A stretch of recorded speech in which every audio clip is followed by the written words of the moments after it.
Hello! It's Sunday! It is time to play some Endwalker. I am so excited because based on what Abe is telling me, I have like 2 streams left of 6.0. I'm so close to the end. Hey, pretty kitty. Catla is awake and quite happy. Sadly, we have no catnip today. She is completely out. But she will wash my thumb though. Yes. Hand washing, that's how we will start today. But yeah, I am really excited because just so much has happened. I've actually spent the week trying to think about like what has been going on in the patch up to this one. Hey! Yeah, that happy peaceful music definitely goes perfectly with Tatru's worried look. I'm like looking at her and I'm like, oh no, she looks concerned. And Tatru looking concerned is bad. Because he usually does not look that bad. You know, she had about 2 streams, but definitely nearing the end. It might be 2 streams, worst case scenario 3, but next week is going to be a longer one because my school is on break. So I get like Monday off so I can stream a bit longer. Today might also be on the longer side. I have been told to not waff about too much, you know, keep things moving. Don't go exploring teapots. I don't remember exploring teapots though. Did I get like super focused on a teapot at some point? Because Abe mentioned that it's like the things I should not do is don't get fixated on my glamour. So I've sorted my glamour and I'm not gonna touch it. And the second is don't get fixated on teapots.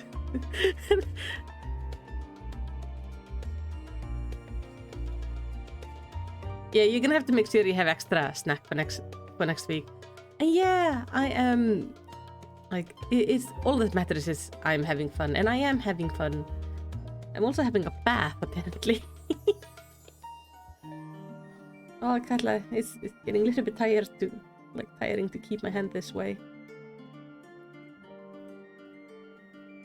Yeah, I'm nearing the point where I don't want to stop. I know he said like the best way to do it would be in 2 streams because obviously I can't finish it in 1. Ah, thank you. Ah, my hand is so sore now. Don't glare at me. You want it back? Okay. Okay. We are... She likes doing this for some reason. It's like, it's one of her hobbies, it's just she wants to wash my hand. Even though my hand is clean. But maybe she just likes the taste of soap. I'm sorry. She keeps on looking at me with a look of like, why are you laughing at me? I thought we had a deal. I wash your hand, you shut up. But yeah, things are like they are very exciting right now. So we're not gonna spend a lot of time before we actually get into things.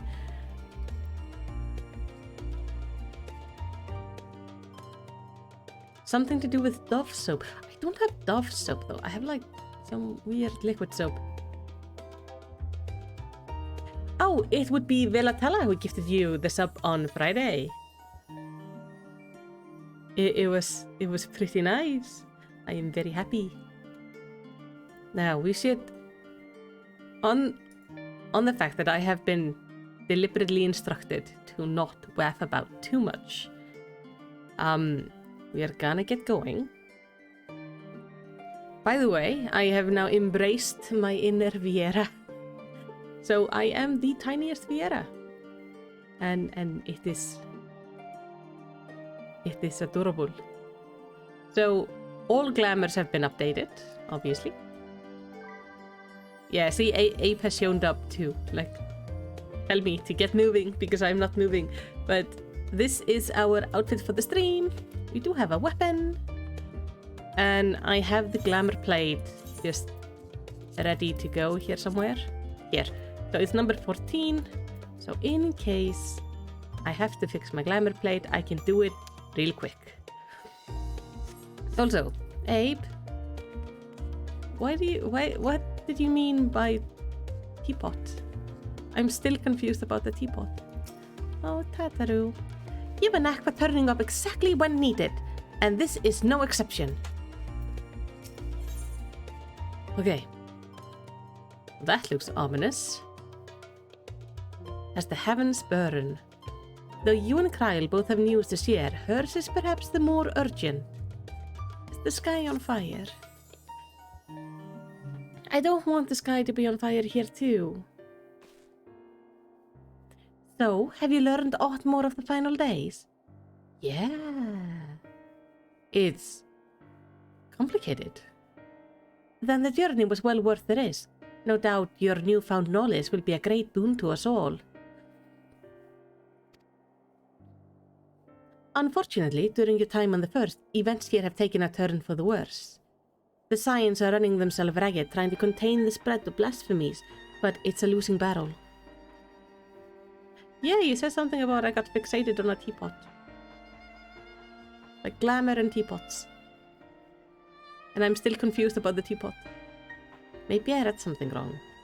To try to ascertain the where and why of it all, Alice and Alphino have been traveling all over. Of all the regions they visited, Locus Amanus is one of the worst affected.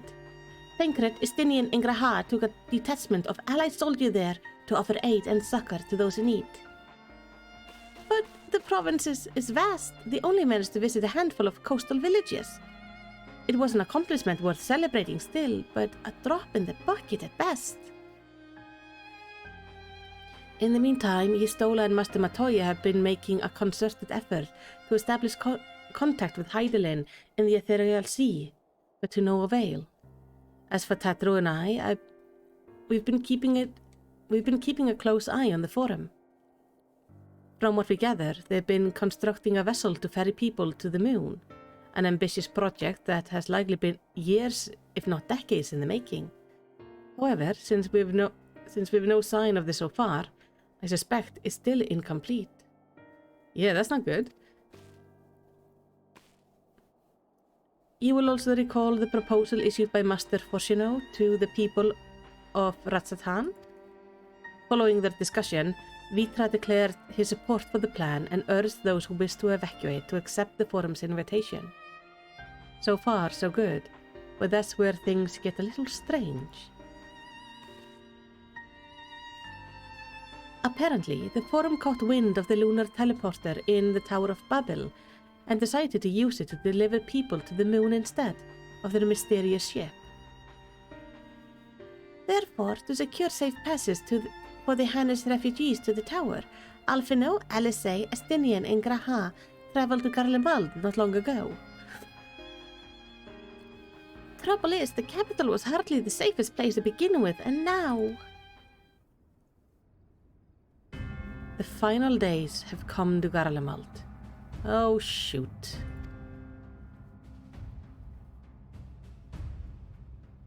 Shortly after our friends arrived, they were sent to rendezvous with Master Forsino.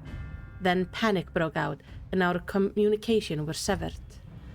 From what fragment we were able to make out before the link shell went completely silent, we can only assume the phenomenon has spread to the capital.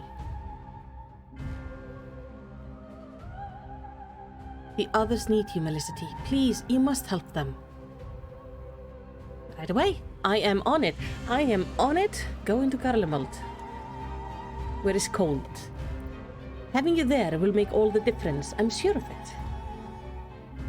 Camp Broken Glass was their first port of call, so you best start there. Hopefully, Lucia will know where they are. There's no telling what you'll be walking into, so you had best take every possible precaution. Noted. Okay. We are in a town. And Garlemald is the coldest fucking place on the planet.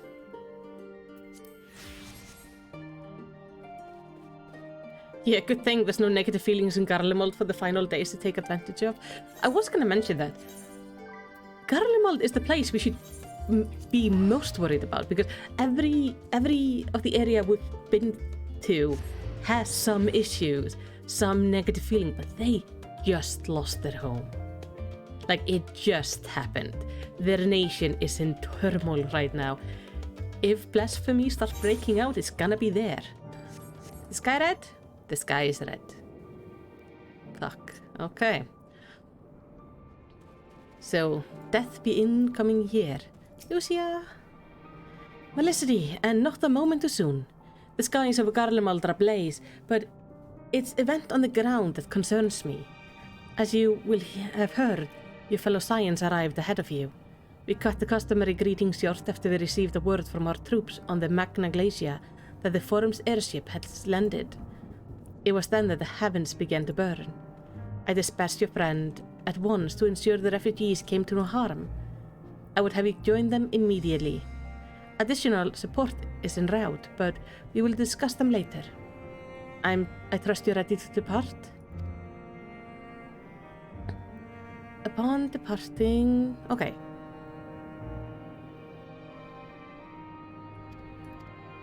So, battle and cutscenes. Seems good, seems good. Got that all sorted out.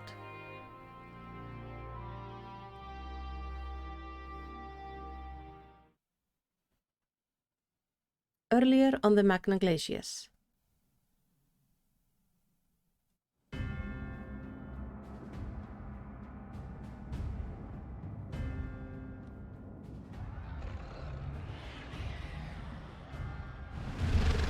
Yeah, blasphemy's on the loose.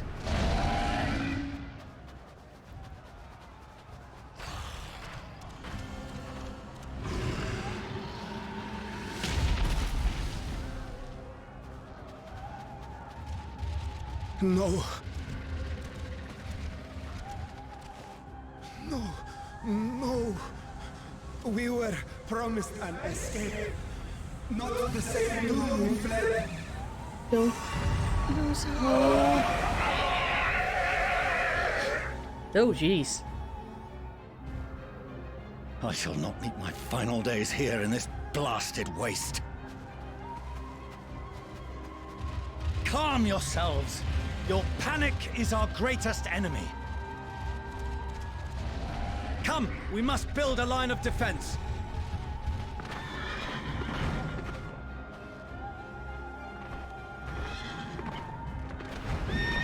Please let the twins show up. I want him to see his... There we go. See his kids fighting. How? Leave the fighting to us, Father. You must lead the people to safety. Because he needs to see how competent his children actually are.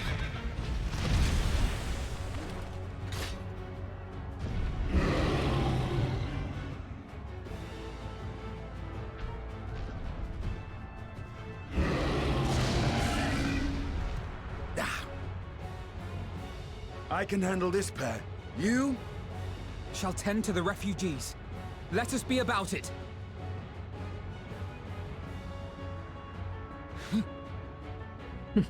As you wish, my little lord. Oh, I like that he still calls him that. I'm guessing we're playing Alpha now. Talking about healers, I just finished the physical ranged quest line for Endwalker, and Gosetsu is a healer now, and he's something new because I was looking at his spells during the fight, and I don't know I'll them. command the beast's attention. See to the wounded. Oh, I just have to heal. Okay, I have diagnosis, prognosis. Okay, this is one target, many targets. Barrier. Okay. Sure.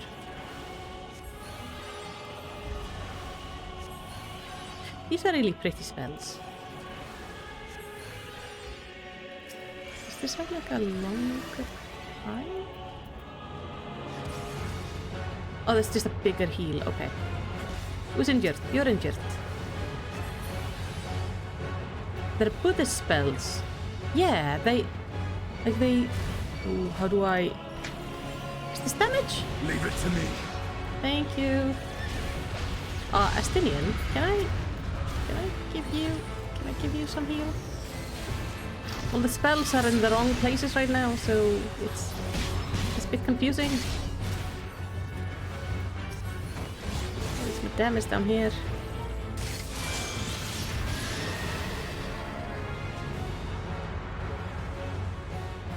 So yeah, he seems to be some sort of like a new healer because all the spells were at their unique names. Oh, that's bad. I just healed you, you bastards. Why are you freaking out? I just healed you. You were Those who perfectly can fine. stand, come with me.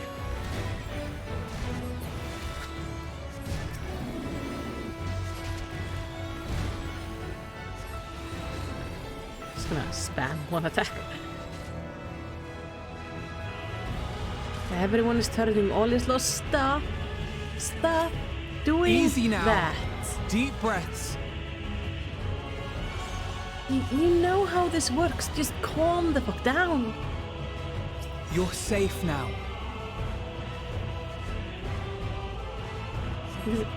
Like, you already seen this happen in Tamir.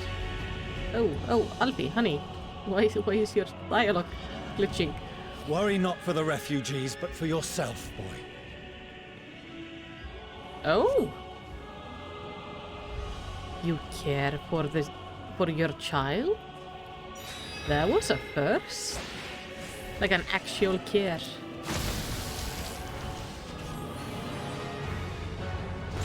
Let's give you a sheet. Okay, Alfie is gonna provide support.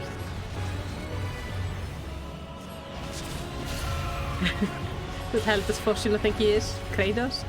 It's a good question. He hasn't earned it yet. Care for yourself, boys, like my dude.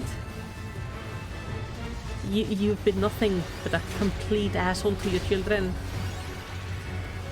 You have nothing to say. Except like, I'm sorry for being a... no. First here.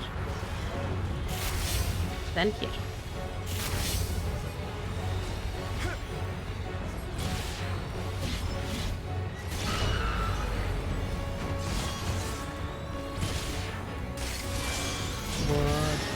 Oh, stand here, like so. I need to heal Estinian.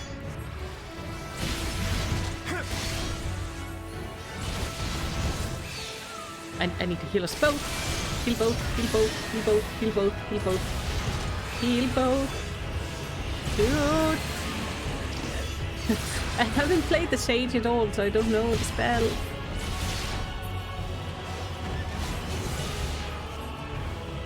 By the way, I love the animations. Like, these are some good animations. Like, I should probably move out of the way so I don't take part in the tank buster.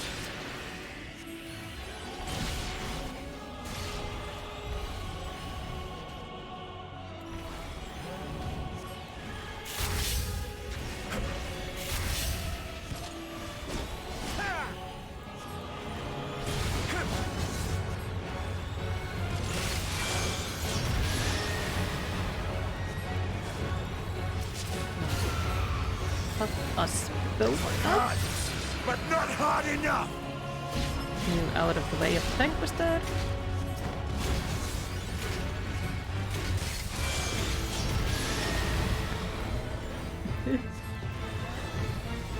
So Shinra says, I hadn't unlocked even Sage for this.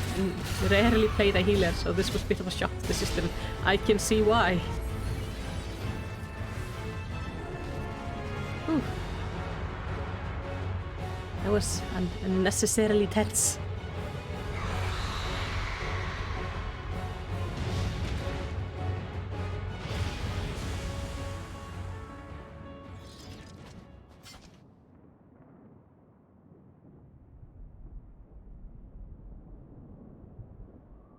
Help! Someone, please! What? Oh. Ew.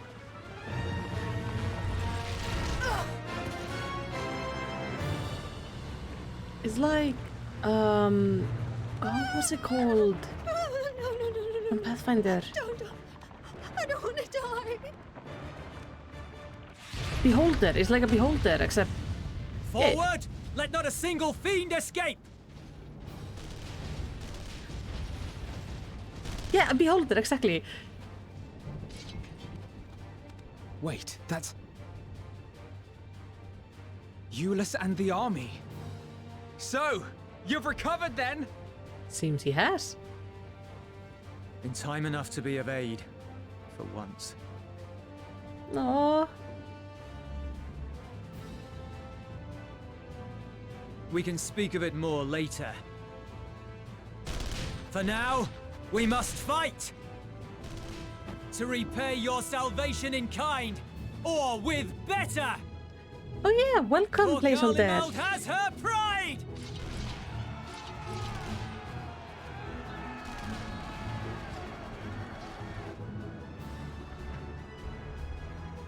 Of that I've no doubt. It ends at Storm. Okay, so what you need to do is to go to my what channel? It's basically, I have a second channel where I started streaming. Of all possible saviors, the Imperial Army. I started streaming on Twitch, so I made a extra YouTube channel for my VODs, and all of them are there. So you can continue on from there. I can link it in the chat. I had hoped to take all of them down at once. Think a withdrawal might be in order? You know. Oh, sod that. You know who would never abandon these people to their fate. To be devoured by their former friends. That'd be beyond cruel. These beasts must fall here and now. I'm with Alice on that. Murder.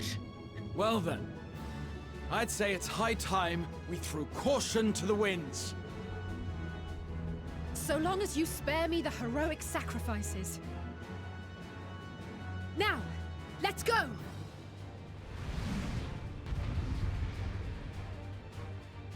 Am I playing Alice?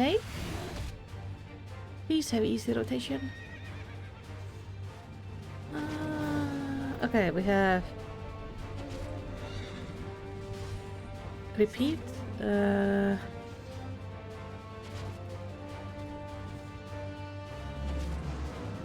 think this is single target. This is AoE.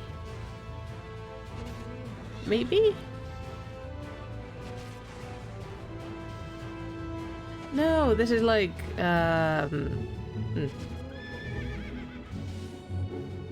This is AoE. This is AoE. Heal. Damage increase. Oh, this is melee combo. Oh yeah, this is like away and this is close. Okay. Let's do this. Get them to come over here.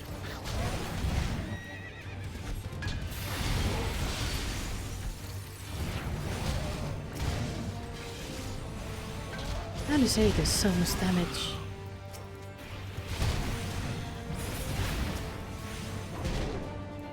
Oh, run over.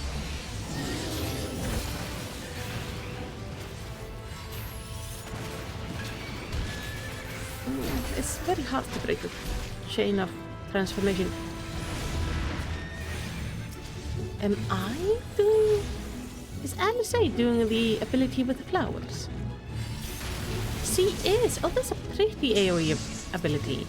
I haven't really played Rat Mage much, so...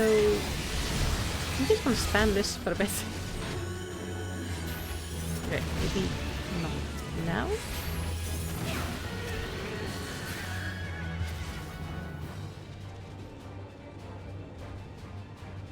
And this was also a shock to the system because I main Rat Mage and her kit felt so busted compared to the real one. Yeah, this is... I've had the same when I've played some of the jobs I know. I'm fine. And then everything is just very confusing.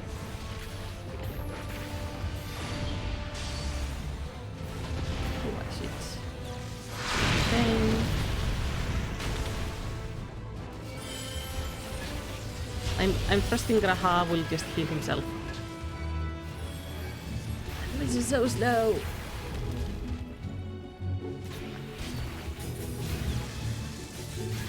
Oh no. Start here. Thank you. Not today.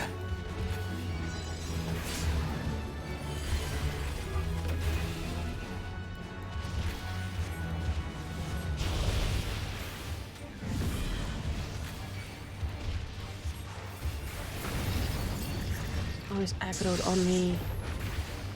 The beast called down based on a rain of meteors. Oh, I have to stand in the thingy. Graha, you better be standing in the thingy. I'm gonna be... Oh no! This one?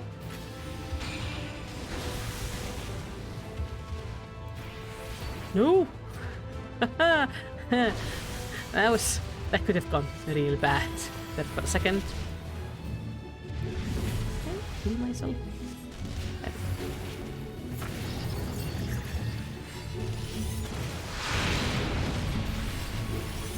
I'm not done yet. The red mages like the red roses. The red roses are very pretty.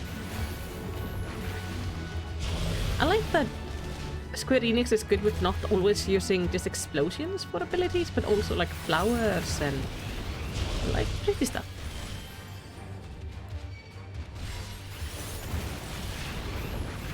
And I mean, like the Astrologian has like just the heavens. None to worry about. Yeah, I'd like a... Oh, let me stand behind this. It The feels... air crackles with energy. Find cover! Ooh.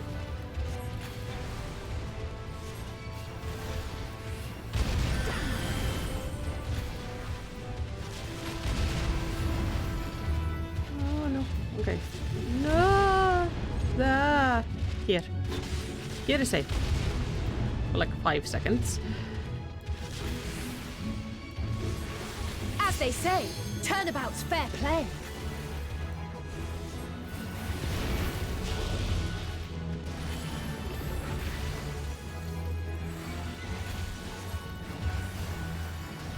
Yeah, I agree, placeholder. The action animation in the game are a really good hybrid of the basic minimalistic WoW actions and the super over-the-top actions in games like Terra. I agree with you on that. That is a really good point. They do strike a really good balance. Please just die, you ugly thing. Just please.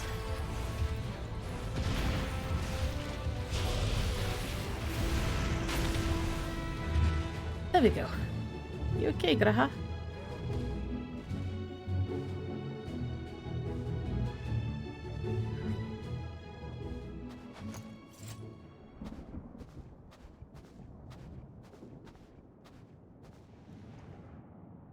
There's not the barest trace of ether. Maybe there really is no way to bring them back.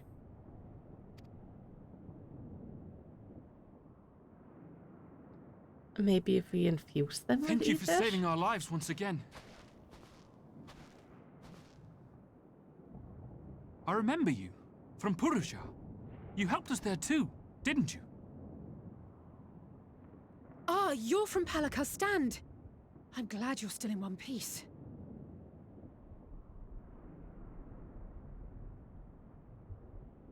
Oh. Or you will be, once I see to that injury of yours.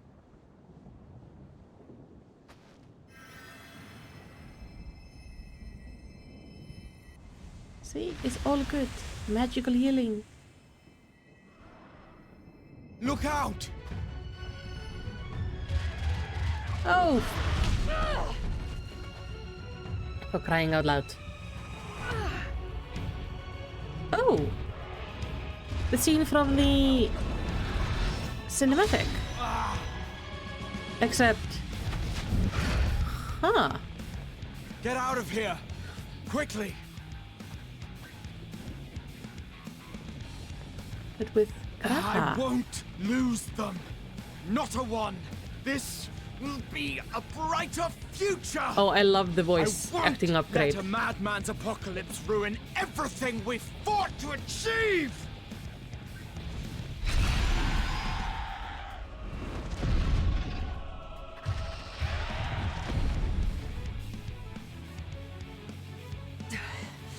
Get it together, Alize. You're embarrassing yourself. And in front of Father, no less. You might never measure up to our champion.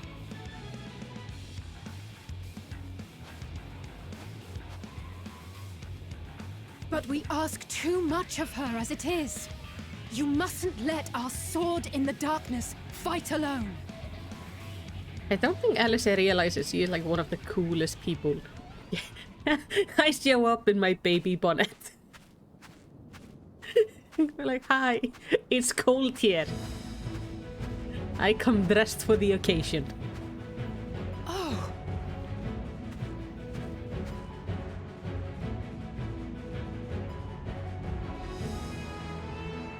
I don't like the cold.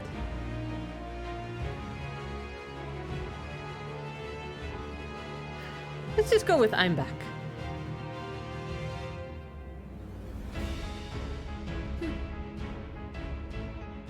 I can look after myself, you know.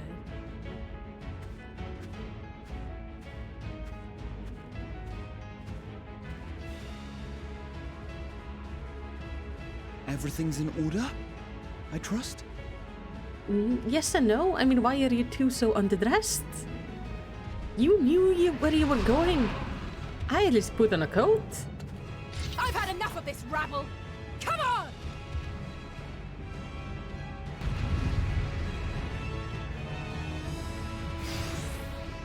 I do like that they actually use the voice lines from the trailer here.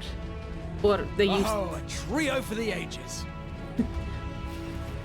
or use these voice lines like in the trailer.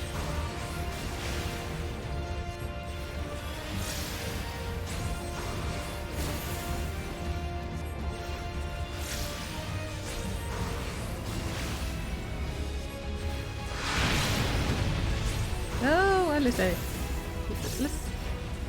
go like so. Wait, that doesn't work on you because we're technically not in a group, I think. Wait, I can't act.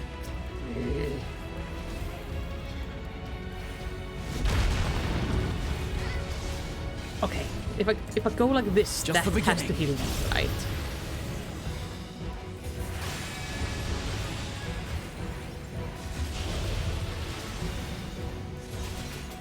Look, the Graha is tanking.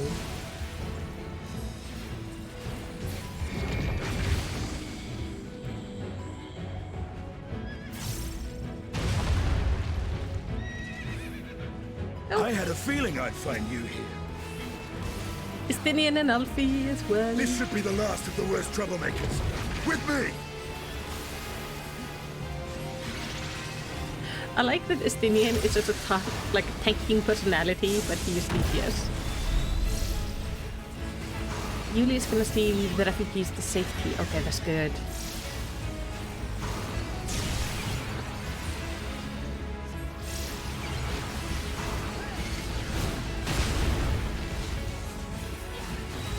Yeah, White Mage and Dancer are my mains.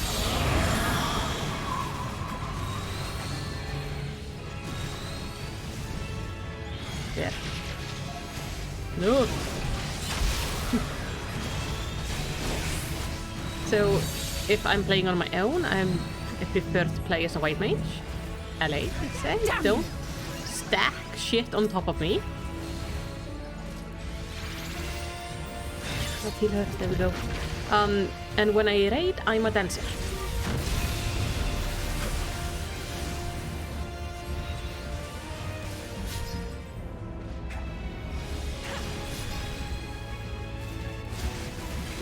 But I like to think of myself as a white mage. It's sort of, well, white mage dancer. And usually if you see my Instagram, the basic outfit I use for my tiny Viera is actually on the dancer one. Leave the healing to me. But as you might notice, like on my journey and stuff, is all white mage. A white dancer, a dance mage. Yes. Oh no. There we go. I'm in your debt. White mage, dancer, and murderer, says Abe. I mean, everybody can do with a little bit of murdering. Oh, I'm still at my bard stage. Yeah. The thing was, I was really scared of becoming a white mage. Now, where were we? So from the bard, I ended up going dancer. Stayed as a dancer for a bit, and then just fell in love with white mage. But I was really scared of streaming white mage because I had lots of bad healing experiences from WoW. But as I got more confident, I just started playing more and more white mage and realized I actually really enjoy it. Even though I sometimes tend to kill all my friends. Let's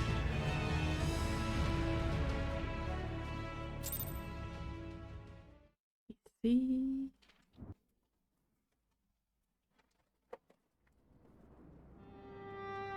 Cat found a bag.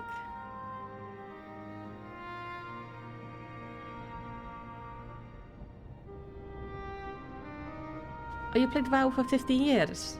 Yeah, I started in, like, at the very end of Wrath of the Lich King, start of Cataclysm. So, a bit over 10 years. And the community here is so different. Delay. The ship will depart ere long. Please, compliment your children. Your offer to host us in Sharlayan is most appreciated. But will the final days not soon fall upon it as well? They will. Your hesitation is not unwarranted. The satrap entrusted me with your lives, yet I have failed your comrades. Nor are you wrong to fear that this corruption will continue to spread. I cannot promise you complete safety, even in my homeland.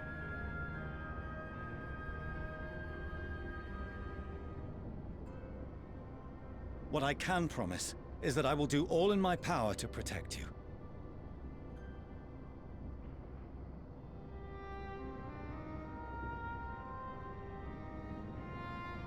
That power is not inconsiderable. Even now, my countrymen are preparing the vessel that will deliver us to a sanctuary on the moon. Join us on our journey there, and beyond, to new horizons. Come to old Sharlayan. Please.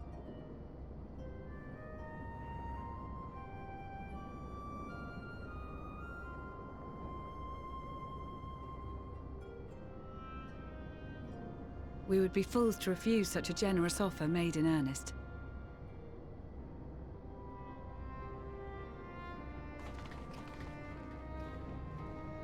Oh, I love the Loporits.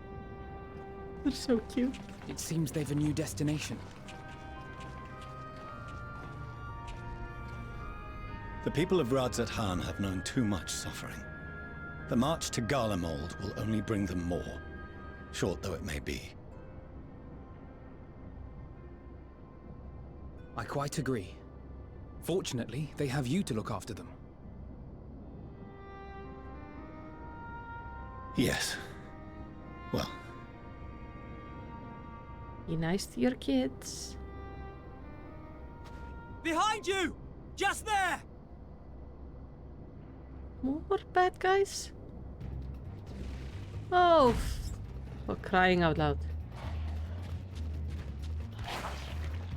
Ooh. More of them.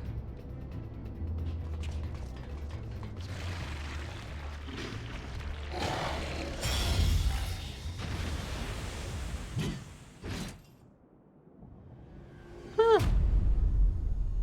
He was bound to show up eventually. Xenos! Here! How about we turn around and just go the other way? I'll deal with him. You'll be all right. Hurry to the airship.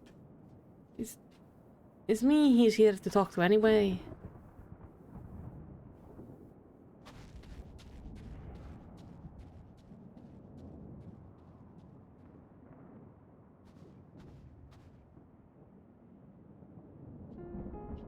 Why have you come? A heretofore unseen beast. 'Twas ripe for the slaying. You're so annoying. Poor sport, alas. Unfit to temper my blade. Oh, for the love of... You cannot still be on about a rematch. That is and has ever been my sole concern. Dude, I am so busy right now.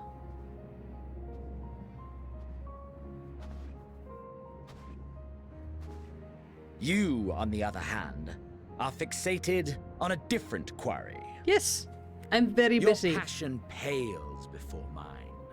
Yet neither hate nor despair seem sufficient to recapture your misdirected bloodlust.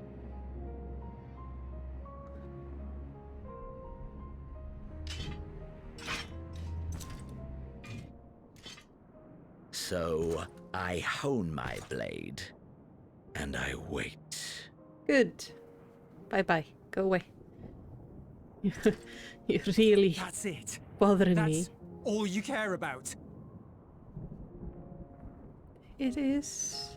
Sorry, Julius.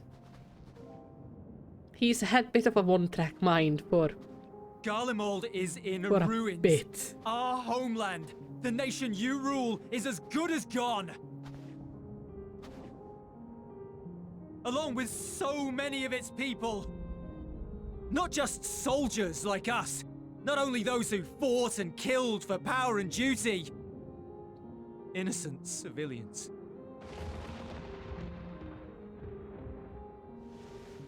Murdered by their own flesh and blood. Lost and confused as they breathed their last.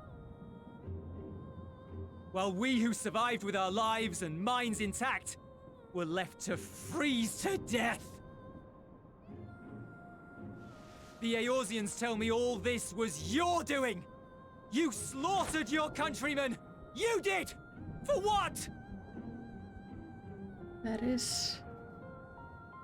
For nothing in the end.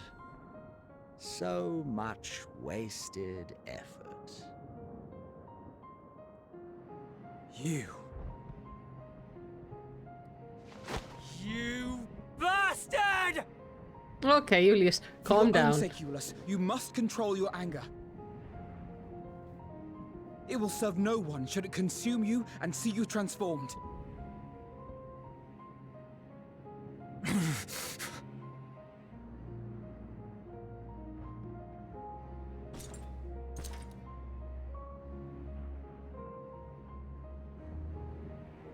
Would you be happier had I a good reason?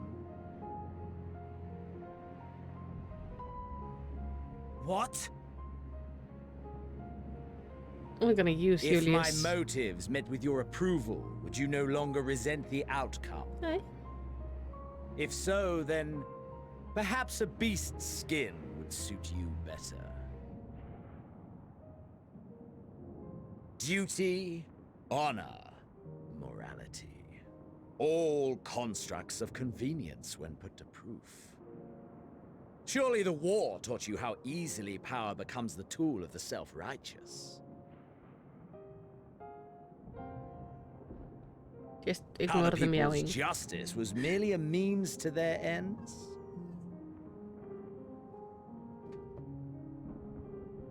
Yet you would ask me why. Ask any creature of this star and those above for answers, and they will tell you what suits their fancy. And they would be right to do so. What meaning there is to be found in the petty vicissitudes of your existence must be gleaned by you, and you alone.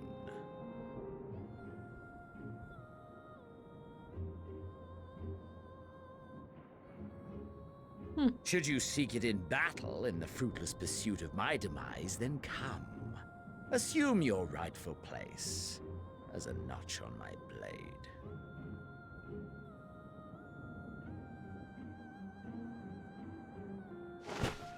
No. No, no, no, no, no. down. You are a blight on the Garlean race, and there would be no more satisfying way to expunge it than by beating you to death. Oh, he's not wrong. Like, Xenos just shows up going like, hey, I'm just gonna But I will give not you, be like, party to reasonably another good life tragedy. advice in a way. I refuse to lose anyone else because of you. But he's also just in my way. Go! And may we never suffer your madness again!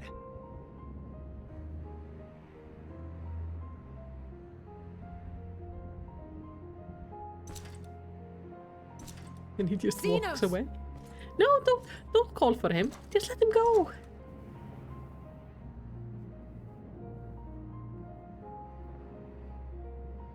Perhaps you found meaning in living this way. I cannot deny you found strength. Yet if you only pursue your hedonistic pleasures and pay no heed to the plight of others, then no one will give you the time of day.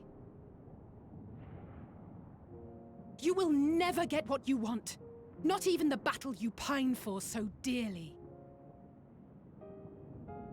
This is a You'll good be point, because alone even for an eternity, I have and lost you'll interest in him deserve in a way. every agonizing second of it.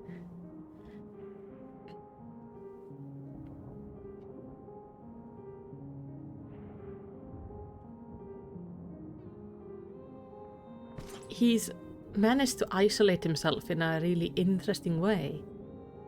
He's like, even the warrior of light is like, really? You're back? Just, I'm busy with more interesting things. More important people. Yeah, I think she struck a chord with Xenos there. Be nice to your kids. We're ready to depart. The refugee ships will be leaving shortly, but I've asked mine to remain for the time being. There's room enough for you to join me on it, if you wish. Oh, there was a slight quiver there in the voice. Do contain your surprise. I needn't agree with the Scion's methods or intentions to acknowledge that their deeds are deserving of gratitude. We appreciate the offer. But might I ask why you are delaying your departure? I presume it is not solely for our benefit.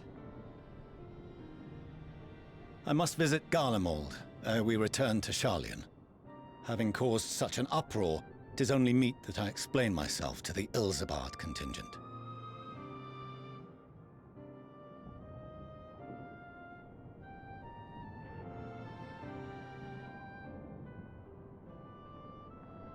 Allow us to accompany you then.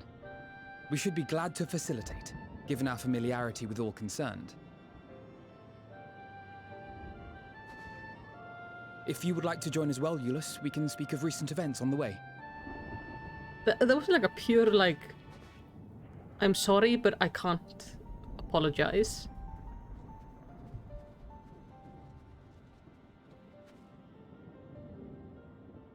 Yeah, you better be careful, dude, or I'm gonna start kicking shins. He'll be after your seat on the forum next.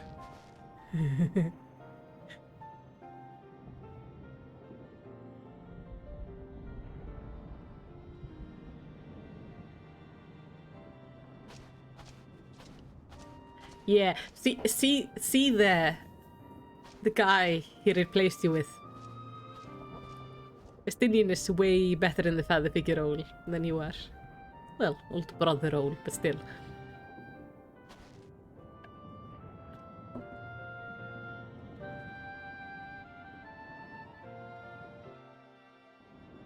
This man, he doesn't realize how, like, amazing his kids are. Alright. Though there'll be time later to discuss your journey to the First, there is one thing I must ask. Did you perchance speak with your friends in the Crystarium? Yes, they're fine. They're actually doing really well. Lena and Begluk both warned me against overexerting myself. Strange that they would express such similar sentiment. Identical, in fact. But their advice is duly noted. I mean, you have a history. We couldn't save them all, but if we had arrived any later, it would have been a massacre. Things were looking bleak until you and the first turned up. That the final day should manifest here too, after everything these people have suffered, is a fate cruel beyond words. To be fair, it should have been expected. Nevertheless, with allies old and new at our side, there is yet reason to be hopeful. It's been a while since last we spoke. For some time I was not myself. Lucy and the others told me what happened that night and about the events that took place while I was receiving treatment. It was only then I realized the length you and yours go to. I know I might never be able to repay you, but I'll be damned if I don't try. And most of all, I want to thank you, all of you, for everything you've done and continue to do for the sake of my people. At the very least, I'm glad our own members are accounted for. Yeah. This is the continent base of operation, I take it? Yeah, it is. Be nice. To see Sino standing there so uncaring and unrepentant, gods, I don't know what come over me. I just blurted out the first thing that came to mind, but looking back on it, I stand by these words. I would say, I hope they won't incite him to further villainy, but to be honest, I doubt he even remembers what I said. Anyway, enough about all that. It's good to see you again. Oh, I don't think he's forgotten what you said. I think that's gonna like gnaw at him. I got a weapon, which is 545. Mine is 539. Is it a pretty weapon? I mean, it will automatically glamour over it when I when I go back to...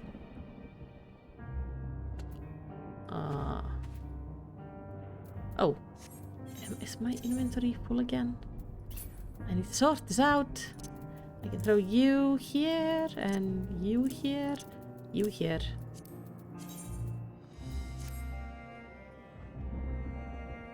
That is a choice.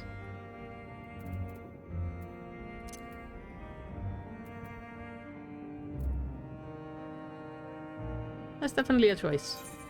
But at least I can glamour over here, so... Let's put my hat back on. I feel naked without my ears, so I like to think that they are just smooshed under the hat. Lucy is taking stock on the present situation.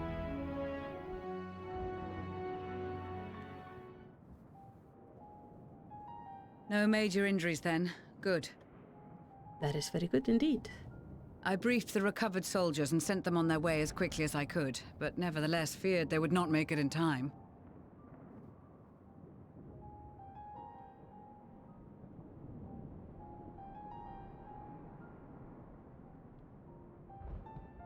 The additional support was invaluable. Your men saved more than a few lives. Indeed. We were in a pretty bad spot. Though not all, I regret to say.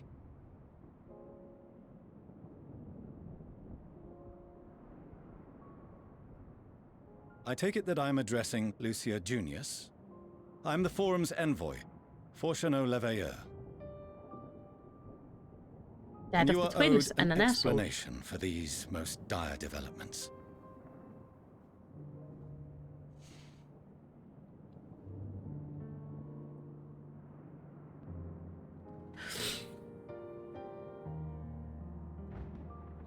Another trial wrought by the final days. I was beginning to suspect as much. You doubtless feel some consternation having been forced to abandon your original plan. But trust me when I say you were right to send the refugees elsewhere. Beasts have been sighted within the capital. Perhaps it was a stroke of grim fortune that the population was decimated beforehand, as they've yet to appear in any great number, but in time. That's so positive in any case, in a way. Maxima leads the remainder of the contingent in an effort to cull the creatures and evacuate the populace as we speak. Once the airships have taken to the skies, I pray your men can be persuaded to join him.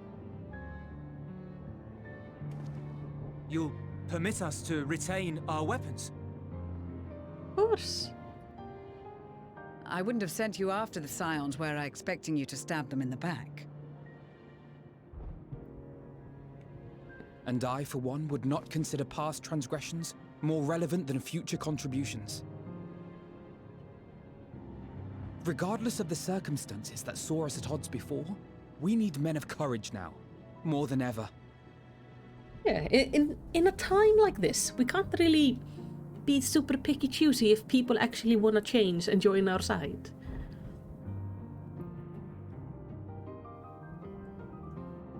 Also, just remember, if you mess with us, Alice is gonna come after you. She's scary.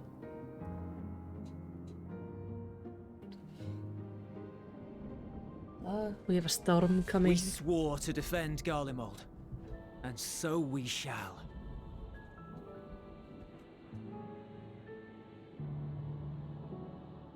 It seems you have everything under control. You will excuse me then, for mine own duties await. A moment, Master Fortuneau. You did desire to express your appreciation for services rendered, did you not? Ask for your names back? I did. Though if you intend to again ask that Sharlayan alter its course, you will find my gratitude insufficient. 'Tis nothing so onerous. I wish to hear the details of this grand endeavor of yours.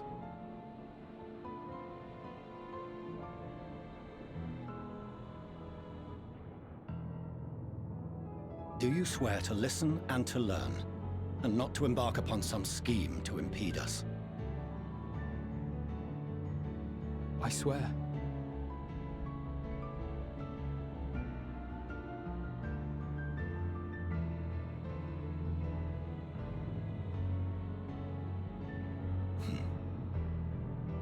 Any other, I would doubt. But you, I trust to keep your word. For not once have you broken it. Give him his name back, though. You bastard. Very well. I will request that the Forum make you privy to our plans. You may await our summons at the Baldessian Annex, assuming the decision is in your favor. Does that suffice? It does. You have my thanks. Excellent. You can regale us with tales of your most recent sojourn to the First while we wait. Yes.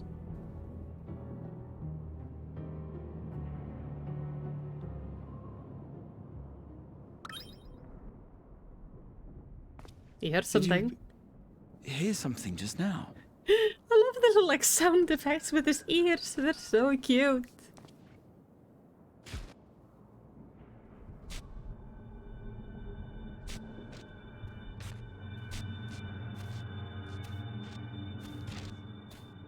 Holy shit, Heidelin, did you...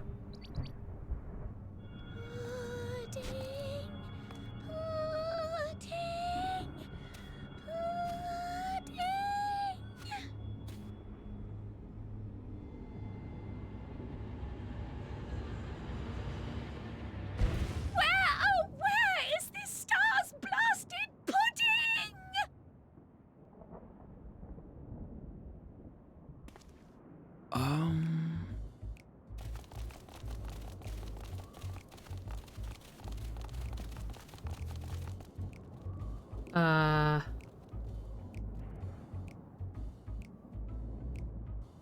Dawn may banish even the darkest night, and to this bitter clime bring warmth and comfort.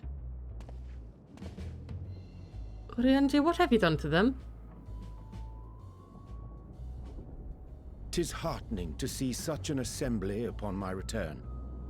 I thought often of you whilst I looked down upon our star's brilliance from the moon above. Yes, but what are you doing here? And dressed like that? Aren't you cold? Says the person wearing shorts. Verily, I fear for my health should I proceed to expound upon our purpose ere I procure more suitable garments. Oh no, he's shaking. Allow me to summarize. We're here because none of you lot are up there. Nor has anyone deigned to send word about any changes in the plans. Oh, we're working on it. Also, Shiraboy, hello! And welcome people from that... At least that's what I thought at first, but then folks got to wondering if you weren't in a spot of bother, so we decided to take matters into our own hands. Come down here and help, if our help be needed. We do need help. So she says, but it's also something of a convenient excuse to visit Etheris. Urianger made it sound absolutely marvelous. More so before the impending doom, but still. And it's not like there will ever be a better time. What with the aforementioned doom? Thank you for the follow. Not an ounce of pudding to be found. I must suffer Urianger's inferior works no more. Oh, and thank you, Hey, No Chill Joe. Maybe consider the plight of present company before you go blathering on about pudding and doom. We need to take them to Sherlayan and then give them some pudding. Urianger, what did you do to them? Should you require any assistance with whatever, we are at your disposal. Also, of course you We were know. born from Heidelin's love pickers. for the lives of this star. So naturally, we would much prefer to see them continue. Twiddling our thumbs up on the moon is hardly conducive to that, though, is it? Not when you've all got such precious thoughts and feelings and hopes for the future deserving of more active preservation. Speaking to Urianger made us realize that while we've carried out our duties to the letter, we've failed to fulfill them in spirit. From there, it was just a hop, skip, and a jump towards resolving to do better. So please, show us how. Help us help you. I mean, to be fair, they got like the worst directions ever. Forgive me, but are they... Yeah, these are the people you've been talking to. Your directions Thy suck. distant collaborators, indeed. Hail, fellow, well met. You'd be a member of the Forum, would you? It's an honor and a pleasure to meet you at last. I'm Livingway, Heidelin's right paw. That last bit is very important, as am I, if I may humbly say so myself. I bid you welcome to our star, Livingway.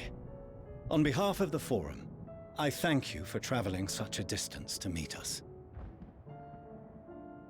As you have surmised, preparations for the Exodus have not proceeded as smoothly as we had hoped. I should be happy to personally escort you to our headquarters in Sharlayan, where you may advise us as you deem fit.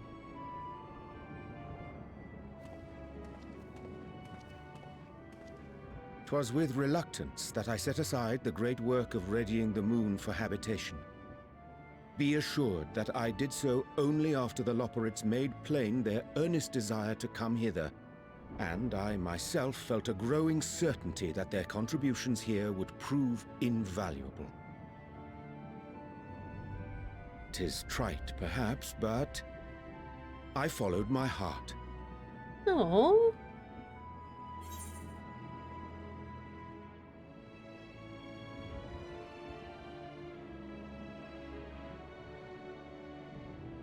May thy disciples banish this darkest of nights.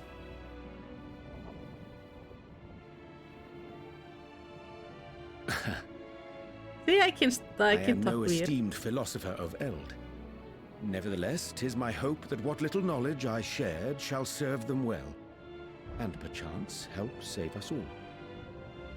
I'm so glad Urianger is Will back. thou attend us at the Forum and lend thine own wisdom? Mm-hmm. We should really gather up If that's all the quite one there in the settled, back. can we start moving before Urianger catches his death? Even I'm freezing out here. Because you're wearing shorts. Oh, I dare say you'll warm up quickly once you're aboard the airship. Sat shoulder to shoulder with our fur-covered friends.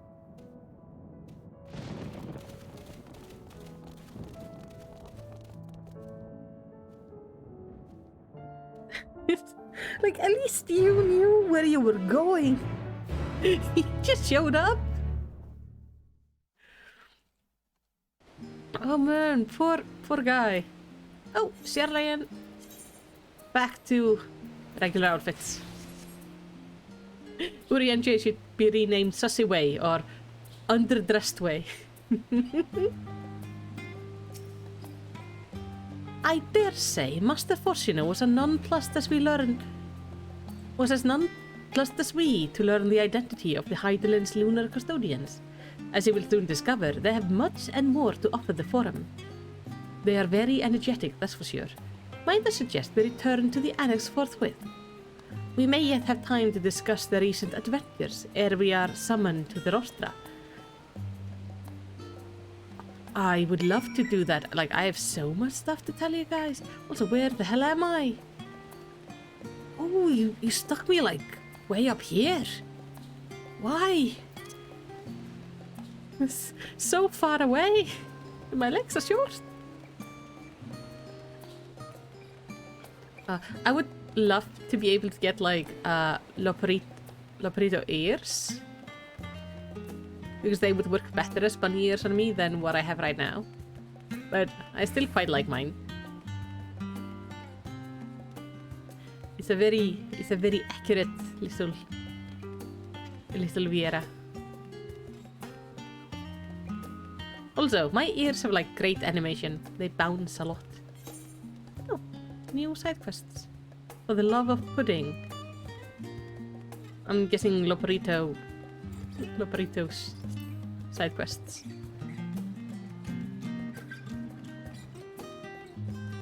Because if he goes and talks to the people there, was it like the last stand or something? Maybe. Yeah, the last stand. So if he goes and talks to the people at the last stand, the food is gonna be fine. Pudding Way does have its own quest. That is perfect. Hey, as long as it means they will have something else than carrots. Because I cannot imagine having eternity with only carrots.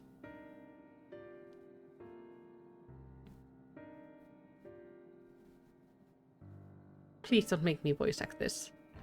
There are so many of you. Also, hey, all my friends are back in one place. No, for fuck's sake. So many voices. I'm so bad at voices. Not that I'm complaining, Urianger, but I wasn't expecting to see you quite so soon. Nor I thee, in extolling the virtues of Etheris, I did inadvertently awaken in Loperit a desire to avert our beloved star's demise. Kyle, tell us you have obtained new knowledge that may aid us in our ongoing effort. I have news to share regarding our study of the ethereal sea, but your findings are certainly to be greater interest, and so I would rather hear them first. How about you hear from me first? I have huge news. So what revelation did Hydaelyn's Elpis flower lead? Ah, there we go. Let me share just the full-on insanity I went through. And then I'm just gonna go back there. I'm never coming back. You're doomed on your own. I don't care. I'm gonna be stuck in a time pocket in Elpis forever. Then this dynamis is what drives the final days. If it and Akasa are one and the same, this all but proves Nidana's theory.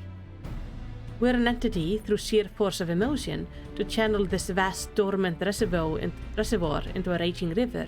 Its power might surpass even that of ether.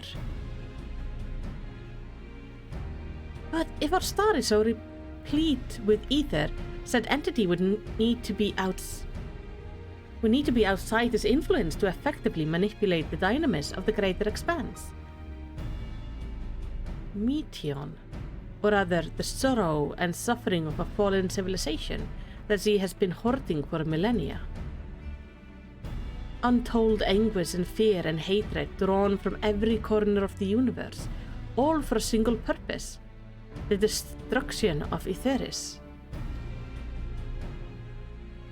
then our foe is no longer some unknown calamity. No, they're actually really adorable. We have but to one aim to defeat Meteion. You make it sound so simple, but you're not wrong. Vanquish Meteion and we deliver the world from the final days. But to even attempt it, there are two conditions. First, we must determine her location. Before Meteion escaped, an enchantment was placed upon her by Venat, the woman who would become Hydaelyn. The implication of temporal magic are not entirely understood, and so we cannot assume that our Hydaelyn and the Venat you met in Elpis are one and the same. Nevertheless, due to her instinct qualities as an all-powerful being, I would wager that Hydaelyn possesses the knowledge we seek. Whether she would share the knowledge with us, however, remains to be seen. After all, she intends for us to flee Etheris, not to stay. Do you suppose that she has abandoned her pursuit of Meteion? Maybe. Or maybe, like, could she theoretically just have the spaceship there, like, on the moon for not fleeing? But to go to Meteion to deal with it? Like, that might also be an option, because we would have to find a way to travel a long distance in space.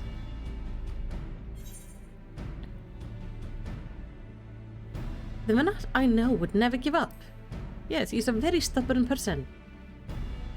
So there has to be a plan.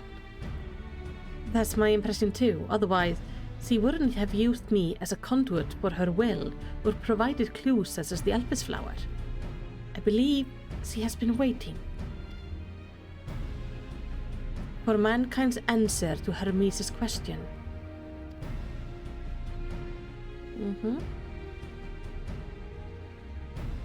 So what's the second condition? We must find a means to reach Meteion. Naturally, our chosen method will depend entirely upon wheresoever she has made her nest. Didn't she say, like, edge of the universe or something? The communing with Hydaelyn must by necessity come first. Did you and Master Matoya have any luck with your investigation into the Ethereal Sea? Hey, Chips! Happy to see you, and welcome to the chat. Sadly not, though we enlist the help of Arenwald and other Echo-blessed allies. We couldn't detect so much as a whisper from Hydaelyn, even from within the antitower. Master Matoya is of the opinion that, in the years since abandoning it, the Forum has found other methods of receiving instructions from Hydaelyn. If so, it would most likely be some form of apparatus for observing the Ethereal Sea, built closer to home. Oh, thank you! Things are going really well. Technically, I mean, story-wise, they're going terribly, but we're getting a plan, and the game is being super fun. Oh, knock knock. Has the Forum agreed to tell us things? Sorry to interrupt, we just received word from the Forum. Your presence is required in the Rostra, where they intend to discuss the Great Exodus. Perfect. We can just ask them, like, do you have a way to talk to Hydaelyn?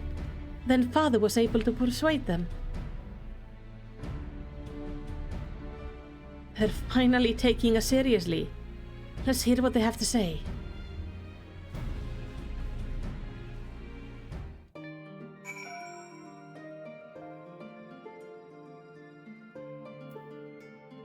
So many people, I'm so happy to see you all.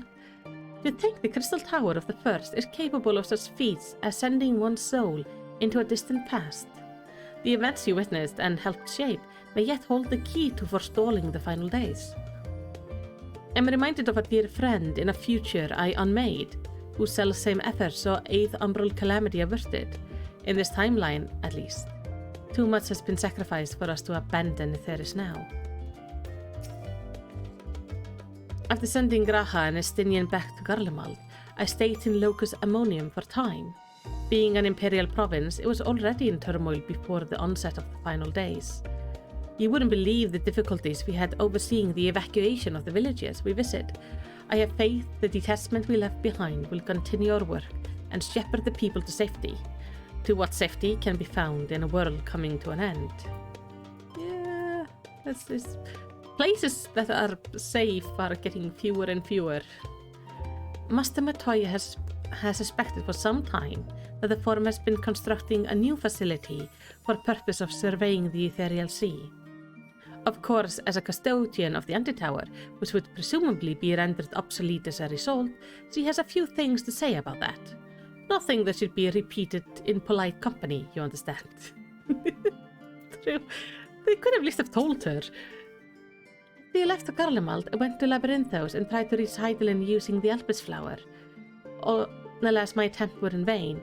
I can only assume that she spent a vast amount of her power in the confrontation with Fandaniel and is presently unable to communicate.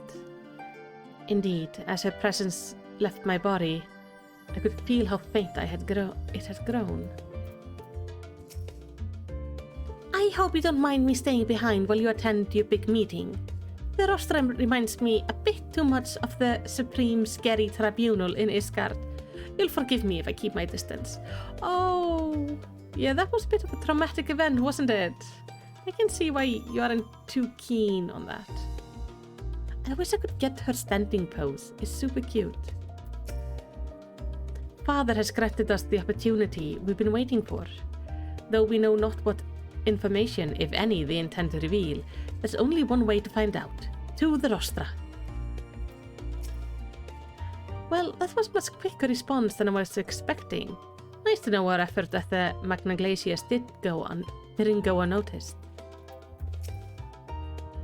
At first, I wasn't sure what to make of Hermes and his motives, but it's like we discussed at the Great Worst. When faced with harsh realities of life, some seek to release the release of death, others grow defiant.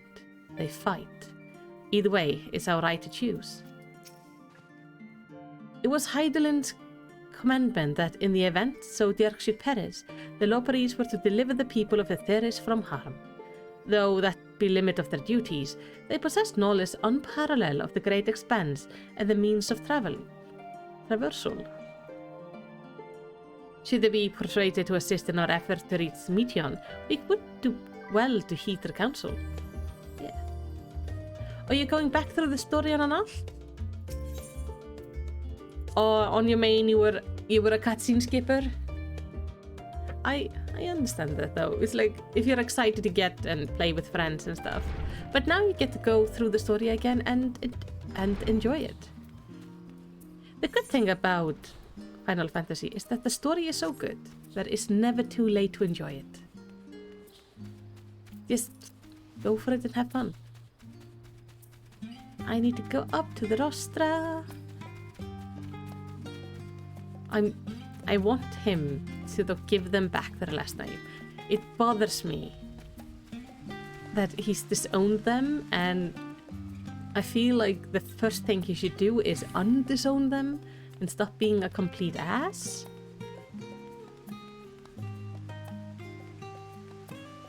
It feels like that should be the first thing to do. Your alt is actually a Lalafell too. Looks funny in her little tiny armor. I feel everything looks funny in their big armor. My alt is a Viera actually, which I'm using to play through the story again to do, so I can open up all the side quests and use them for future videos. And everything just feels so weird being so high up. The forum is in session, as such the Rostra is closed to visitors. I am part of the session. Scion of the Seven Dawn? Well, very well. You may wait in the corridor. Of course, entry will only be permitted on the condition you leave your armament at the door. Lest you forget, this sacred institution holds the rational discourse in the highest. The implements of war are expressly forbidden. Okay. I mean, what are you gonna do? Take my teeth out?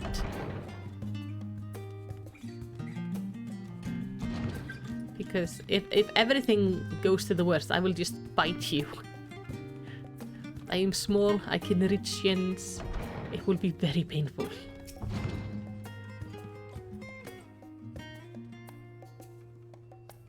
So I'm just waiting in the hall like that. I like the music here, it's so chill. Which is such an opposite to what's going on. Voice acting, voice acting, voice acting.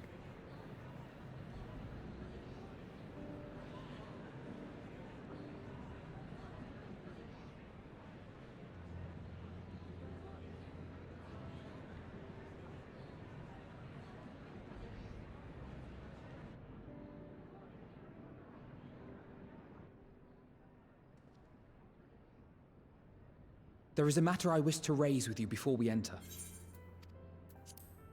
We are here to listen and to learn.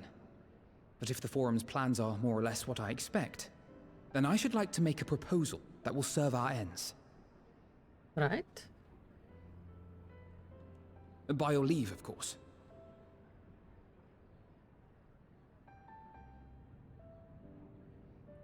I don't see why not. Your words and wits have gotten us this far. Yeah, but you want to tell us the proposal, or Agreed. just surprise us? I will present our queries so that you may consider the most advantageous way to advance your proposal without distraction. Thank you, everyone. But what's If I the may have your proposal? attention, the ad hoc session will now commence. Are we going to have Istola enter now? Is to brief the Looking cool. Scions of the Seventh Dawn at their request on the Great Exodus. You may enter. Because that's, I think that has to be like my favorite part of the trailer, is just Istola going in and being so sassy. Because he is the best.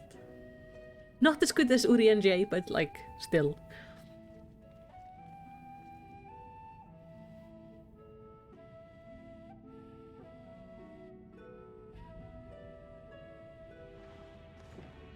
On behalf of the Forum, I commend your heroic actions on the Magna Glaciers. We shall not soon forget your service to us and the people of Radzat-Han. The Satrap, whom we have informed of the refugees' new arrangements, sings your praises as well. As an expression of our gratitude, we will endeavor to answer your questions as fully and openly as we are able. Then let us begin. Right. First, it is the Forum's objective to ferry the life and knowledge of this star to the moon. Am I correct? You are. It is for this purpose that Sharlayan has labored these many long years. We have collected biological samples and scientific records from across the star. When the time comes, they will be moved from their places in Labyrinthos and Numenon and conveyed to safety. Once that critical task has been accomplished, we will begin transporting the Sharlayan citizenry, which has been categorized into groups. The earliest arrivals are to ensure hospitable environs for those who come after. Following our people, we will send those of other nations in turn, beginning with our allies. Radzat-Han was foremost among these, but since the final days have already come to Thavnair, we saw fit to include the refugees with earlier groupings. An ambitious plan. You have accounted for the safety of all nations and tribes, then? He said allies. As many as we can. And how, pray tell, do you decide who to leave behind? To journey beyond the sky is an unprecedented and immeasurably difficult endeavor. Introducing sources of inevitable conflict would condemn all to certain death.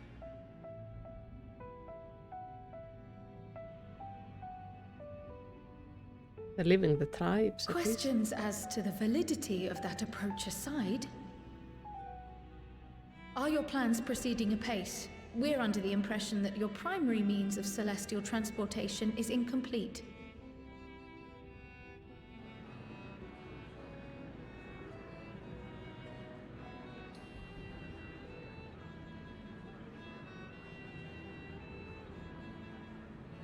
If only in that it does not meet our optimal parameters, that is correct.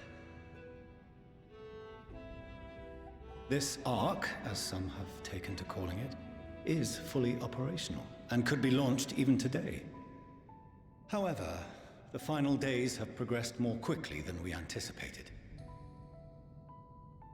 At present, the ship is incapable of attaining speeds sufficient to meet our evacuation targets.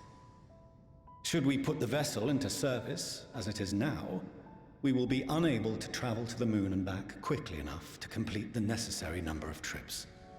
Precious lives and knowledge will be lost. Seven hells. Is there anything to be done? The ether burner, the primary means of propulsion once the craft is in the space between stars, is undergoing testing to determine whether it can be made more efficient. Though cargo is being loaded for the initial phase of the Exodus, we are prepared to continue our experimentation up to the day before launch, should it prove necessary.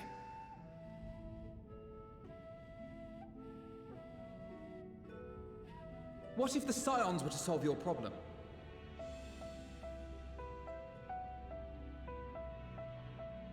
We shall help devise a means to improve the ether burner's efficiency, on 2 conditions.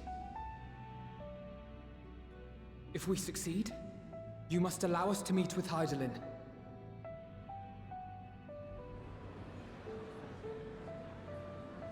'Twas simple enough to deduce.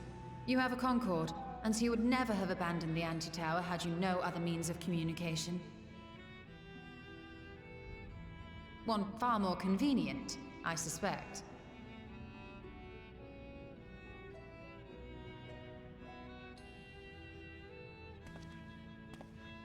The second condition, also to be met upon our success, is that we be permitted to propose another use for your Ark.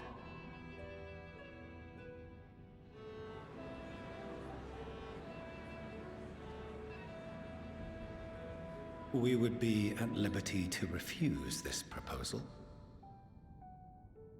Of course. If we cannot prove its merit to the 99 here, who are we to stake on it the lives of all peoples of this star?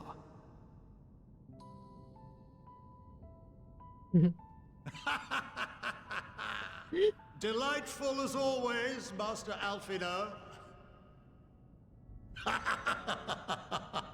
I like this guy, he's so happy. Oh, we couldn't have asked for a finer plan. Allow us to solve this complex engineering problem of which we were entirely unaware until moments ago. What could possibly go wrong? The satire writes itself. Yes, but we have Sid Garland on our side. Yet, what field has not benefited from a change in perspective? When we are at wit's end, what we need is not the same dry theories recited ad nauseam, but fresh inspiration.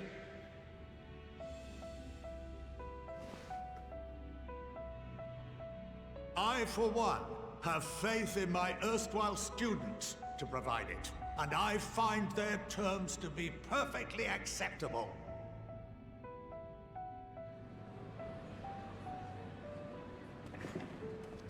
Order! Order! We have no time to waste on debate. I call a vote. All in favor of agreeing to the Scion's terms?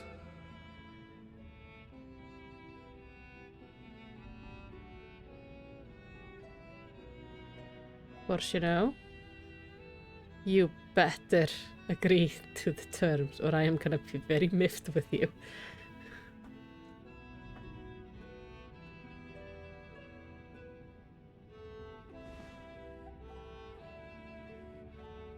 "71 in favor, 28 against. The ayes have it. It's a very quick counter. Fortuneau, as the architect of this project, you are the best candidate to show them its current state. And bear in mind that regardless of your personal misgivings, this is the will of the Forum. This man is the worst. Very well.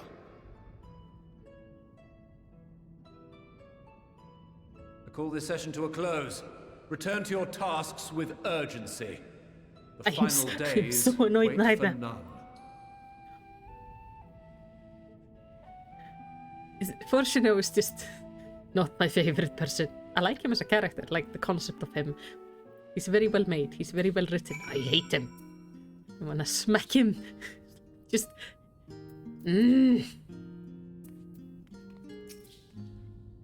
Rest assured, I have every intention of honoring the Forum's decision.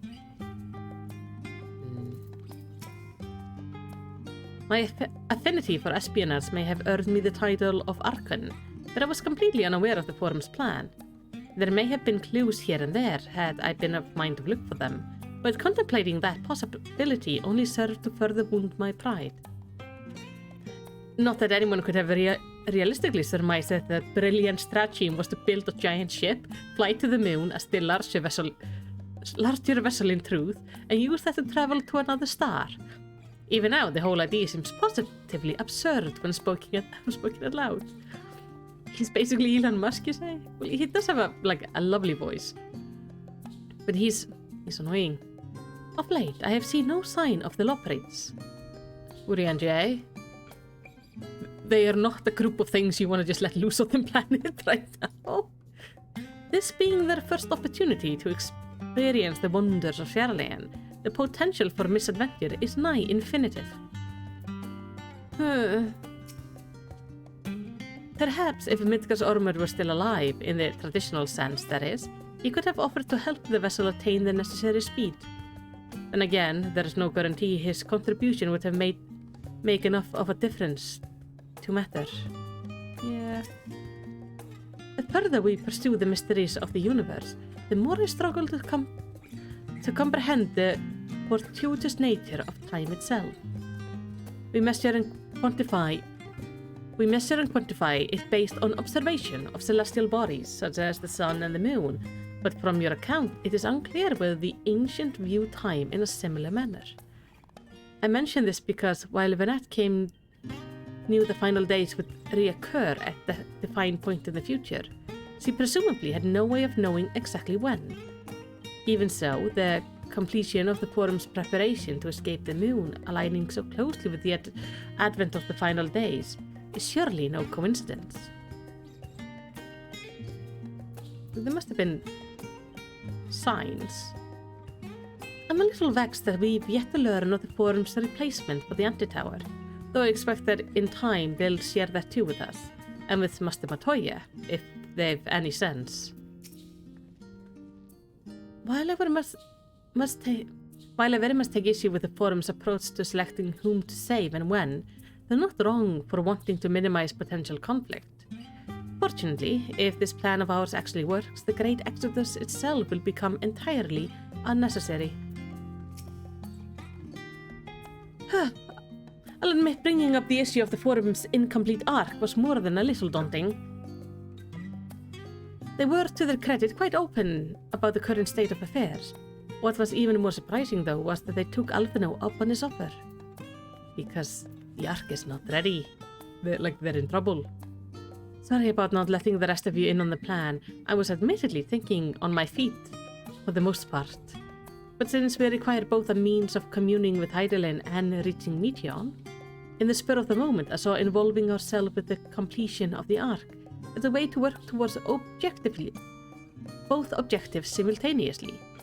However, we must first keep our end of the bargain by solving the problems of the Etherburner. I would like to think it's not a challenge beyond our combined expertise, or at least the expertise of our extended circle of associates. It might behoove us to learn how an Etherburner actually works before we attempt to prove it, though. This is why we have to call Sid. Fortuneau's ability to maintain a stiff upper lip is being sorely tested. Good. As instructed, I shall take you to see the ether burner. Meet me outside the Archeon. I trust you can make your own way there. So the Ark is being built in Labyrinthos. Hardly surprising. Where else could they conceal such a massive undertaking? Okay, so outside the Archeon. Does that mean I'm finally gonna be able to use the elevator to go down? So I don't have to go through the whole cave system like I had to do when doing the side quests?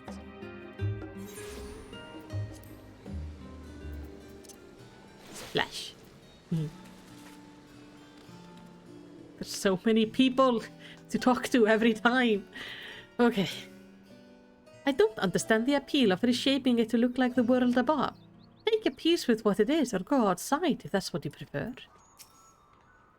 Thus we have been granted permission to enter the lower level is proof of our increasing standing, for they had been willing to confide in us sooner. It has been many moons since our last visit Labyrinthos. As vast as the archives were back then, they only continue to grow in the days since. Some would surely object to the Forum allowing foreign elements to have the run of their secret facilities. We should count ourselves lucky. Do they intend to carry everything in the Archeon to the moon? They said they started loading scientific records and biological samples, but do they really need all of it? It seems so long ago we first set foot here. Where once we were refused entry, we are now welcomed as guests. Which is nice. Among the many and varied documents sent to the moon, I did chance upon several inventories made in the Archeon. Mayhap the Forum believes such records would provide insight into the intricacies of clerical duties. Regardless, the Loperites did not consider them worthy of more than a cursory glance. Yeah, they didn't really send the most useful stuff over, did they? Our destination lies in the lower levels. The Forum in its wisdom has granted you access to the Archeon lift. Step inside and have Ophilan take you to the medial circuit. Yay! I can use the elevator! I don't have to go like a huge roundabout way. So this is this person. Hello. You wish to use the lift, yes? Yes. Let me use the lift.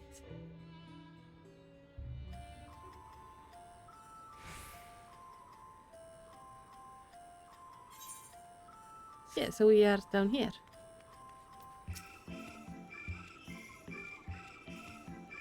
It's just a weird music here. I've sent your associates ahead to Logisticos Alpha on the other side of Marial Agronomics. Actually, there is something I have been meaning to... No, never mind. It can wait. Let us attend to the matter at hand. No, I wanna hear.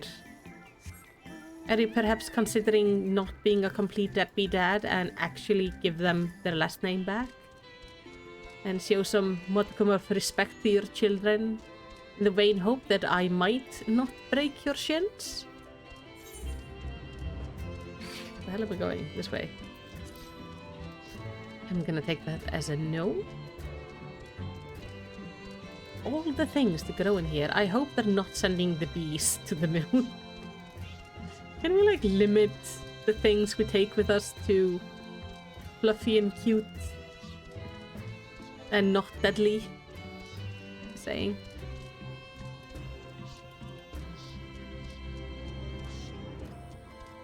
Because we don't need a bunch of hostile things with us on the moon.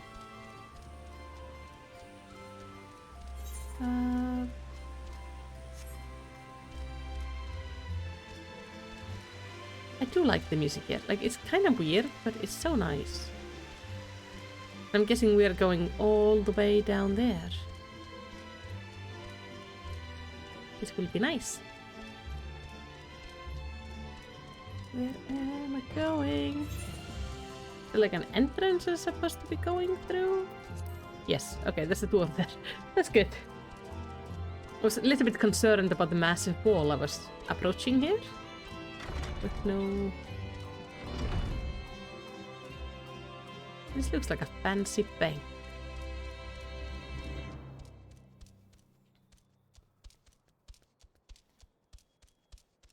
There's like another elevator. There is everyone. I wonder what this place is actually for. Maybe this is like the waiting room for the Ark. The further underground we go, the more surprises we find.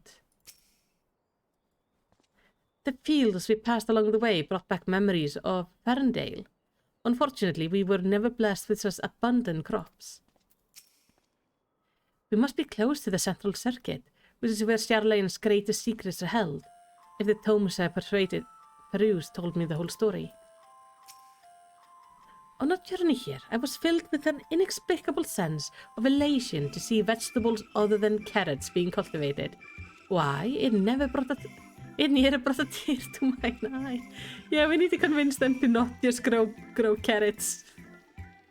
Knowing the forum, even the people working down here are probably kept in the dark about the true purpose of this place. Oh, there you are. Having word with Master Foshino by any chance? No. Pride. He chickened out on whatever he was gonna say.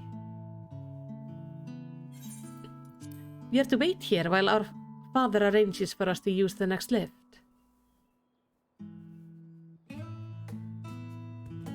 Here, being Logisticon Alpha, where the atmospheric condition of Labyrinthos are regulated. Oh. Water is drawn from underground and dispersed as vapor, stimulating the formation of artificial clouds and rain. By manipulating the temperature and air circulation, they are able to create the ideal environments for growth and preservation of the biological samples kept here.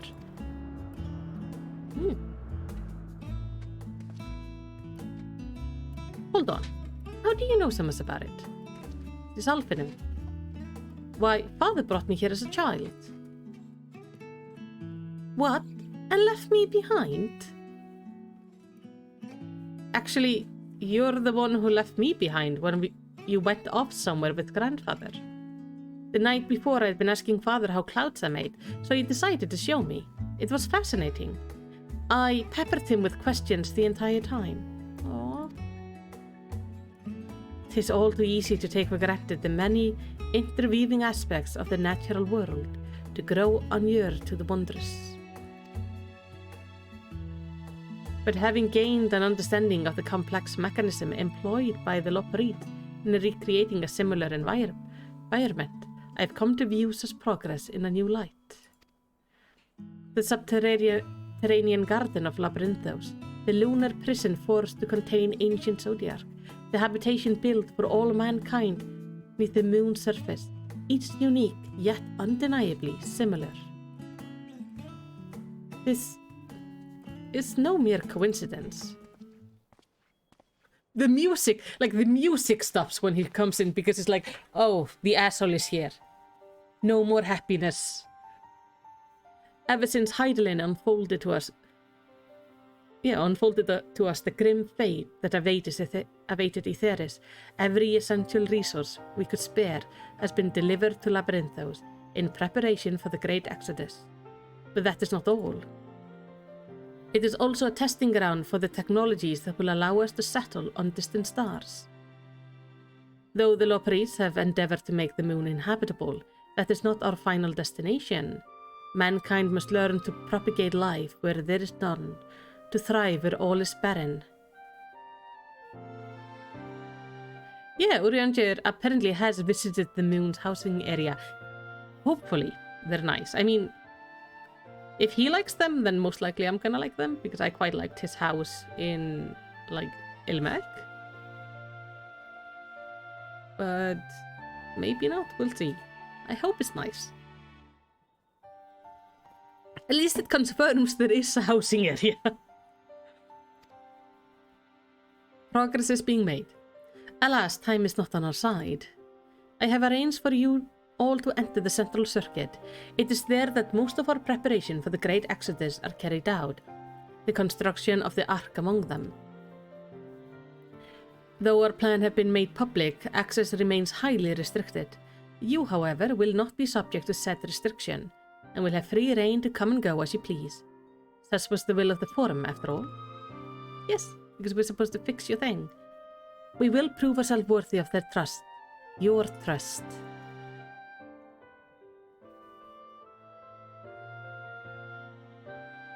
Then let us proceed. We should take this man to a doctor. He has a stick up in a bad place that needs to be removed for his own health and well-being. Disgust, the hair in this man is the worst.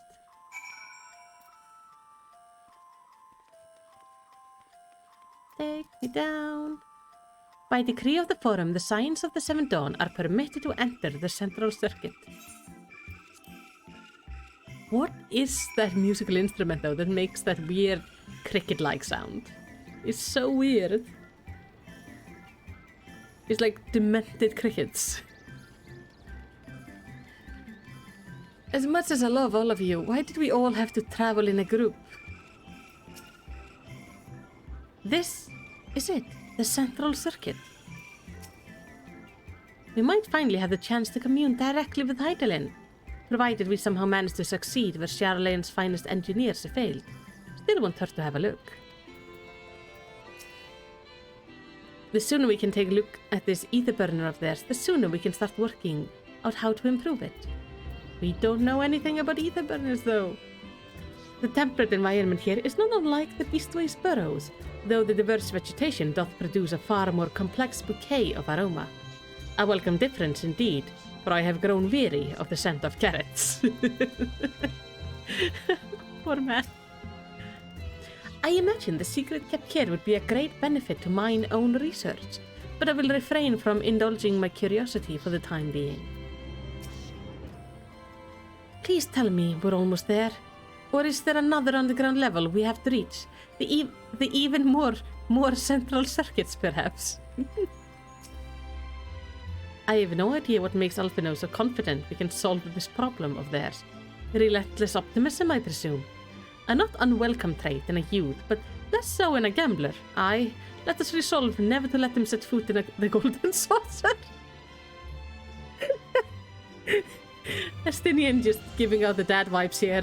All the way is like, yeah, like this is good. Good trait. I see one fatal flaw in it. Let's endeavor to not make that happen.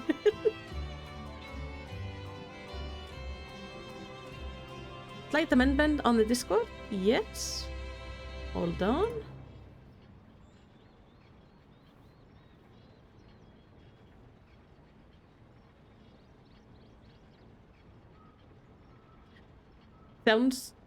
Sounds like a plan, Ape. Next week being like a really long one is perfectly fine. The farther down the travel, the more expensive the sky above becomes, artificial though it is. Would the heavens elsewhere could be so idyllic? So how many quests do I then have to go?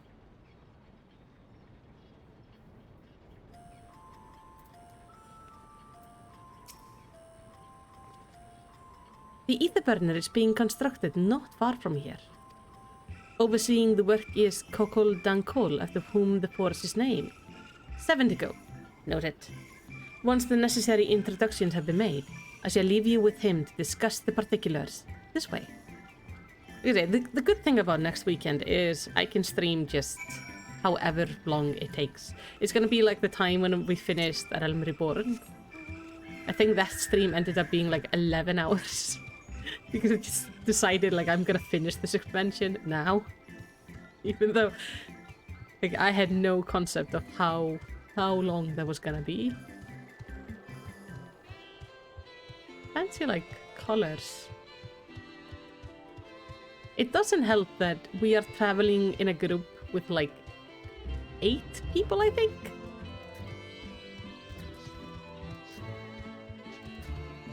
Yeah, you're gonna need, like, next week, bring snacks.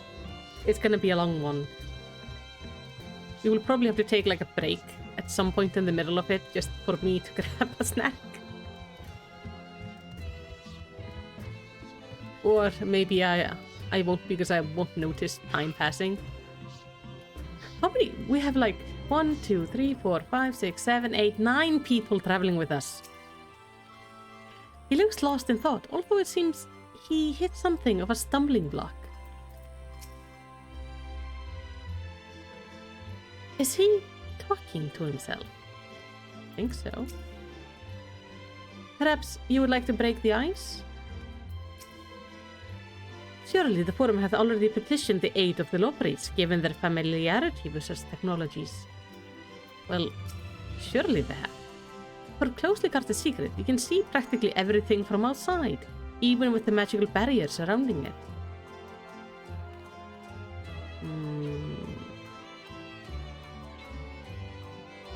I don't know. I don't see anything.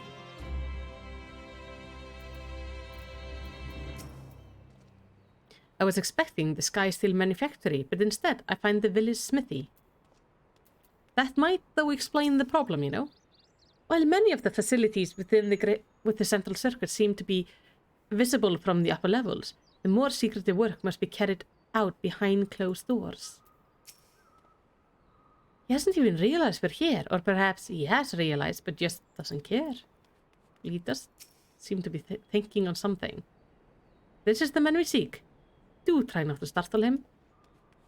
Hello.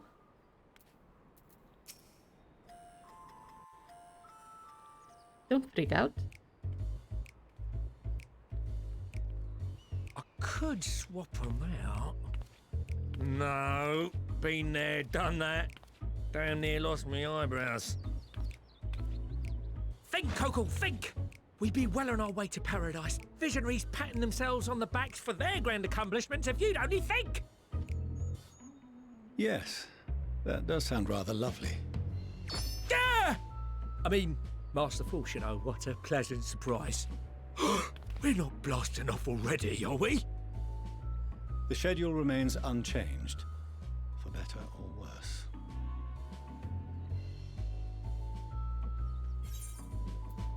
Which is why the Forum has elected to accept assistance in resolving the ether burner conundrum.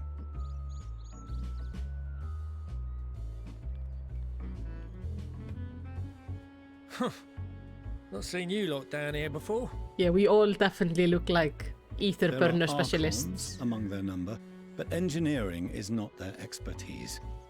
Nevertheless, the Forum concedes the slim possibility that they may have insights to offer. If not, you are at liberty to return them to the surface, by whatever means you see fit. I assure you that won't be necessary. Now, about your troubles with the ether burner. Aye, aye, I'll walk you through it. Suppose I could do with a change of pace. As the name ought to tell you, the ether burner burns ether, ambient or otherwise, and transforms it into motive force. Think of it like a giant bomb that never stops exploding. Even out in that black void where the ether's right sparse, it's strong enough to move our arc. And it probably won't kill you like an actual bomb. It better not. But it ain't perfect. According to my calculations, to travel to the moon and back fast enough for the Forum's liking, the conversion rate needs to be 6% more efficient. A measly 6%, you say? But if I could have squeezed even another 0.6 out of it, don't you think I'd have built it that way in the first place? Hast thou consulted with the Loprites? Over 6%. I guess Yes, it's gonna add up they too are over like conducting their multiple own trips. research, for lack of a ready answer. The moon's propulsion systems are considerable, naturally, yet they are commensurately massive. It is no easy feat to convert their technology into an efficient means of propulsion for a teeny tiny toy boat, as they say, and as I most certainly do not. Oh, this teeny tiny toy boy. Yes, exactly! Damn it all, I asked for refined adamantite and they send me uppity rabbits with inscrutable, ancient, incompatible technology! You're trying to drive me mad! Do you speak of Allegan refined adamantite, perchance? You know of it? Only in the most general terms, I'm afraid. 'Twas an alloy of Allagan make, but the secrets of its production were closely guarded. As I recall, the record stated it was vital to Dalamud's construction and launch. Aye, that's the stuff. No material more conductive far as I know. Slotting some ins like blowing up a dam and watching the river of ether come rushing through. Ain't a living soul that knows how to make it though. We were fortunate enough to salvage some for the ether burner, just a wee bit, mind, from a chunk of Dalamud that came hurtling into the Northern Empty during the calamity. With more, well, that extra 6% efficiency will be child's play. It's a crying shame that we've no other sources. But I know like a bunch of places. Surely the many with shards of Dalamud scattered throughout Eorzea would suffice. Why not get the refined adamantite from them? Exactly. It's like everywhere. Oh, we tried, believe you me. But only a few specialised pieces would have had any in them to begin with. Oh, okay. That does explain it. Drive calls from Ragnarok class internment hulks. Those are the prize bits we really need. According to the Gleaners, getting to them means delving deep into the shards. And the defences are still very operational and very eager to blow them up. We do have experience going inside those. It's rough going in there, even for the cream. Not sure they'd make it out alive. Weren't we near that part of the Ragnarok when we went to destroy Bahamut? I think so, yeah.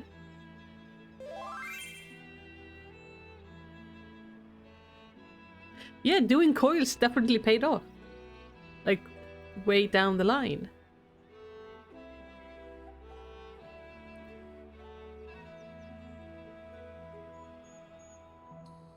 You want me to go and fetch the woodsit? I'll bring it. That may be for the best, though you doubtless find the task too dull for your liking. Yeah. There are multiple internment hulks in Eorzea alone, so handling this ourselves may not be the most efficient option. Yeah, Rather, I'm supposed to if we could fetch the salvage thingies. adamantite from the shards simultaneously. Thancred, is the link shell we established before you went to Garlemald still active? Of course. The floor is yours. Oh, we're gonna gather like all of the scions?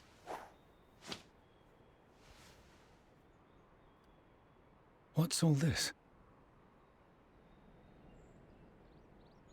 Gathering firewood, so to speak. We alone can accomplish little, but joined by others, we may yet build a bonfire to carry us heavensward. Like that. This is Alphino. That experience Scions of have need gathering of you. firewood changed his life.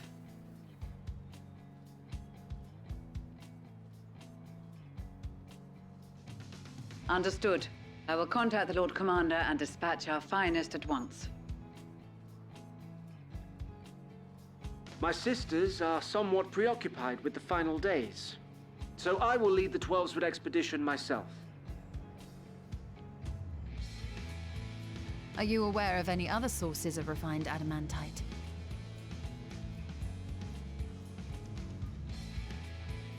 Logically, such an invaluable alloy would have been utilized solely where absolutely necessary, in components intended to conduct or collect surpassing amounts of ether.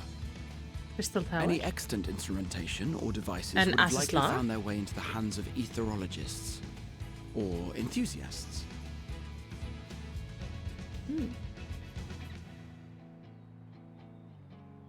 Magical artifacts of Allagan design? The Eastern Alliance will send word to one and all. Are there other ways we may offer aid? No shards of the Lesser Moon scar our soil, but our stake in this cause is no less for it. They have the ether barriers in the desert. there Maybe anything offered something that might be of related to use to you? those? What did you say? Oh, you got friends in far places, lad. Oh, we got friends everywhere. Any road, if you're offering, I wouldn't say no to one of those Far Eastern sacred relics. Some of them can hold enough ether to summon a whole damn primal. Combine a source like that with the ether burner, and 3, 2, 1, kaboom! I gather you heard his explosive enthusiasm. Might you secure us a suitable relic? If they go talk to the Kojin. It shall be done. I know little of machines, but I promise we will do our utmost to gather the materials you need to finish your starship. I am glad for the work, in truth. Better to busy oneself than wait and fret over disasters foretold. Yeah, it's nice that it's paying off like everywhere we've gone. Then why are we all still standing about yapping? There's plunder for the taking. And I'm a born plunderer. I'll be an old Charlian before you know it. Start mixing the grog. I'm certain that can be arranged. Thank you all, and do be careful. Just like that. Just like that. Aye, just like that. Our refined adamantite is on its way. 10 years of work, paying off.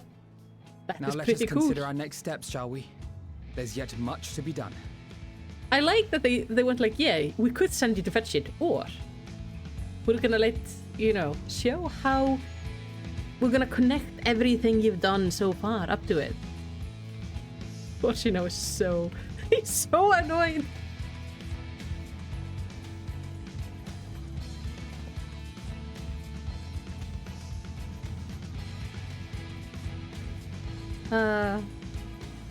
Man, looks like he took a bite out of a lemon.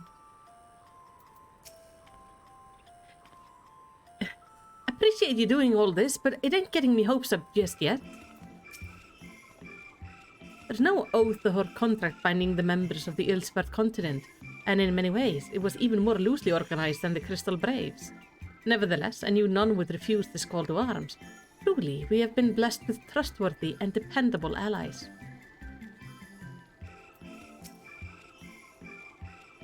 Time and time again, it seems that the elegant sometimes or other are either the cause of the solution to our problems. To think the self-same material that once launched Dalamud will now be used to help ferry mankind to the moon. There's poetry in that. That would have been an excellent... Take a bite out of lemon, remember that? Okay. But yeah, this would have been an excellent time to say, oh, Alfino, Alice, great job. I see you worked hard while you've been away from home, but no. Like I say, the stick up his ass is it's terminal by this point and in need of surgery. I'm confident that even the deadliest of elegant defense mechanisms are no match for our allies. At this rate, some of them might soon have as many accomplishments on their names as a certain warrior of light. Was she Kratos? Consider how much of a fuss he made at the time. I don't see why he takes every opportunity to bring it up. It was just firewood. I know. But it was a defining moment for him, and it's adorable. First the Telfroy, and now the final days. No one can accuse the Ilsberg continents of backing down from a challenge. Of course, they weren't all committed to the cause when we first set out. But after seeing the example set by you, Alfino and the others, the change was palpable. Oh, somebody sent me a whisper just saying that my warrior of light is super cute. That's so cute. Somebody who probably was here picking up quests. I'm gonna send them back away. Thank you. Oh. People are so nice in this game. What serendipitous irony that the remnant of the seventh umbral calamity would become the keys to mankind's salvation. Never more certain have I been that Master Louis watches over us from the ethereal sea. Did they really have to turn on the rain right now? Though Bahamut is long gone, the Interment Hulk are far from safe. It could be much worse, of course. They won't have to fight their way past Mericidian dragons, nor is there any danger the Elder Primal might be summoned again. Even so, I dare say there are still a fair few elegant creations and contraptions remaining to bar our friend's way. I only hope that Grandfather watches over them. It's times like these we're reminded of how famous or infamous Alphino has become. Who would have thought he could achieve so much in a single leap-pearl conversation? As we're expecting a rather lot of visitors in the near future, I would best return to the surface and inform the relevant parties. I also have contact of my own that might be worth a try. Oh, and who might that be? That's for me to know and you to find out. And on that note, I leave matters here in your capable hands. Best of luck. Okay, this is level... Oh. Cinematic? Meanwhile in Ul'dah. Alright. What's happening in Ul'dah?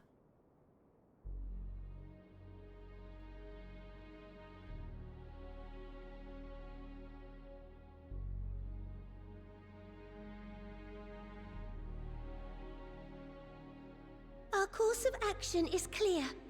We must harvest refined adamantite from the shards of Dalamud and procure arcane relics of Allagan make. Summon the best and brightest of our immortal flames and form an expeditionary party at once. Call upon the Sultan Sworn and Brass Blades for support as you must. Papashan, send word to the guilds. We will require the expertise of master artisans if we are to have any hope of identifying and recovering these elusive materials. Thiergeist, we have need of your stone torches. They are to assist the immortal flames in scouring the ruins and to help secure the surrounding areas. I trust I can count on your support. As commander of the stone torches, my son Zimberg will personally see it done. Nice. It's nice seeing the world unite. I would have you lead the raiding party.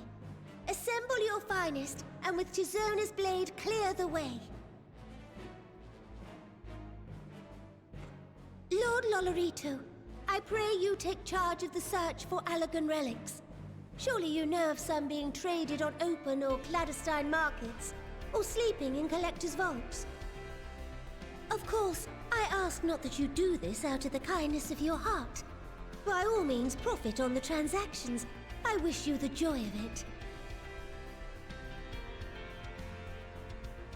The final days descend upon our world. If circumstances are truly as dire as they say, Ul'dah's best efforts may be for naught. And yet, when we Eorzeans rose from the ashes to rebuild our broken realm, did we not learn one simple truth? He's become such a good leader. It's so nice. That which seems all but impossible to overcome alone may yet be possible if we stand together. It was the Scions who united us then, and it is the Scions who call upon us now. Ul'dah will answer that call.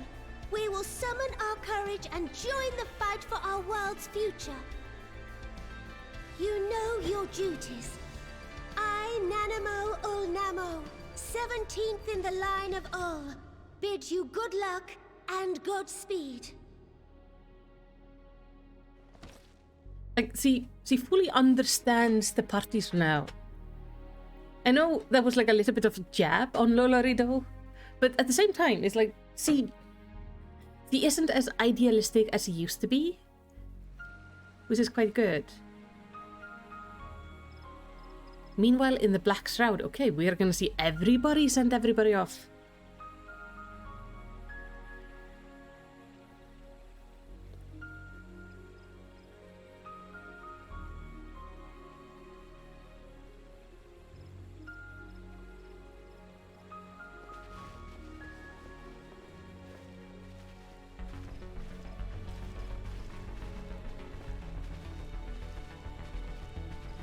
I like that they are recognizable characters. Like mixed in the groups. I saw the trainer from the Archie-Guild We there. fielded a goodly number, but our ranks are heavy with healers, and an abundance of restorative magics will be of little help in destroying Dalamud's defenses.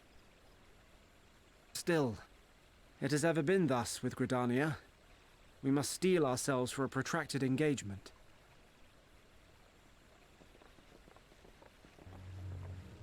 Not if Alamigo goes In with that you. case, might I suggest taking us along?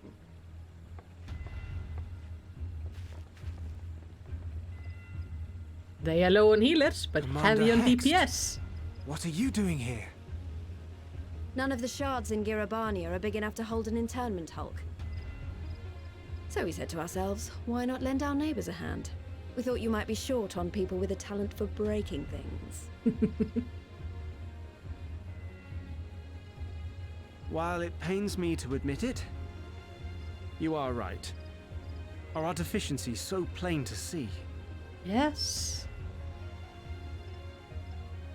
It might have been a lifetime ago, but I was once one of the scions assigned to the Shroud.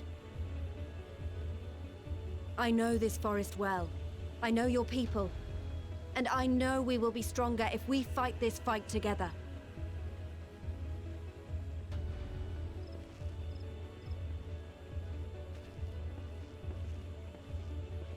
Then I will It's impose amazing upon how you with a Alamigo clear has conscience. gone forward. Come, let us speak of how to integrate our forces. Like from our first introduction to them in Little Alamigo. I hope you liked the video. And I'm always trying to make them like better and better. Next one is going to be on Haku Manor, which is going to be fun. I haven't recorded won't it let yet, it all be for but it's going to be nothing. good. I promise you, Papalimo. No.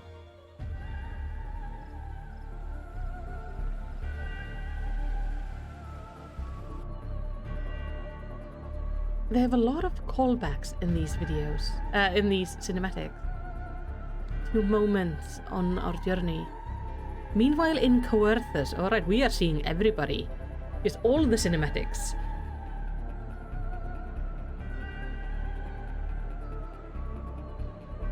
Huh. Going to talk to your brother. There you are. We've no time to waste, brother.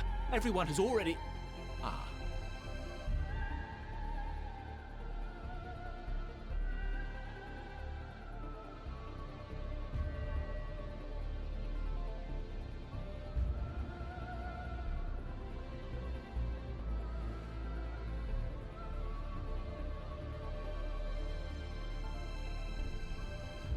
I'm not sure I'm gonna be able to finish the Haku Manor before Halloween, but I will make a video on like why we celebrate it. That was a roar. A dragon's roar. Are the dragons gonna help us? Is that Vitra or Hresvelgur?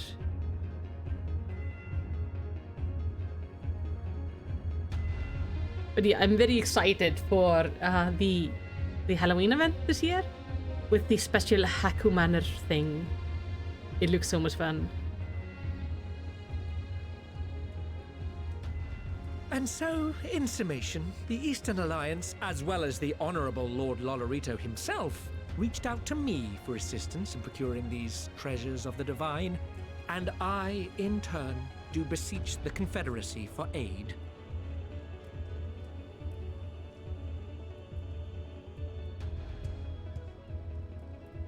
See? Kojin! You should be talking to the Kojin. Is that... Hancock? What a surprise this is. Hey, Saravan. And a fortuitous one at that. I have a favor to ask, you see.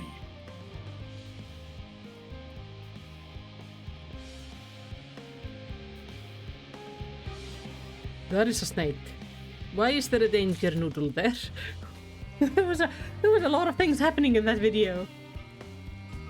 Oh, you just want the pumpkin cookie emote? I want the pumpkin cookie emote. Okay. Albino is resisting the urge to pat himself on the back. But remember the snake? Wasn't the snake one of the, what were they called? The animals that can talk to people. The fox that Chloe has is one of them.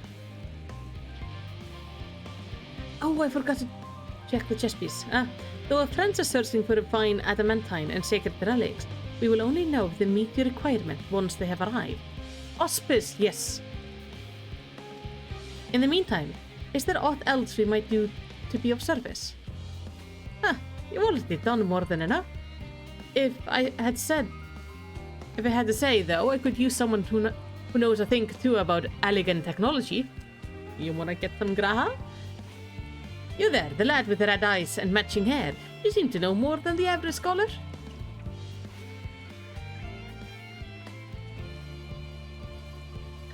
If only Master Kokol knew how right he was. While he and Graha establish rapport, why don't we help with the preparation for the Great Exodus? Indeed, this would mean going above and beyond the terms of our arrangement. But I propose this not to curry favor. As confident as I am that we will succeed, we must be ready for every eventuality. This would also be the opportunity to familiarize ourselves with the logistic of traversing the Great Expanse. And if nothing else, if it beats twiddling our thumbs while we wait for the adamantine.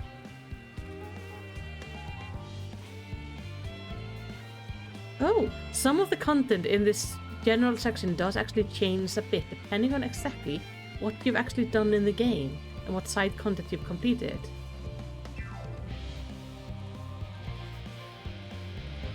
I have tried to do absolutely everything, I think.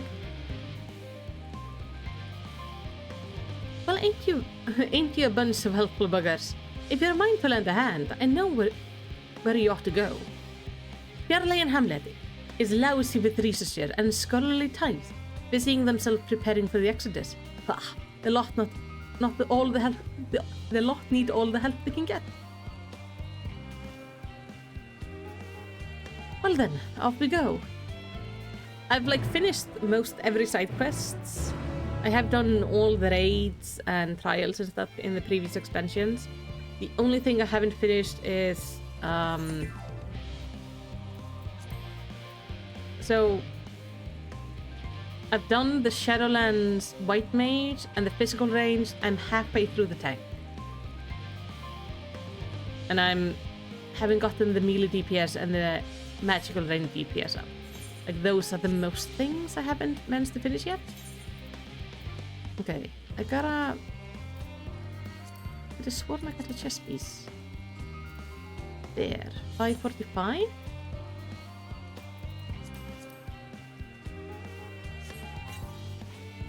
Sorry, I meant Shadowbringer.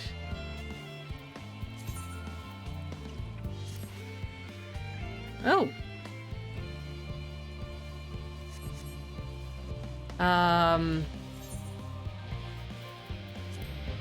Oh, for fuck's sake.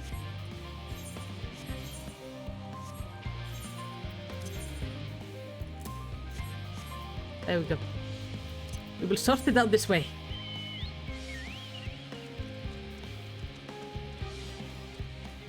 Okay, now I need to go up here.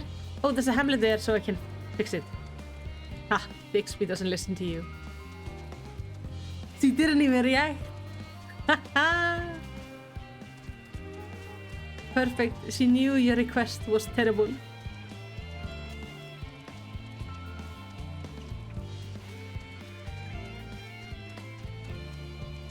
I'm still curious, what the ship is meant to look like. Oh, is the ship maybe the thing down here? Yeah, she just decided to stay out of it. She looked around and went like, nah, this seems like unnecessary drama. This is more like circular buildings. If they are building a gigantic ship down here, where do they keep it? Also, how do they plan to get it out of here?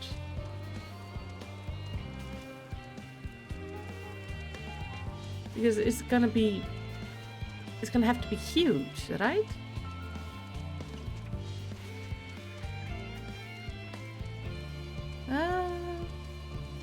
Traveling with like 3,000 people.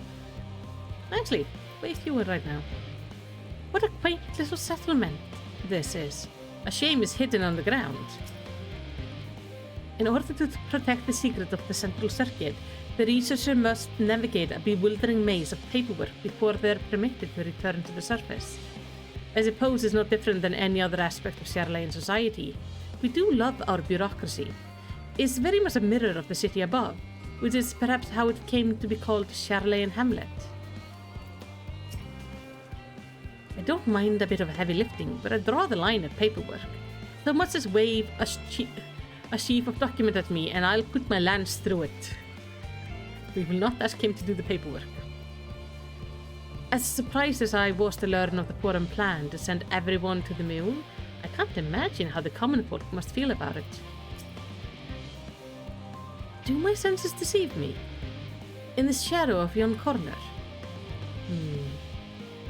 One can but hope this leadeth not to mischievous undertaking. Wait, in the shadow of the What are you seeing? I'm concerned. From what I can tell, a lot of people actually live down here.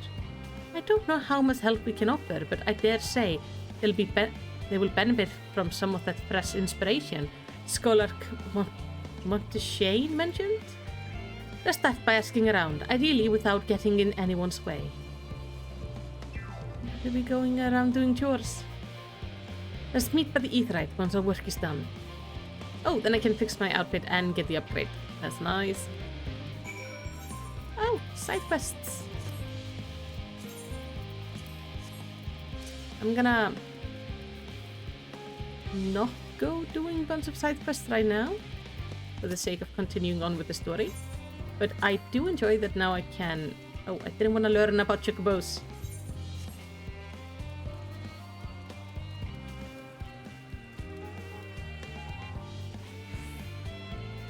This actually looks really nice.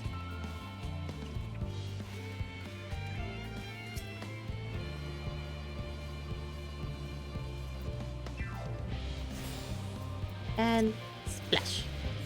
Now fix my outfit. There we go. Everything is as it should be. Now I need to find somebody needing help. Not in here. There. Silken Grin.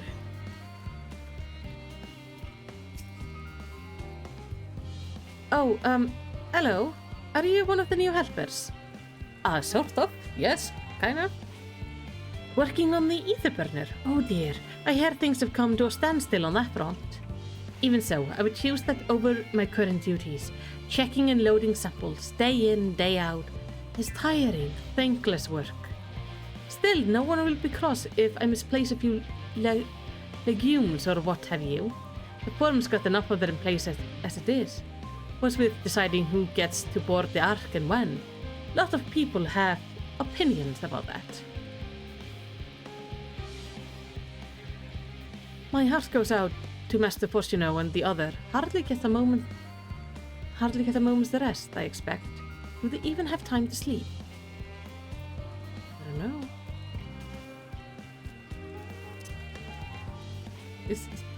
I do not envy the task of picking who gets to go first. Helping with the Ark, even with all the power Master Cuckold managed to squeeze out of that ether burner, is still not enough, apparently. And now I hear the final days have arrived. Horrible creatures running rampant all over. Ugh, if only we'd begin the exodus sooner. People are dying, and there will be no end to it if we don't fulfill our duties. But we will. We spent years preparing for this moment. Believe in the plan, and all will be well.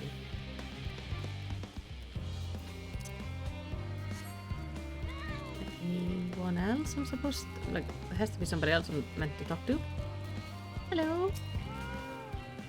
Offering to help. That's very kind, but I should be able to organize the rest of the documents by myself. it's mostly lists of things we'll need once we arrive on the moon, and then whichever star we choose as our new home. My duties largely concern the maintenance of living conditions, so I'll be a lot busier after we depart. I hear that our lunar collaborators have come down to assist in our effort. I'm looking forward to finally meeting them in person, after having communicated with them in such a limited capacity thus far. To be perfectly honest, I've not even the slightest idea what they look like. I do hope they're not enormous looming giants. Why, I would much prefer something small and fluffy, like a beheaded rabbit that ran by. That would be one of them. Your wish is confirmed. Like, you are gonna get it because they are actually tiny rabbits. Oh, there's Urian J with some lobritos. Oh, Living Way is here. It would appear the Loprites have infiltrated Sharlayan's most heavily guarded facility. How? I know not. What joy! Oh, hate this song. What joy to sample the delight of Etheris. Doing that side quest, the Singing Way side quest, was the biggest mistake of my life. I didn't realize they would start singing, but they only sing one tune. And I don't like it.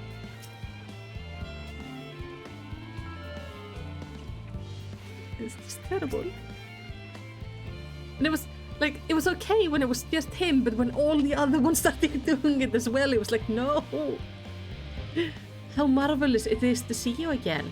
You'll be pleased to hear I've learned much since our fascinating discussion at the Caratorium. It's all thanks to Urian J, you see. He taught me the finer points of cooking, which, despite my name, I knew very little about. So many dishes, so many hard-to-pronounce words. Actually, I was rather hoping he would show me how to bake an arcan loaf. They're quite popular, I hear, though it doesn't sound like it contains any flavor to speak of. Still, if that's the sort of thing you kind of enjoy, as it'll make enough to last the whole journey, please do not do that. Urian J stopped them. Crikey! I wasn't expecting to see you here, Melicity. I'm sorry I didn't have a chance to say goodbye, and for having those other Lopritas attack you. Terrible misunderstanding that. It's okay. Not to worry though. All have since recovered from the rather savage beating you administered. They bury in a whale well, perhaps a little, on account of the savagery, but time heals all wounds. Most, anyway. Well, you know, you had them attack me. Fancy meeting you here, Melicity. Our friends in the forum brought us to see their teeny tiny boat, which was quite impressive considering they didn't use any creation magic. What we're really interested in is Etheris itself, though we now find ourselves in sort of a funny, underground, miniaturized version of it.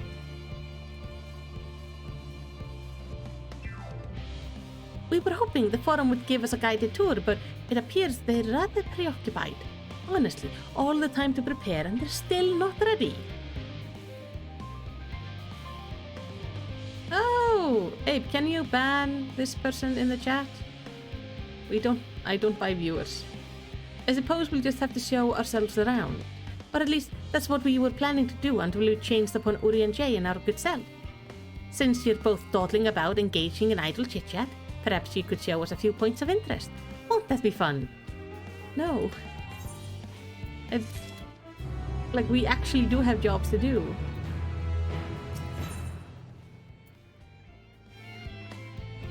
Thank you, Abe. Crazy bite, Urian J cannot free himself of the Loprites. A tour of Labyrinthos. An unexpected yet prudent suggestion. Given the similarities betwixt this artificial environment and Beastwaite's burrow, it would be in our best interest to have the Loprites acquaint themselves with the condition deemed optimal by the Sharlayan collaborators. No! Show them that there is grass down here. We can actually make, like, nature stuff. Yeah, no worries. It always takes me a while to figure out where the ban button is as well.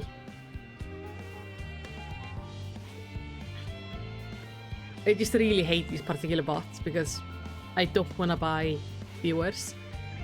Or followers, because it wouldn't even be viewers. It doesn't really help me to have like a huge number if nobody, like if it's not real people behind it. I fear, however, that continued reliance upon my limited knowledge would risk narrowing rather than broadening their perspective. Mayhap thou art better suited to lead this venture. I don't know this place. What a marvelous idea. Might we begin with that great big what's it over yonder? Ah, yes, the what's it. I shall leave its explanation to Melicity. Urianger, what are you doing to me? Oh no. Do I get to pick what I say? This is gonna be terrible.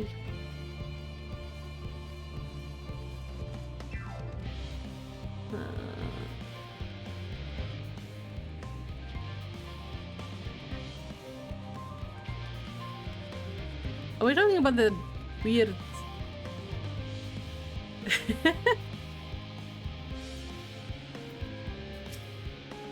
Goodness me! To build something so large without creation magic is positively stupendous. Perhaps you could direct our attention to its most important features?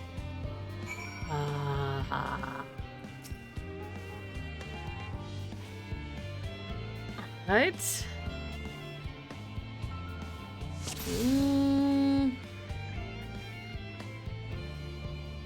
Show the loppers the important features of this apparatus, or at least the features that seem in...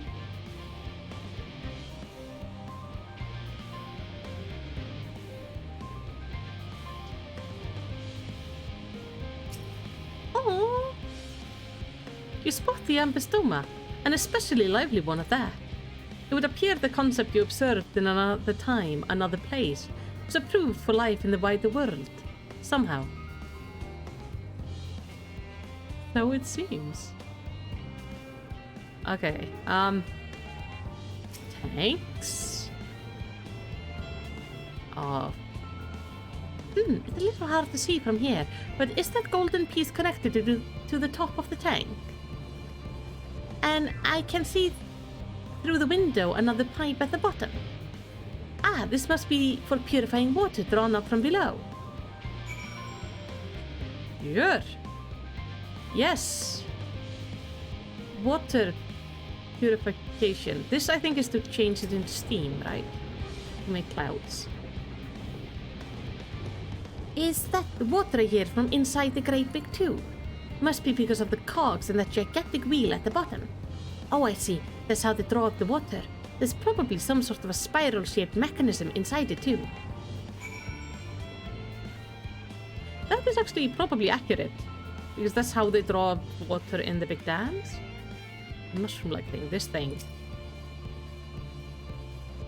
I don't know what that is. That looks like the trees in Greatest Ansvale. Yeah, they are terrible. Hold on, that's a bit of a strange shape. It's thin at the bottom, but big around at the top. Quite tall for something so unbalanced, too. Now it makes sense. That's where they store the water. Okay. Thank you for answering all my questions, because I have no idea what was going on.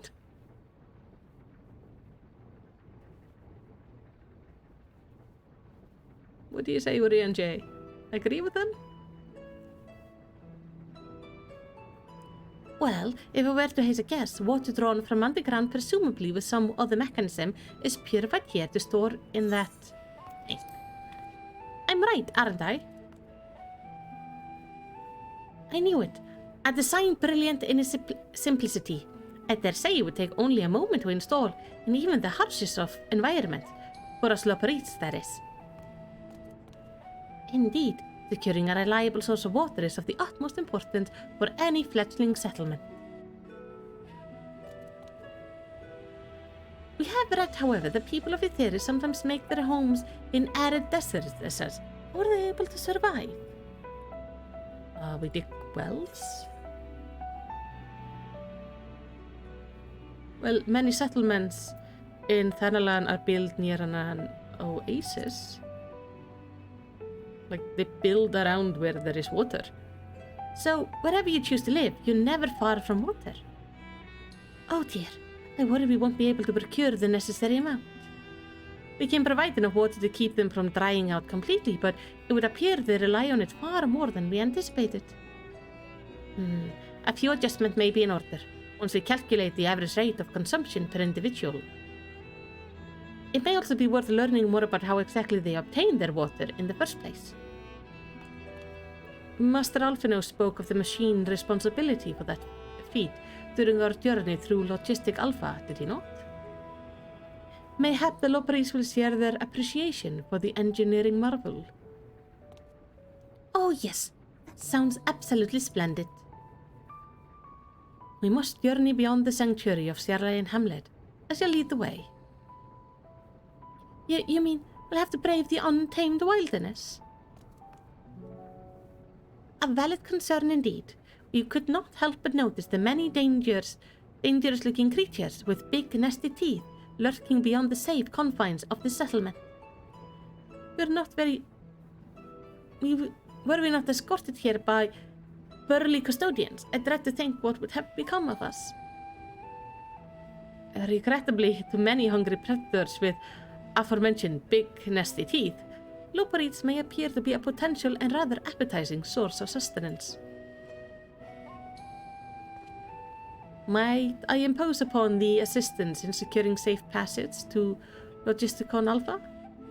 For my part, I shall act as an escort to Living Way and Cooking Way. I entrust Singing Way and Growing Way to thy care. Can we switch? You can take Singing Way and I take Living Way. I like Living Way better. A more valiant protector they could not wish for. Godspeed.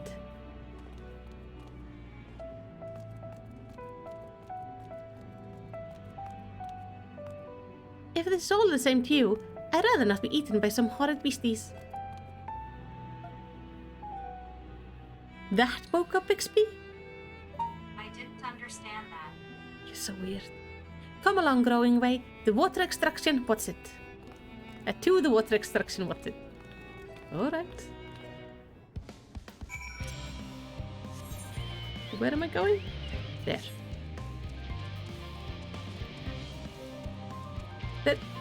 Strider, you know their nature just doesn't look right. They need more water features and they need grass, not green tiles. Just we need nature in our nature.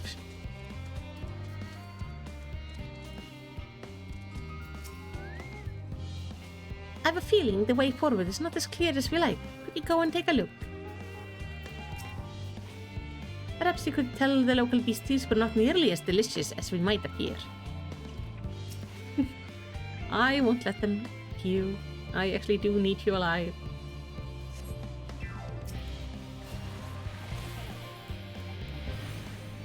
I'm just gonna glare this thing to death. Oh, I don't have Katla with me. Hey, what? Because I can't really use my panda much anymore because... No, what is... because my ears glitch through it. Like at minimum, I should have Katla with me at all time. And Katla also has ears. So...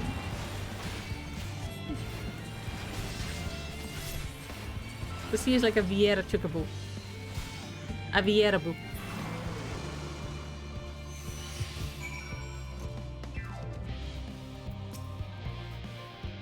Thank you so much. I really hope this water extraction is worth these harrowing experiences. All part of the fun, some might say, but I'd rather not be burned to crisp. It is all the same to you. Well, I get it. Nobody is keen on dying, I guess.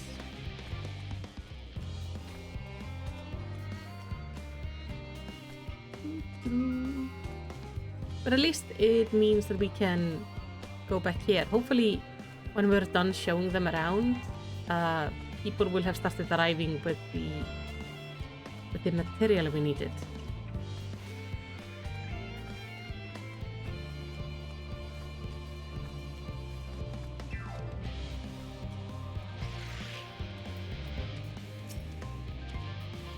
My friends, I bid you welcome to Logisticon Alpha.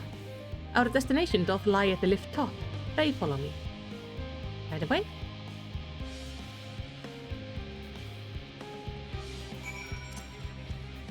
Up we go, up the lift.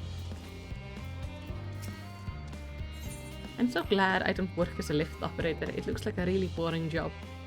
Especially lift operator in a place where not a lot of people use the lift. Forgive me for asking, but are we any closer to the kitchens? Come to think of it, why am I even here? Atmospheric manipulation are hardly my area of expertise. Good point. On this occasion, it would behoove us to seek out counsel of those qualified to describe the working of the apparatus. They may also be in possession of schematics or other useful documentation, should the Loperites request them. As for the forum esteemed guests, it's unlikely that they would be refused, yet thou knoweth as well as I the changeable disposition of Sjarleyan bureaucrats. True. That was terrifying, but at least the scenery was more pleasant than whose name Skarlemal. As a first impression of Etheris, it was far from favourable. Anyway, onwards and upwards, quite literally, as in the case here. As I understand, places like Labyrinthos are the exception, rather than the rule. You don't all build enormous underground living spaces like this, surely. Oh no, this is not the usual. Marvelous, simply marvelous. So this is where the magic of science takes place. The perfect environment to sustain life, artificially created. The knowledge we've gained here will be essential when we start looking for new stars for your kind to inhabit. Apparently, most of them don't even have air for you to breathe. You're all very lucky that Etheris just so happens to provide everything you need to thrive. Or did mankind turn out the way they are because of the available resources, I wonder? That would be probably the answer. Either way, it's nothing short of miraculous, and I cannot wait to see more of it. That's so precious. Okay, new pants. Wait, can I? I cannot glamour here. Are they bad? Ooh, they are. They're a choice, but I can fix it. There. I'm... No, now it looks like I'm wearing my underwear. That is even worse.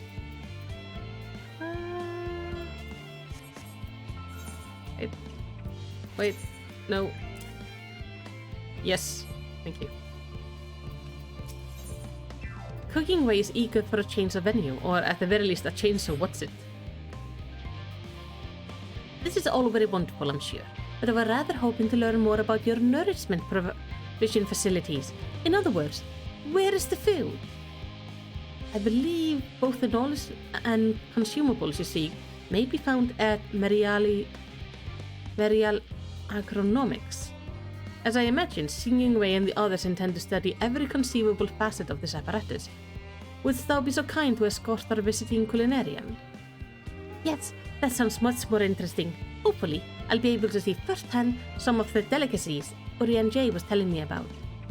Even his incredibly vivid, if a bit too verbose description cannot compare to sampling them myself. Not to mention, Etheris will soon be no more, so I must learn all I can while there is still time. Yeah, let us brook no further delay. You three have fun. I'm gonna try to save us from the impending doom of eating nothing but carrots for the rest of our life. How do I get out of this place? Was this the way out? I think so. Yes. I wish I could fly. Oh, we're taking him to the farm areas. Yeah, that makes sense, because then he's gonna be able to see like all the different things we grow here. And that is good, because he needs to see all the things that are not carrots. Because there are too many carrots. The music also needs to calm the hell down. Like, dramatic things are not happening right now.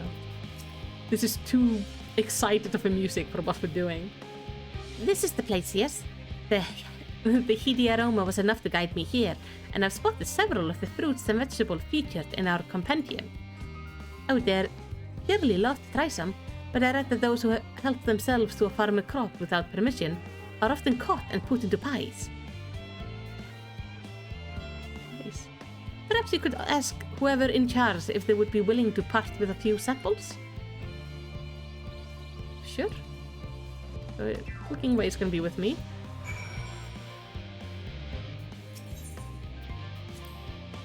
I suppose if they did put me in a pie, I could just eat my way out. Wait, they get quite hot inside, don't they? On second thought, let's stick to the plan for now. Just tried to say, yeah, that's an issue on this part. The let's get hype stuff happening song goes on way too long. Yeah, they needed to switch back to the regular area music here a while ago.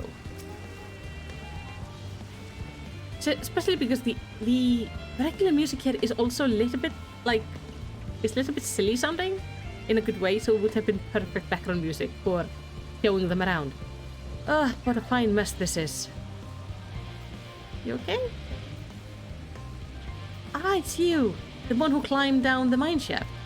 I would show you around if I could, but I'm rushed off my feet preparing for the exodus. And I'm not the only one. We all gotta find ways to do what we do now. Do what we do down here, up there. First on the moon, then on whichever star the Forum decides will become our next home. It's all so sudden, so unreal. Don't want to go to the moon? Well, it's better than waiting for the final days to claim us. But no matter how carefully it's all planned, we'll never be able to take every variety of flora and fauna with us. Even the ones we can take may not survive in their new environment. So many species doomed to extinction. Sorry, that's not what you came to talk about, is it? Nothing quite so dire, I assure you. We merely wish to sample a little of your produce, if we may. By all means, help yourself. Much appreciated, my good fellow. So, where to begin? Well, let's have something that's not carrots. That's where we're gonna begin. Grapes. Grapes is very different from carrots. Let's introduce you to grapes. Oh, I know what these are. Grapes, yes. Let's see if they're as delicious as they look.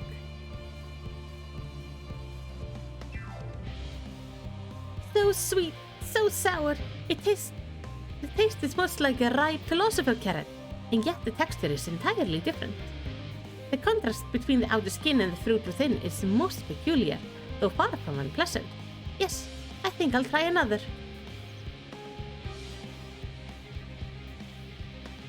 Well, that certainly gives me food for thought, though in a far less visceral manner than any philosopher carrot. But tell me, what is your opinion of grapes? I mean, they're okay. Remember what was said about Asim and grapes in Elfist? I forget. An expression of indifference, I assume? In all fairness, our compendium did note they are valued more as an ingredient for spirituous beverages rather than a fruit for regular consumption. He jumped down a volcano for them. Anyway, that's enough about grapes for the time being. On to the next threat. I'm mostly just answering personally for myself. Grapes are like, they're okay. Orange by name, orange by nature. What comes first, the fruit or the color? Who cares? Let's see. Oranges I always find difficult because they taste yummy, but I hate peeling them. Like, I don't like the texture. Yes, that's equal parts sweet and sour. As with the grapes, yet nothing alike. I may have to consult Oriange about expanding my vocabulary. I simply cannot find the word to describe it. Perhaps what I'm looking for is bitter. This is all very complicated, you know. So many flavors, so many choices, and each individual with their own personal preference. Now I see why you all turn your noses up at the idea of eating nothing with carrots. Marvelous though they still are in my estimation. Lest no one say I said otherwise. Ah, but speaking of carrots, I have yet to sample any of the vegetables. Let's see what's in the field over there. Let's see. Endwalker, the recycling expert. They're doing very good with doing a lot of callbacks to old stuff. What are these meant to be? Are these supposed to be pumpkins? The color, the texture. Are they some sort of enormous round carrots?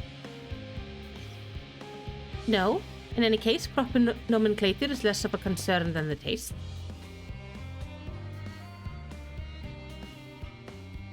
Blech! It's so hard and flavorless. I may as well be chewing a piece of wood. That's all but confirms it. These are nothing more than misbegotten failures, masquerading as godly carrots. Stop, stop, stop! Can't you see these are pumpkins? And no one with any sense would try eating them raw. You're supposed to cook them first.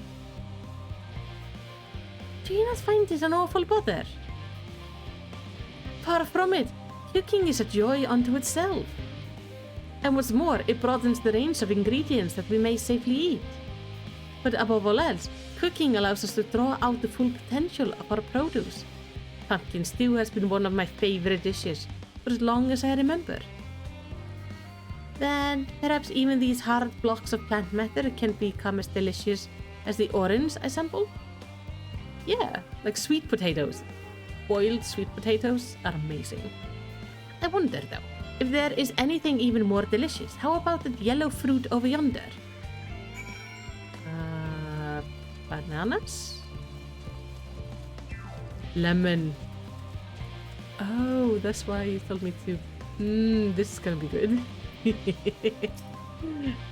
What a wondrous fragrance!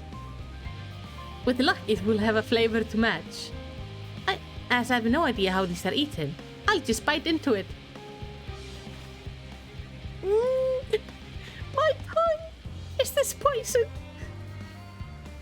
No, it's lemon. A lemon? You mean it's supposed to taste like this? How can something so similar to an orange be so revolting? It may be some time before my palate recovers from this ordeal. As such, I had best be called to an end to this round of sampling. Let's say our farewells and return to the others. Oh, honey. But I'm glad maybe this helps them understand, like, some things need to be worked with before you eat them. Finished, have you? I trust you found something to your liking. I'm rather unarmed with the grapes and the oranges, less so the pumpkin, though I learned the hard way they're not to be eaten raw. Then there was the lemon, the deceiver.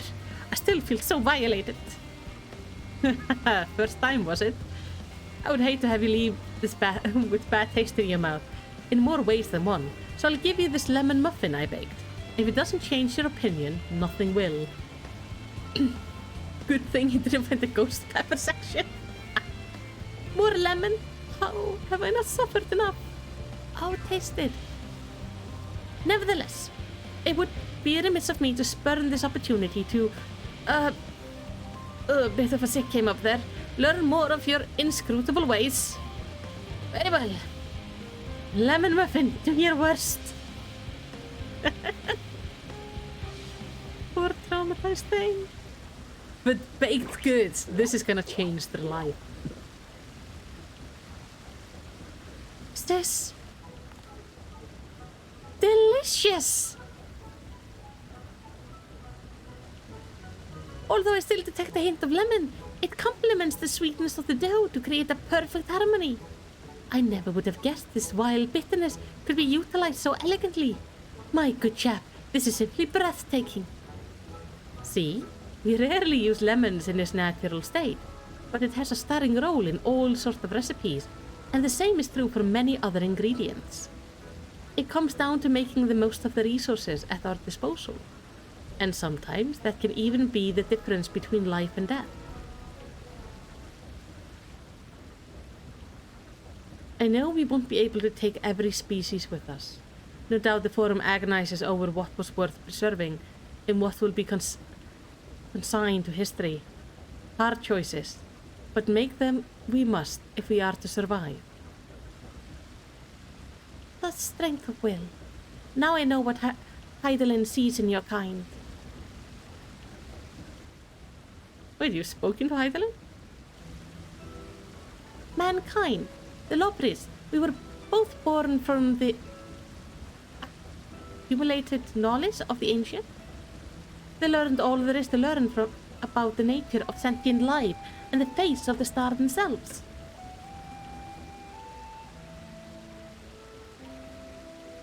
Once a civilization has fulfilled the basic requirements for survival, it will inevitably seek to eliminate all forms of negativity and achieve perfection. And therein lies its folly and its downfall. For perfection is an unattainable ideal. It's the paradox of the immaculate carrot.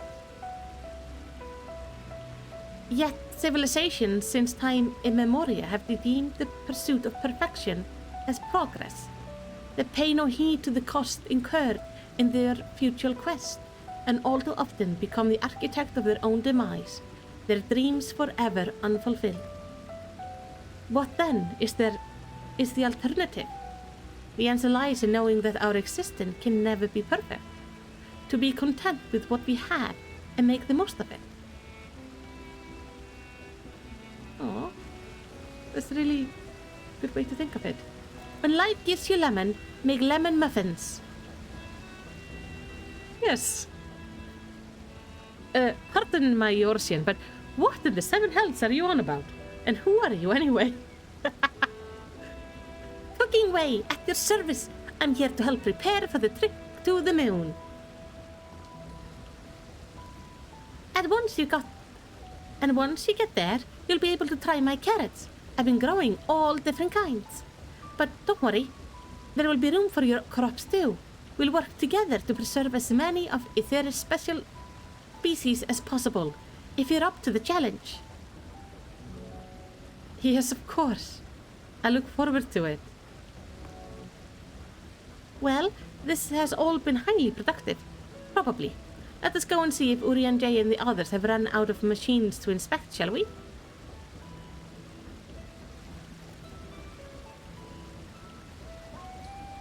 I'm glad we got to go with Cooking Way. Do you have any thoughts? So he's one of the forum's lunar collaborators. Not quite what I was expecting, but he seems a decent sort. I'm glad he enjoyed the lemon muffin too. Hopefully the next time he has one, he won't be compelled to wax poetics about the meaning of life and in the immaculate carrot again. They spend too much time with Urianger. That's what happened. It's just... It's part of the problem. They spent too much time with him and now they're all waxing poetically. Off we go.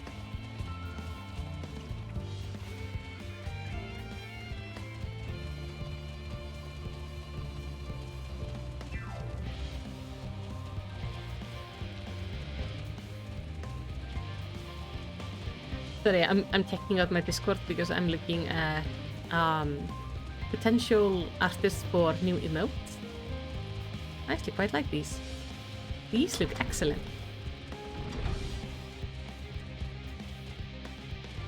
Could be like it's a very readable style, so hey, I really like them. So after the stream, I'm gonna have to like poke you for contact information. That was most enlightening, especially the part with the lemon muffins. Actually, I was wondering, do you know any of the other places famed for their cuisine?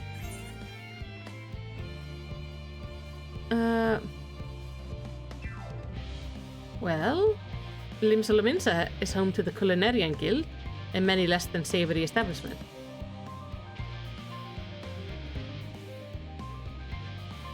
Would that I had time to visit. The more I learn of Aetheris, the more I wish we could spare it from the final days. Also, Hydaelyn's orders are to flee, not to resist. If only there was some other way. Could this though be a part of a test that we are supposed to resist, in a way? Urianger appears to be tallying the Loporrids in preparation for an imminent departure. Felicity, I trust thy time at Meriel Agronomic did bear fruit. Our own efforts too were rewarded. We now possess an embarrassment of educational riches. No doubt our guest's relentless pursuit of knowledge could occupy them and us for a fortnight. Alas, time is of the essence. Let us return to Charlane Hamlet forthwith. I shall gladly attend to each and every Loporrid there, should further question within my power to answer arise. Okay, so we are gonna continue on, which is good. Oh.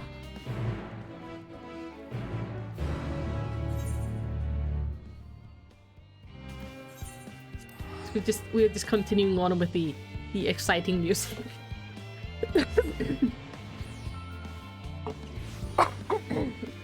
Pardon me. Flash.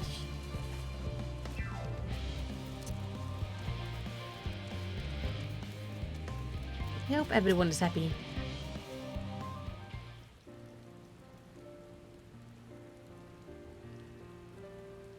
Like, why couldn't we have this song on during this quest line?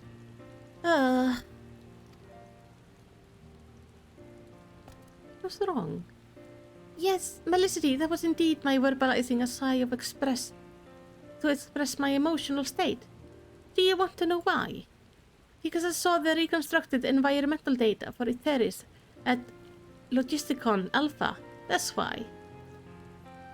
A forest so lovely and so leafy. Are all of your forests like that?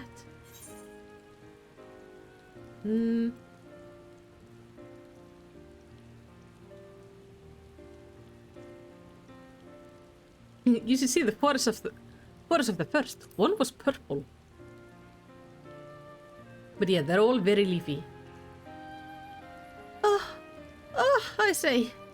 With a star so wonderful, it comes as no surprise that you're reluctant to leave it behind. I was a fool to think otherwise, to assume the moon was something worthy being proud of. Oh no. You did so good though. Like, it's not my style. I think it looks extremely tacky, but it's still something to be proud of.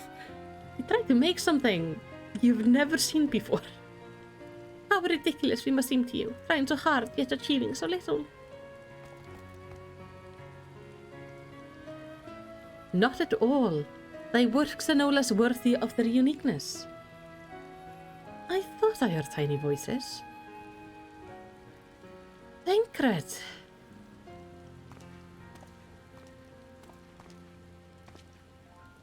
How didst thou fare? Oh, I was able to glean a fair bit from the researchers while helping to move their cargo. Preparations have proceeded without interruption here, despite news of the coming end. We have the forum's leadership to thank for that. That doesn't mean people aren't worried, though. Quite the opposite.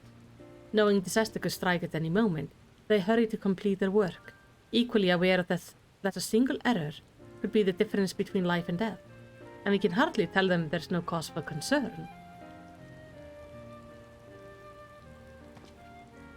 Perhaps not.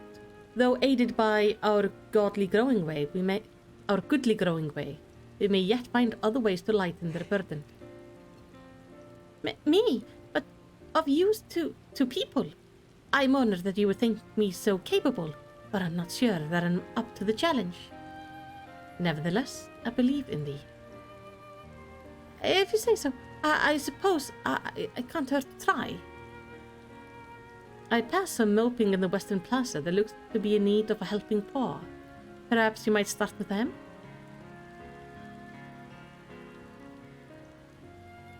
I think getting to meet the Loporritos is gonna do a lot for people's spirit. It's a good place as any. Come. Just go around and hug people. Like, you're cute and fluffy. It's gonna do great things. Back to the dramatic music. You best go with them. I don't think Urianger misjudged him, but Growing Way does look like he could use some emotional support. I still have work to complete elsewhere. Trust that I won't return to find any Loporrids in tears. I can't promise anything. But if there are tears, let's hope they're happy ones.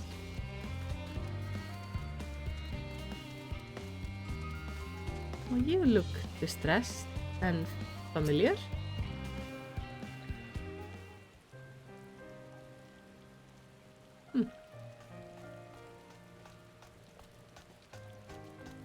I may have seen somebody just with a similar hair before.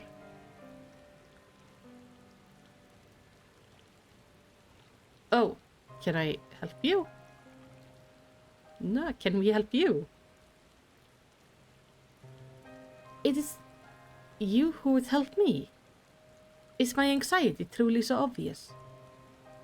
A burden shared is a burden eased. Pray tell us of thy troubles. Those little fellows do look like good listeners.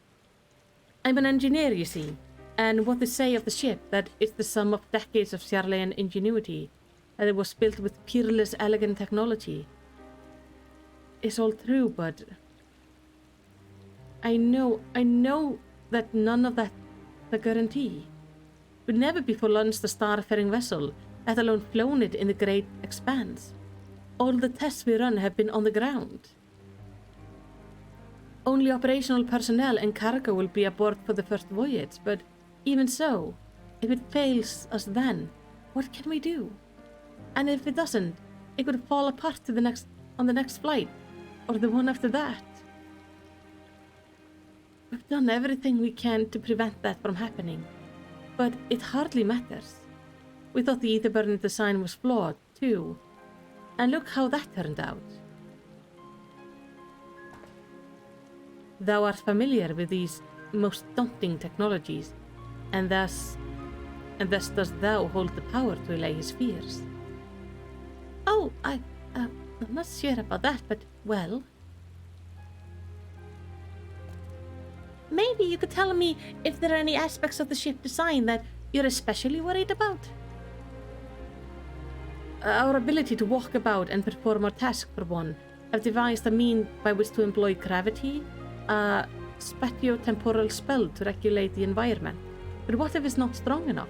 What if everyone floats away and begins crashing into things as soon as we left the star?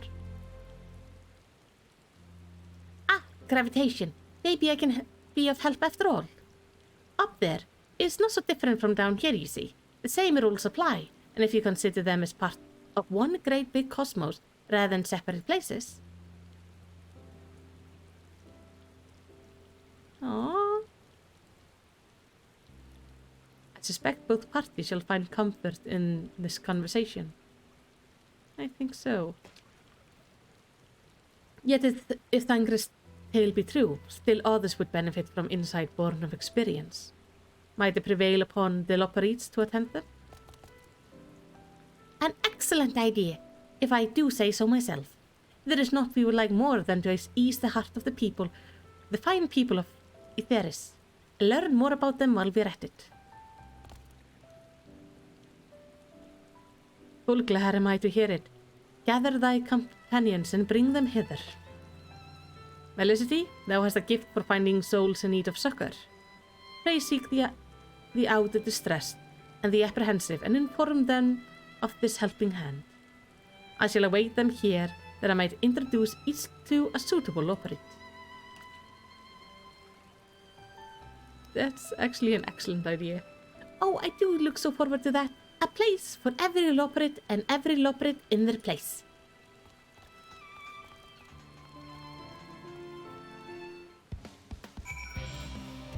Because I think the loperates haven't quite realized how important it's for... Oh, that's unconcerned gleaner, so... Don't need that one. Like, how important it is for people to just feel safe.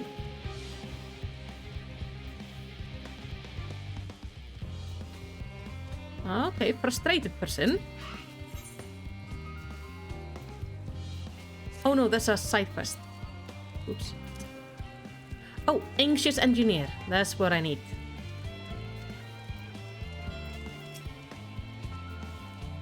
What am I thinking about? The medical facilities on the ship, of course. I designed them with the assistance of our sages, and chirurgeons, but to imagine every illness or injury that one might face in that great expanse is beyond any of us. To say nothing of the effect that living out there indefinitely might have on the body. The crew from the moon. Why did I not think of that? Okay.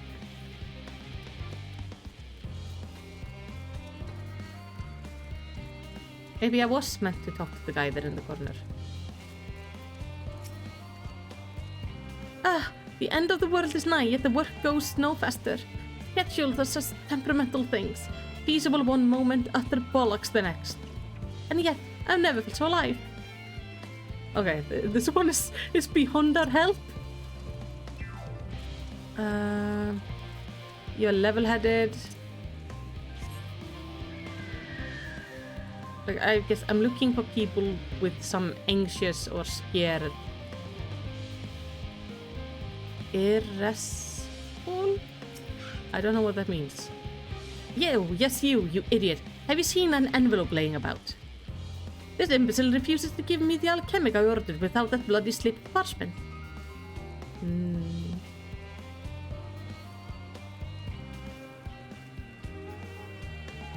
Unless your friends are spelled to make me remember where I dropped my damned envelope.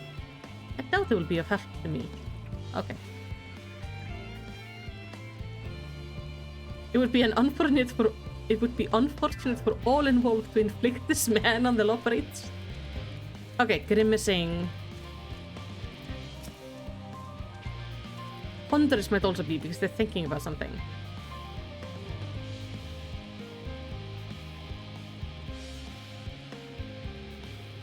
My face? What's wrong with my... Ow, perhaps I'm a bit tense. I was tasked with ensuring that the proper fauna and only the proper fauna are brought with us to the moon.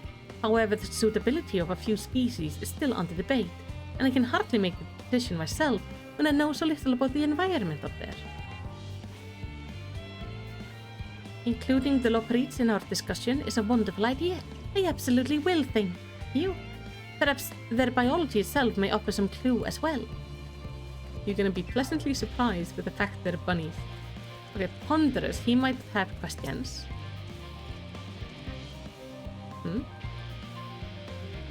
You wanna talk to Loperites? Consult our collaborators. I suppose that would be more effective than sitting here brooding. I'm attempting to calculate how much cargo we can consolidate into a fewer trips, should the Etherburner make our original estimate unfeasible, but there are simply too many variables. I feel as if my brow will turn inside out. But perhaps our lunar associate will have more insight into how much weight constitutes too much weight for our purposes. Thank you for letting me know. Okay. Oh, we have a tire cleaner over there. We also have a distress chef, but I think that's just a quest. Is anything bothering me? Well, I've been loading cargo for bells now, so my back feels like a Voidsent plated as a piano. My feet and knees are drums and cymbals too. Okay, this just needs a break.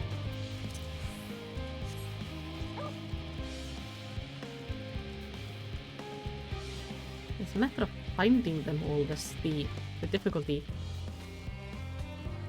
This is such a large area.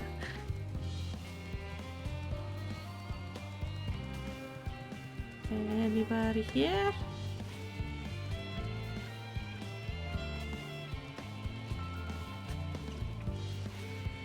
I wish they would mark them on the map. Occupied administrator. You are busy, so I don't think. Well, I'm gonna ask you just in case. How might I help you? I know, do you want to talk to Loperites? Why, what a lovely idea. I do notice people becoming rather tense, so I rushed out to pluck some fresh and fragrant tea leaves. Now I need only track down 100 or so cups. But don't worry, I can manage. I hope your plan to cheer everyone up goes well. Okay. Not this one.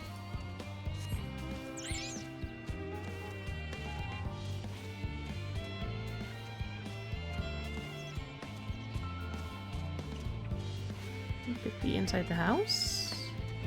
Nope, can't go inside the house. Okay. Anybody up here?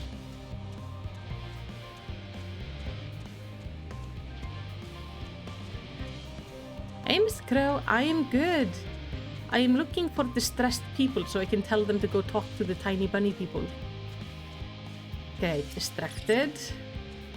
56 bunches of wheat in the ground, 56 bunches of wheat, rip one out, add to the amount, 55 bunches of wheat in the... Eep! I'm not neglecting my duties, I swear. I was in need of a little break.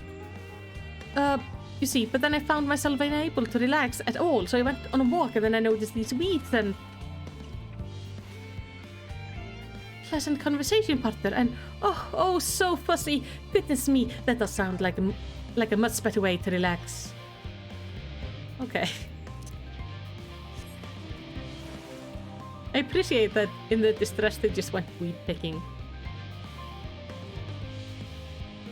I do remember doing that as a child though. During like stressful parts of my life, I would sit in the garden and pick weed. Like, I've talked to you, right? No point in worrying.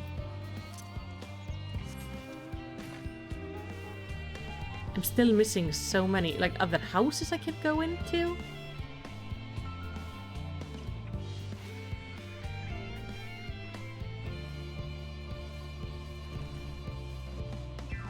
No one in here.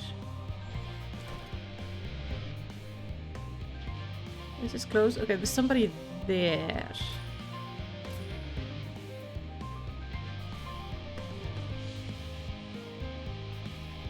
Oh, despondent engineer. Okay, you definitely need help. Just leave me to my misery. The forum can appoint someone else. I apologize. I simply don't know what to do. How am I supposed to pilot the Ark if I'm already falling apart under the pressure? Well, go talk to bunny people. That's so cute. You know a starship pilot that I may speak with? Truly. Well then, there's no time to waste. They can help me prepare for this monumental task. Okay. I still need like 3 more. Oh, skeptical. Have you heard anything of what's on the moon? I have no doubt that we can make it up there, but the searching for a new star part of the plan sounds awfully vague to me. I asked the forum, but they will only tell us that our collaborators have everything under control. Forgive me, but I don't feel particularly safe wandering through the sea of stars on gods knows what made by gods knows who. You wanna meet the gods knows who? They're very nice. You mean to say that I can speak with them directly? Amazing! I hope they like questions. Oh, they love questions. They do. They just, in short, they love talking to us. We are their favorite subjects. I'm still missing 2. You, I don't have to think about, I think, but I'm just being sure. Waiting delivery. Yeah, he doesn't.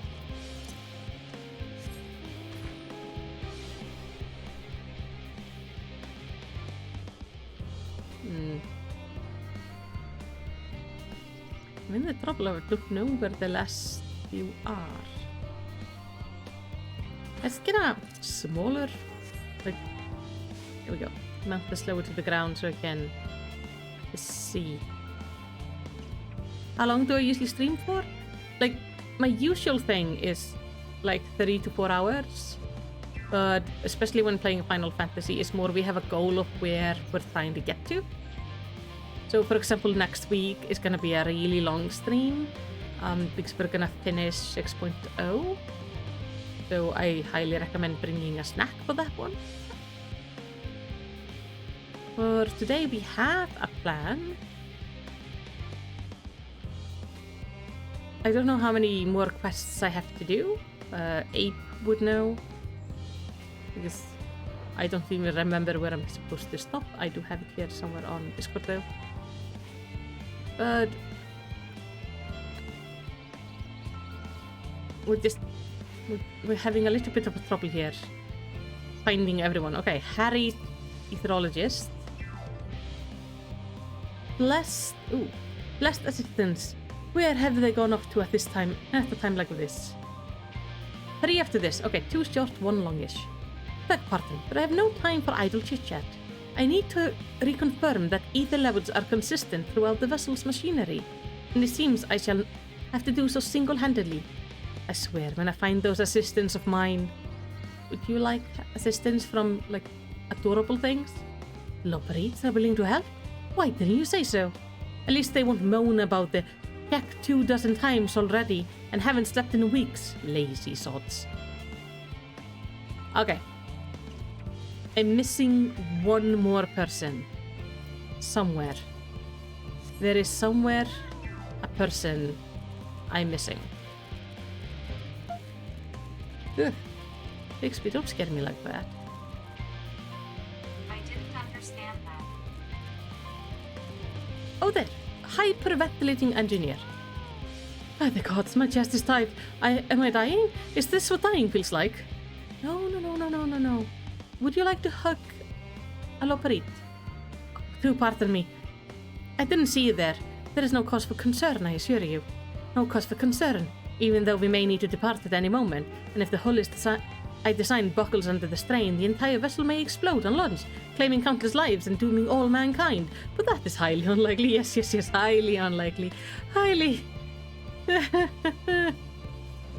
Our visitors can help me triple check for structural flaws?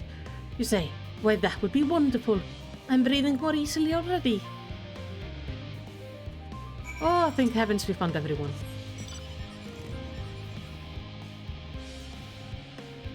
By the way, this smell is amazing. It's not cute, but it's just so funny. It's so small.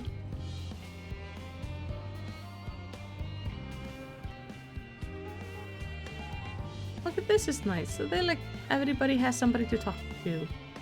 But growing way is alone.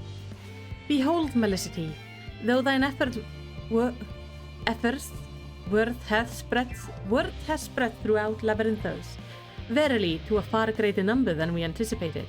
Living Way doth gather more loperites as we speak. I shall assign each in accordance with their skill, that new bond of friendship might be forged.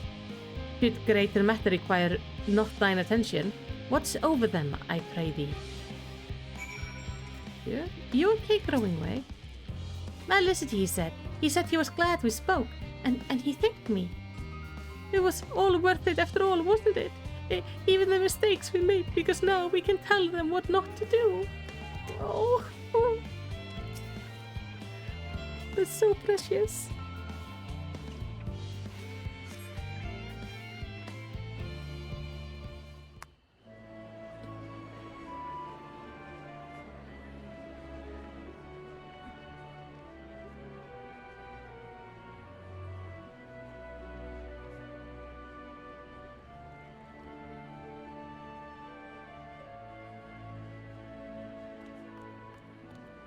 Hey, Living Way.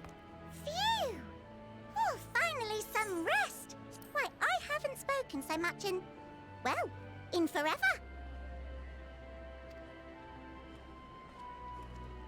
Lively, isn't it?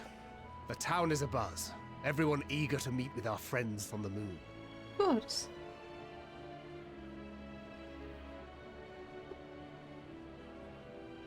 Twould behoove you to consult with Sleeping Way. As our moon's pilot, his advice should be most pertinent. I'm impressed. Truth be told, I struggle to tell one from another. No offense intended, of course. None taken. After you and your friends left Mare Elementorum, we spent no small amount of time with your Urianger. Oh, the conversations we had. He told us all about Atheris, answered our every question, no matter how trifling or trivial. It's because he likes answering questions. That's why he's amazing. Every page filled to the margins with knowledge. When I first arrived, I was struck by how little I knew. It was daunting. But then I realized that, were it not for Urianger and his teachings, we'd still be stuck on the moon, gazing at your world and wondering what we've been missing.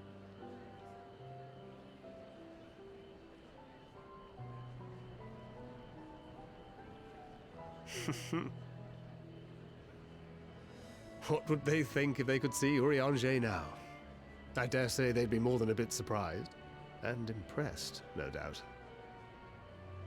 You're talking about Master Brida? Louisoix, Minfilia, Papalimo, and not to forget...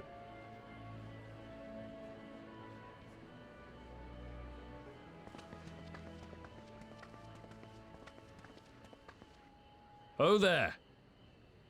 Heard there was a visiting expert who we might bother with a few questions. I take it you'd be the one.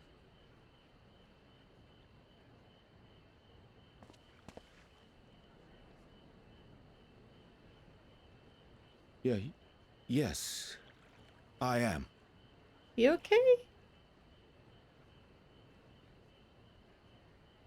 You know them, Wilson and Blovida, Sharlayan's foremost researchers in the field of teleportation magic, and Moonbreeder's parents. Oh.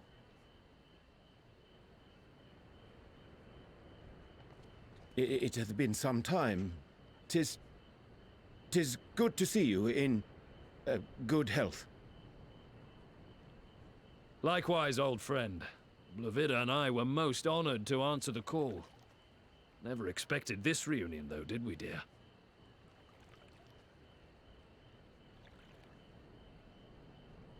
I'll say, the nerve. Sending that letter, then running off to the gods know where.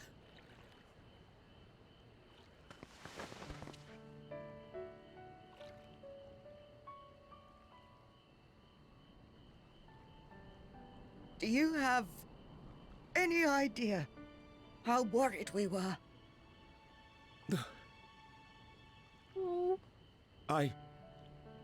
I'm sorry. 'Twas remiss of me not to deliver the news in person. No, more than that. 'Twas I who... Our daughter was disillusioned after Master Louisoix left her behind.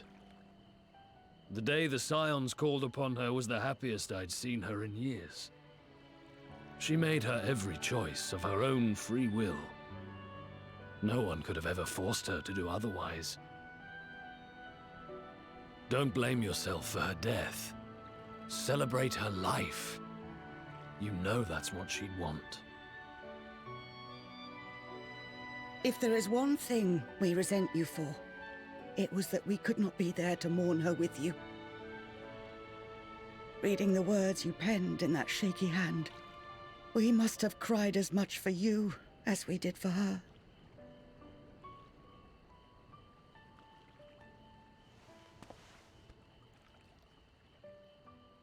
I'm sorry. I truly, truly am. I knew not what to say. Knew not how to express my feelings. The poems and platitudes of wiser men, musings on sadness and loss, studied and memorized, and meaningless in the moment. No. Silly boy. We are all powerless before such grief. Even now, try as I might, the words escape me. But in our hearts, we know. We always know.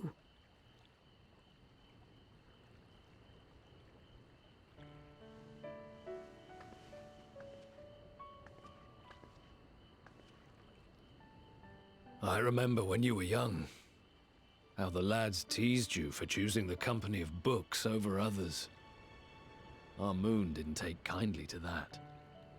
Be nice to Urianger, she'd shout, and give them a walloping.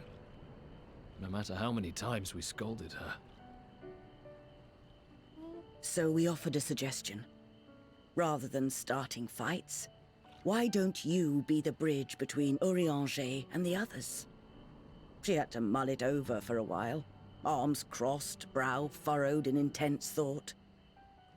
But from that day on, she never let you be alone. She'd drag you outside to play, pepper you with endless questions, read the same books you read, all to try and understand you that much better. I'm sure it was annoying and exhausting at the time, but she only ever had the best of intentions. And look at you now, at the center of the crowd. The reason there even is a crowd, having brought these people together. You've no idea how proud we are. To see the boy our daughter trusted and believed in more than anyone grow into the man she always knew he could be. I can see her in you too. Feel her. She walks with you wheresoever you go. So thank you, Urianger, for being who you are.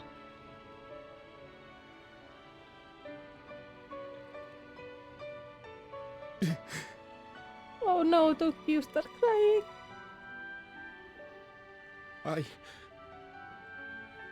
I think I can feel her too.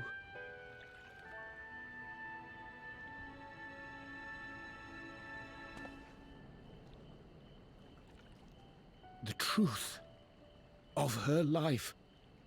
Not sorrow, but hope and love.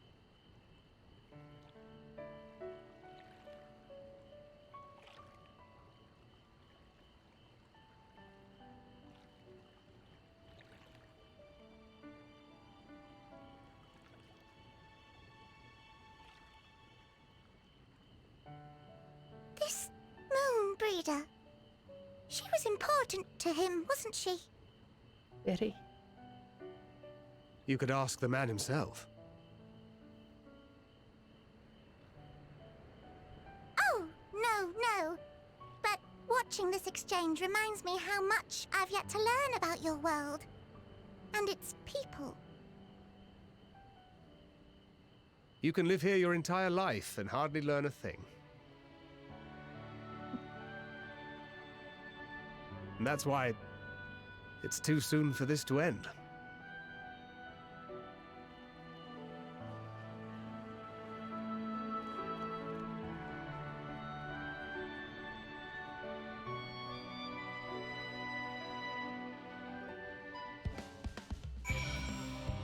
Why do we go to the like super dramatic music right after this? Oh, this was so pretty. This was so nice. I was scared for a second there that they were gonna be like angry at him. This was just, oh, this was the best. Then immediately we just come out of it and it's like, oh, and dramatic music.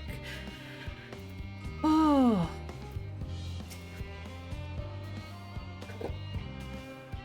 It reminded me to invite Urianger for a drink when we have a moment to breathe. We're long overdue for one. We can raise a glass to Brida. Things haven't really stopped since then, much have they? I was busy asking questions about Etheris that I never thought to ask more about Urianger. I would like to, but where would I begin? It's nice to hear a bit more about his past. Like, he was clearly a little bit socially awkward child. Like, he is different. I would not be surprised if he's neurodivergent, but at the same time, he was so lucky to have such a good friend, and that there are people who love him so much, and it's just so sweet.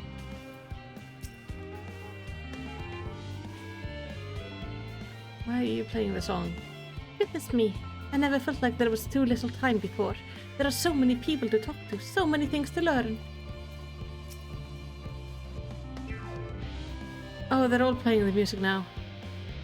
I assure you that my fellow Loparis are equally excited to have this opportunity. They were humming the whole way here. We spent so long gazing at the star, wondering and hoping to be here now and walk amongst the people, to be part of their lives and know that we made a difference is so much more than I ever dreamed. Hi. The classical Rohirrim language isn't so different from Yorsian. Did you ever wonder why we named our daughter Moon's Bride? When I first held her, the moon was shining silver and full. the whole world seemed aglow. I knew it had chosen her, that she would be a beacon of the self-same light. Of course, we later hear our fair share of jokes about how we ought to have gone for sun instead, with how bright and stubborn she was. But fiery as my moon breeder was, she was always kind and gentle. Oh, you must be one of the Scions, correct? Yeah, I'm Felicity. Thank you for caring for my daughter. The time she spent with you was all too short, but I know she was proud to have you as comrades. Urianger too, I'm sure, and I'm certain I feel better for knowing he has good friends to look after him. See that he comes home from time to time, will you? I will. Gosh. I'm not ready for the time when I replay through the story and meet Moonbreeder again. I think I'm just gonna see her come off the carriage and then I'm just gonna cry for half an hour. Oh, Felicity, be assured I am fine. I am. It's okay not to be fine. Full glad to see them too, after so very long. Glad still that it was in your company. As difficult as it was to accept their kindness, it would have been far harder had I faced them alone.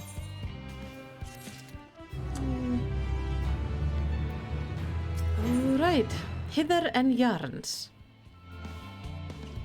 The ball of anxiety over Shirley and Hamlet has thinned to more manageable levels. Thou hast my gratitude for lending courage to the Loperites. No, not disposed to rest on their laurels, several of our guests have elected to accompany my countrymen to the stations. Some few may still come hither seeking counsel, and so shall I remain to aid them as need be. If you are needed elsewhere, do not let me detain thee. As a matter of fact, I was hoping you might check on Alice, lest I saw she was struggling to carry an enormous pile of boxes out the west gate. I could go myself, but we both know whose help she is less likely to scorn. Not to mention that much to my misfortune, I can think of several other things I ought to be doing. Until later. Alright, let's go carry boxes. Carrying boxes sounds like a nice a little breather after this. This was super well done.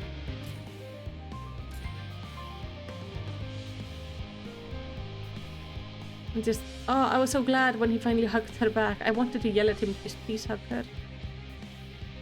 But, it was nice seeing him get to terms with things. Accepting that they care about him. They have such, they're so good at making these beautiful moments, and then they forget which music they have in the background when you come out of it. And it just completely shifts the mood in the worst way. Alice! Felicity, what are you doing here? Helping you carry boxes. No, I don't mind if you help with the boxes, but it's far from the most exciting of tasks. Are you sure? Yes? Well, I appreciate the assistance. We need to get these to Aporia. Time is short, of course, but they're full of organic specimens and samples, so try not to be too rough with them. Alphino should be waiting for us when we arrive. I'll see you there. Okay. Deliver crate.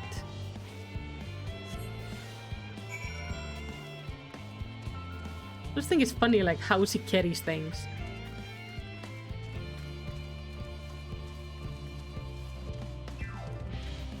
Valletta says, yeah, I'm surprised they kept the same track running for this bit. It's too upbeat and dare I say repetitive. Especially after several minutes. Yeah. And it's do I have eyes in the ear? Yes.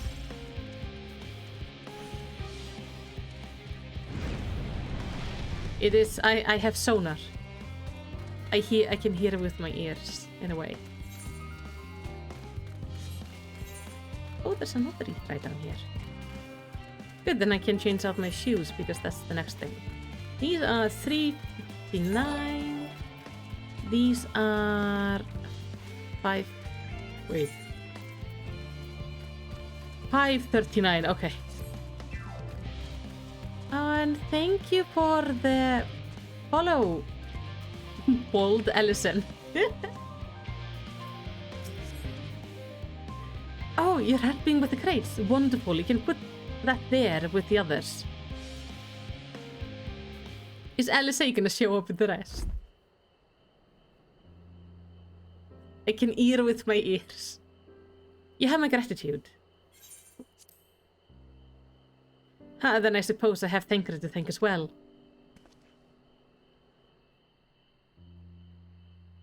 If you're wondering why we were tasked with bringing these boxes to Aporia to begin with, so was I. It turns out that this is the base of operation of sort. Those with final say as to what is included in the ship manifest can be found here. Father included, I suspect.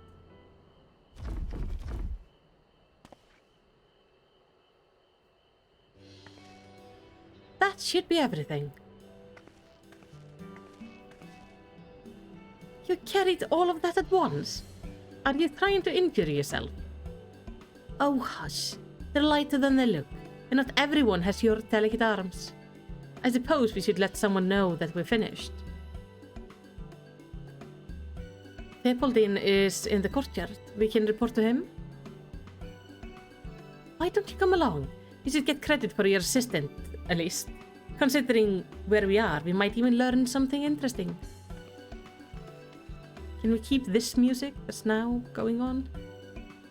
Please? Because I don't want to mess with my audio setting. Nope.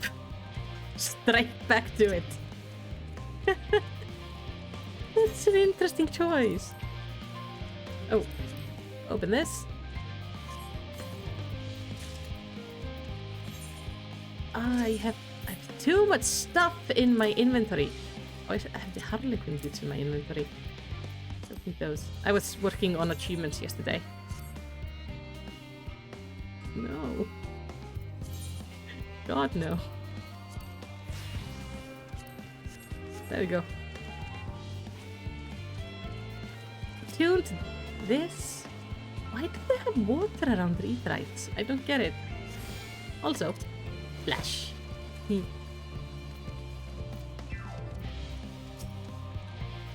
This must be Theopoldin. I keep thinking that I've seen him elsewhere, but I cannot for the life of me remember when. Oh, it never ends, does it? What can I do for you?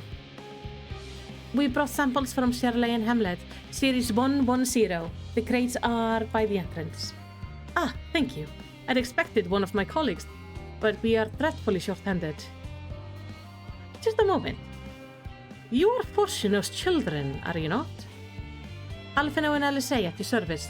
You're well acquainted with father, I take it? Quite. I've been friends with your parents since our days at the studio. I remember when you were yay high, waddling hither and thither. Clearly it's been quite some time since we've met. It's good to see you again, wielding your father's nuliths, no less. You knew our parents when they were young. What were they like? Pray spare no detail. I should like nothing more than to regale you. Alas, I am meant to be in charge here, and reams of paperwork want for submission. We can help with that, in exchange for sort of stories our parents would never willingly divulge, of course. Very well then. There happen to be 3 sets of documents in need of delivery. So how about you each take one? Perfect. And then you tell us some amazing stories. Wait right there. Hi.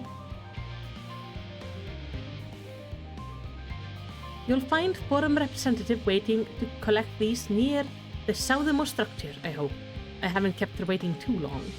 Never mind Alpino and LSA. I'm certain they will be back soon enough. Alright.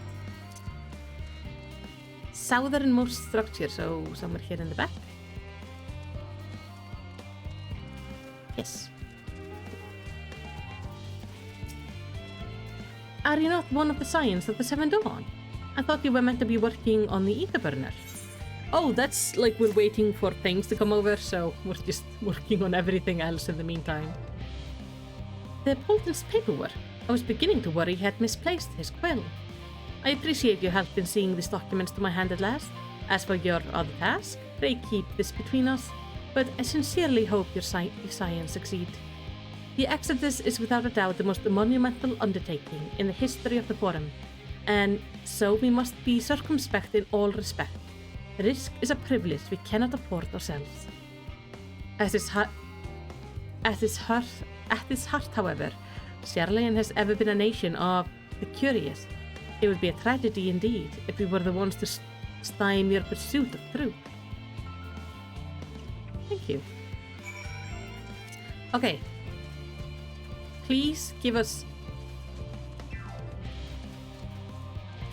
So big water. Ah, splash. Splash. Splash. Look at this. So big and so blue. I love it. Okay. Focus, focus, focus. Focus on stories. I'm supposed to hear stories about Fortuna. Wait. Flash. Okay. Okay. I'm focusing. I'm focusing. I'm focusing. I'm back. Quick and efficient. I dare say you have talent for this work. The Twins paper only needed to be delivered to elsewhere in the facility, so they should be returning any moment.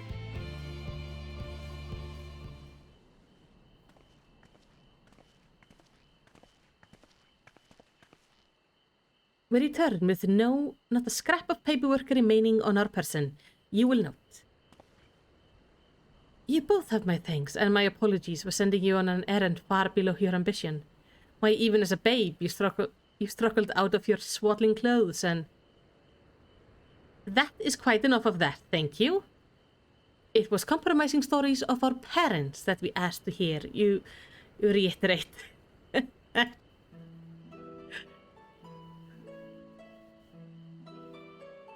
Of course. I've known your father for so long, I must have something. Well, as you know, part of why the Levier name garnishes respect in Sierlein is your family's storied history. You too can trace your ancestry directly to those who came aboard Nienkamp Soaps, a lineage you can claim. I never thought about much of it myself. It's not as though our forebears founded our nation. They were simply there when it happened. Nevertheless, it has traditionally been a point of pride. This is why Nienkref's pronouncement, renounce the way of war and pursue enlightenment through knowledge and reason, has ever been our family's creed. Until your grandfather's time, aye? Archon Louisois looked not to Nienkref's word but to his deeds.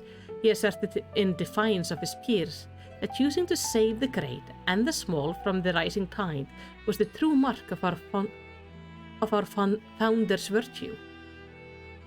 Perhaps it was his expertise, his knowledge of ancient prophecy and the fall of civilization that led him to conclude that to eschew conflict at every turn was to consign mankind to its doom. There will ever be conflict and calamity will follow, thus. To ignore the plight of those one might conceivably save is not wisdom, it is indolence. You remember his words well, indeed. Archon Louisois lived by that personal creed, and used every means at his disposal to bring succor to those in need, Sierlein or no. No one loved and admired your grandfather more than his son. Yet, Fortuno could not reconcile Louisois' deed with the philosophy of their forebears and his peers.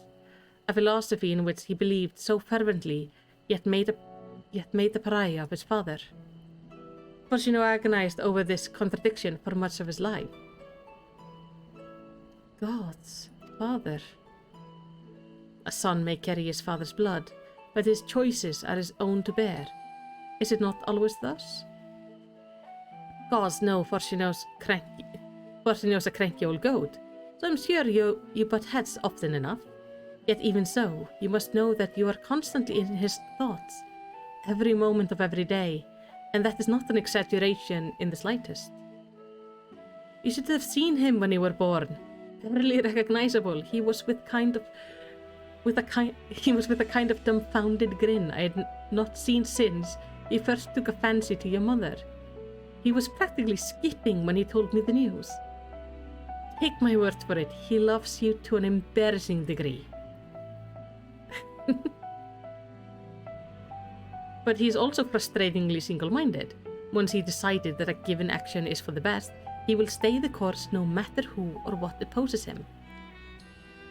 A profoundly annoying habit when you're on the other end of it, as I'm sure you will agree. Yeah, they're without their names at the moment, so yeah. I'll say. Thank you for your insight. When next we meet our parents, I shall mention that we spoke. Try not to get me in too much trouble now. I need the forum on my side.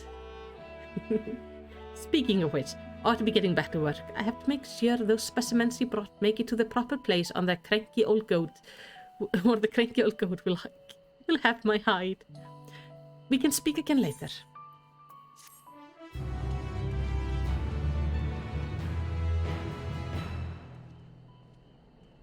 Hail, you three!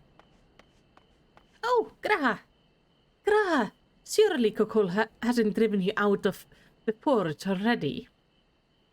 For better or for worse, no. However, he has set me on a task that requires more than a single pair of hands. And here you are. I could use at least one of you, but I won't object to more.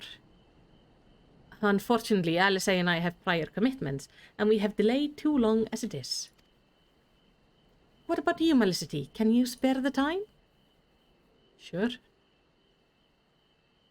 Perfect. This shouldn't take long. Back to exciting music. Okay, I got new gloves. Are they gonna go in my inventory or are they gonna go in my bag? Hey.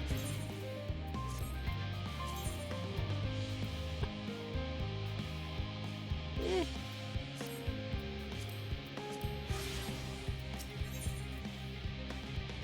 Okay, once forged.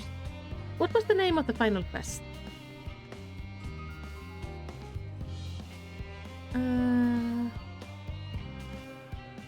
Let me see. This is not the last one, at least.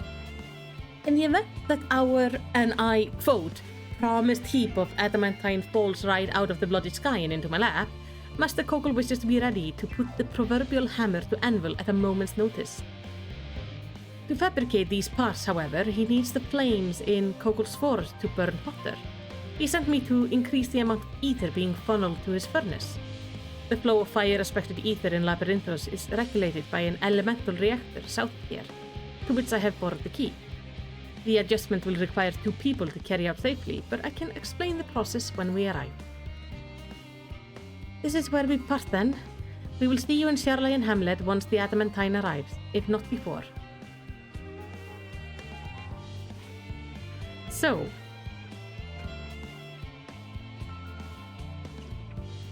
wait, this guy was called Eivor? What are the chances, indeed? Alright. I'm getting a new drink. Not Eivor, Erwin.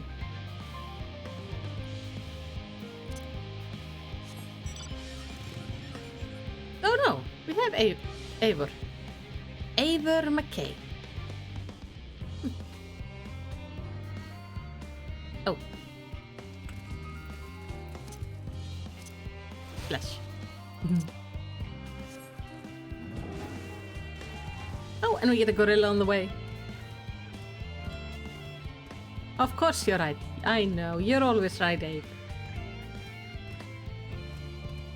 That is horrifying reality I'm starting to face.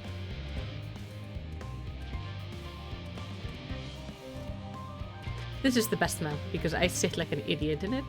This carries me.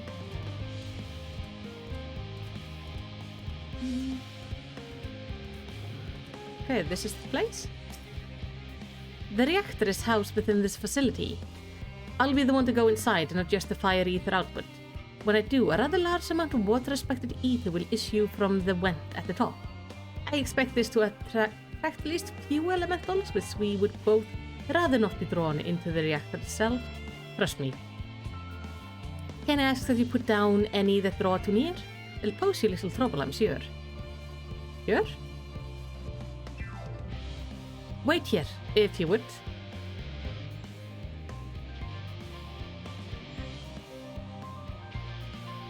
I think it's amazing. They, like, for most of this like sequence we're in, which is the major part of the stream,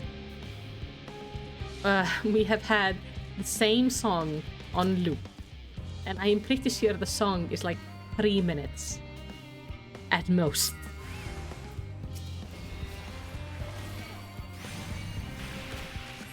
And it's a very distinct song as well.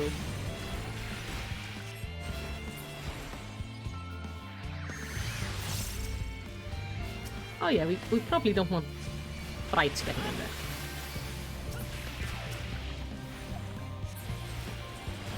Have lovely dinner, Veletala. Remember, next week, bring snack, because it's gonna be a long one.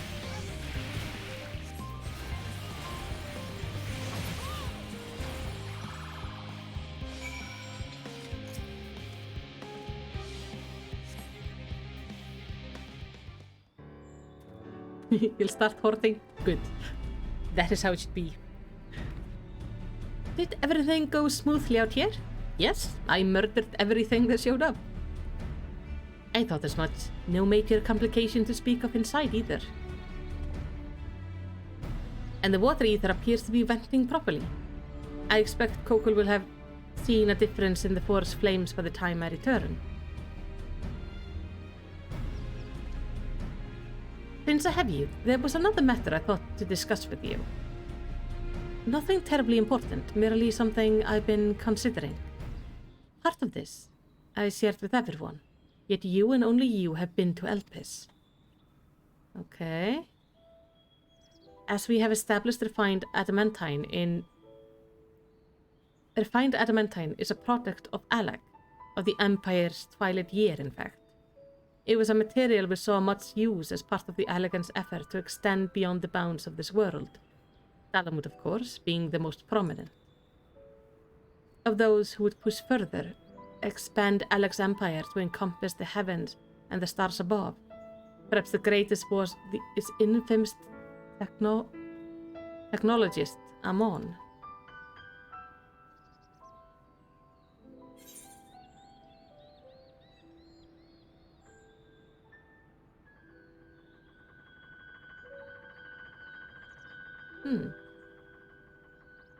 Did he remember his life as Hermes? Now it implies that Hermes became Amon. But it's not a different one.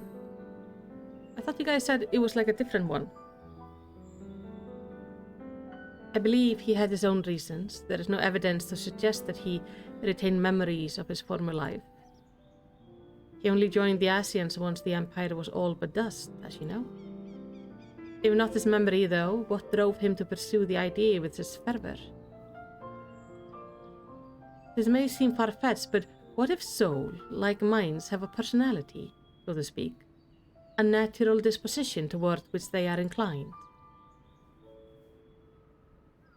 We know with relative certainty that it was cross-decadence and inexplorable decline of Alag that moved Amon to resurrect Emperor Sunday. The Empire's people spoke lightly of death and destruction, experimenting on those they deemed beneath them to fill the emptiness in their hearts. In facilitating Sunday's return, Amon provided these landful souls with the means to free themselves from the mire of their own indolence.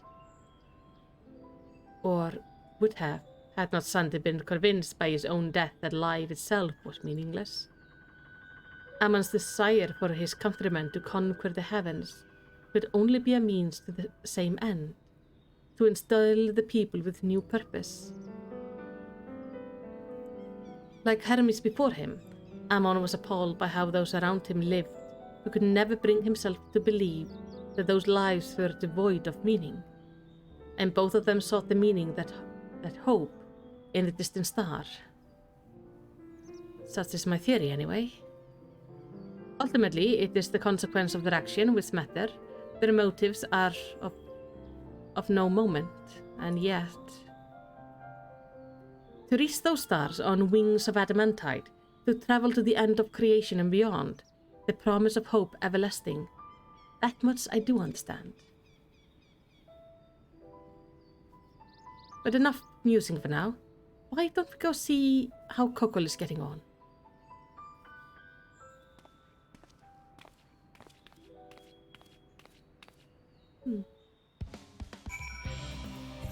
Straight back to the dramatic music. Oh, can I run, like, is it a circle? Or is there something gonna stop? Ooh, I see an ether current. So Hermes and Ammon were the same soul. Is then what we seem to have concluded. Except obviously Hermes was the soul, like, full, like when we were seen, it was one soul. And then it got all split into pieces.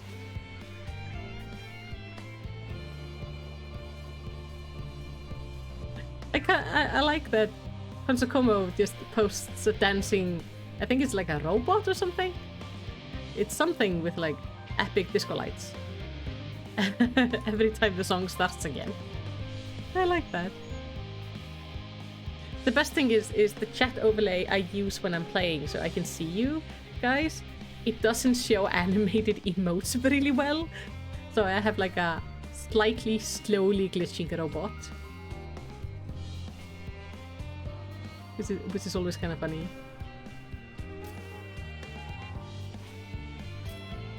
Okay. We are... It actually goes in a circle, which is nice. So it didn't have to go like all the other way back.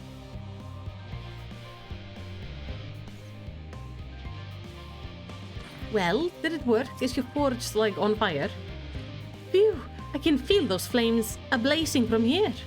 Glad you found someone capable, Graha, but there's not much left for your lot to do. Unless you can conjure up that refined adamantine manifester. Maybe? It should show up soonish. Ah, that's the last quest of the day.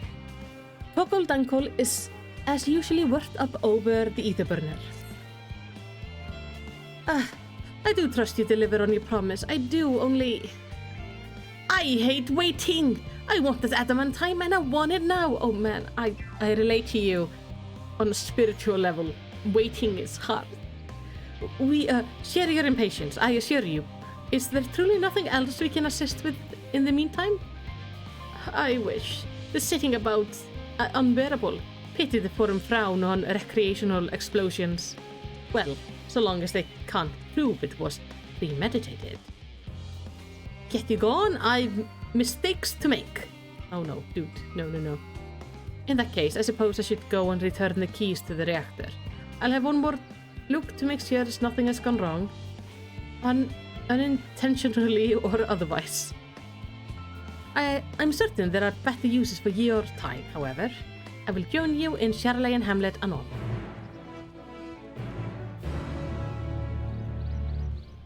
Okay, I just have to wait at a destination, that's good.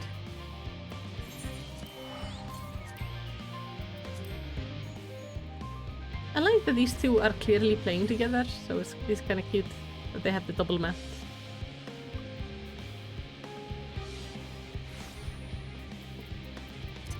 Splash, I love Charleyan. Like, they have fountains everywhere. I can splash so much water. If you wait here, your companions are bound to turn up sooner or later. Yes. Let's wait.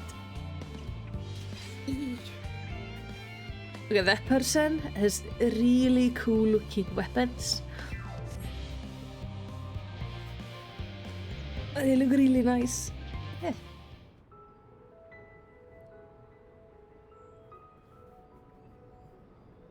All set, I take it? as sad as we can be. We finished what we could.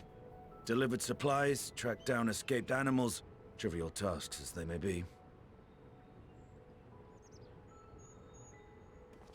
Why do all the signs have white hair outside of us and Graha? That's enough, don't you think? If there was anything more important still undone, that would be a problem in itself. True. We kind of want to finish The tasks. vessel is essentially ready for departure. All that remains is to load the final batch of supplies and see everyone on board. Once we've readied the ether burner, that is. Ah, had a feeling we might find you all here. Our consultations with the Loporrits, too, have run their course. Pleased I am to say that our researchers' concerns have, for the most part, been allayed. Oh, I also would have Though some loved to insist see on Estinian making chasing adjustments to the chickens. very end. For their part, Livingway and her peers have graciously offered to stay and keep the people company. That's lest good. any lingering queries go unanswered. All that remains is to wait for the refined adamantite. Alphino, are you there? It's me, Cryo. Your special delivery has arrived. Round up everyone and come to the harbor at once. Okay. Everyone to the harbor so we can, I guess, carry it out. Speak of the devil. Let us go at once. We should try to borrow a gleaner or two to assist us as well. Oh, Kitty is so fast asleep.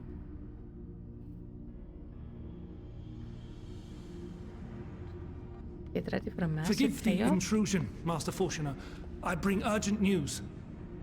What do you mean? A great commotion has broken out in Scholar's Harbor. Your presence is requested, with all speed.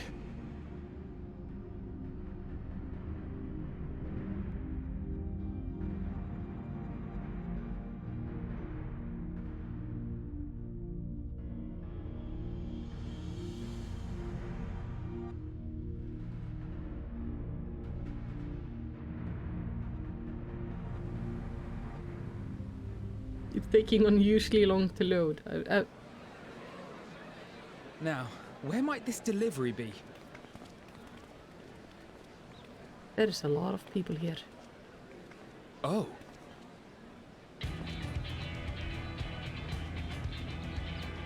Oh, wow.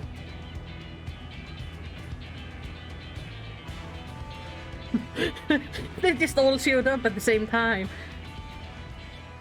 We brought the airship? I'm sure it's very important, but we cannot accept these without the proper permits. Oh, shush. By the 12! Surely, these can't all be.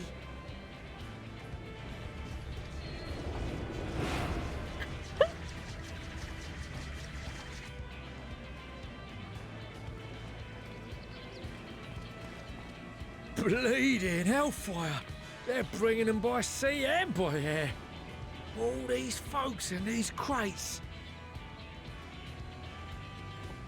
Oh yeah, all these raids and people. Oh, And that's more so on cool. the way. Got your adamantite right here. A bigger haul than any of these sorry bastards brought, and that's no lie. Happy to see you, Sikar.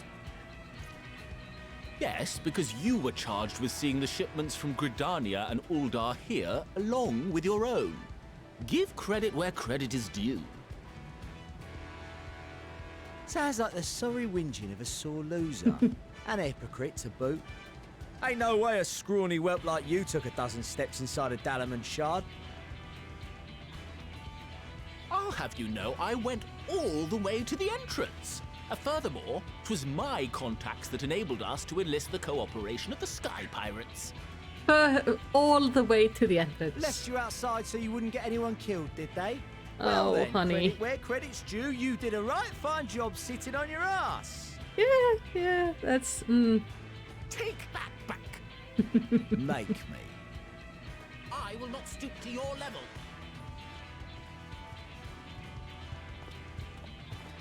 My, what a grand welcome party.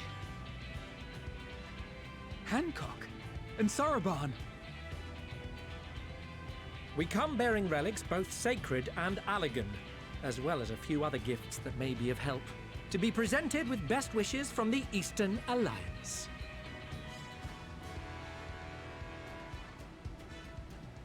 I myself have come with a sacred relic of Rayson Temple. 'Twas passing fortunate that Senri's dango craving brought us to Kugane. We arrived precisely as Hancock was making his arrangements. Upon learning of your need, we made haste back to Hell's Lid, with our dango, never fear, and consulted with the other auspices. All consented to the lending of Tenzin's legendary Phoenix Blade for this noble cause. Nice. Suzaku and Seiryu were nevertheless worried that it might be lost in transit, however, and insisted upon accompanying me to Onokoro, where I had intended to entrust it to our Confederate allies. I thought instead to give it over to Hancock when we chanced to cross paths yet again. But alas, Seiryu remained ill at ease, and ordered me see the blade into your hands personally, or die trying. We did, of course, need quite the impressive vessel to get it all here in time. I like that they brought the theater group. Fortunately, our Majestic associates have been more than helpful. 'Tis an honor to join the Warrior of Light on another adventure, they tell me. Oh, this is... That is all wonderful to hear, but what of the extraordinary cost? I shudder to think of the ransom we must pay for such a bounty. Fret not for your coin purse, young Alphino. Lord Lolorito looks ever towards the profits of the future, and thus the East Aldenar Trading Company went to some lengths to reduce the financial liability. And since the Scions funded the entire venture, not a gil need be rendered up in compensation. Everything is already yours. We funded the venture? When? Don't let the name fool you. This coin keeper knows a thing or two about spending.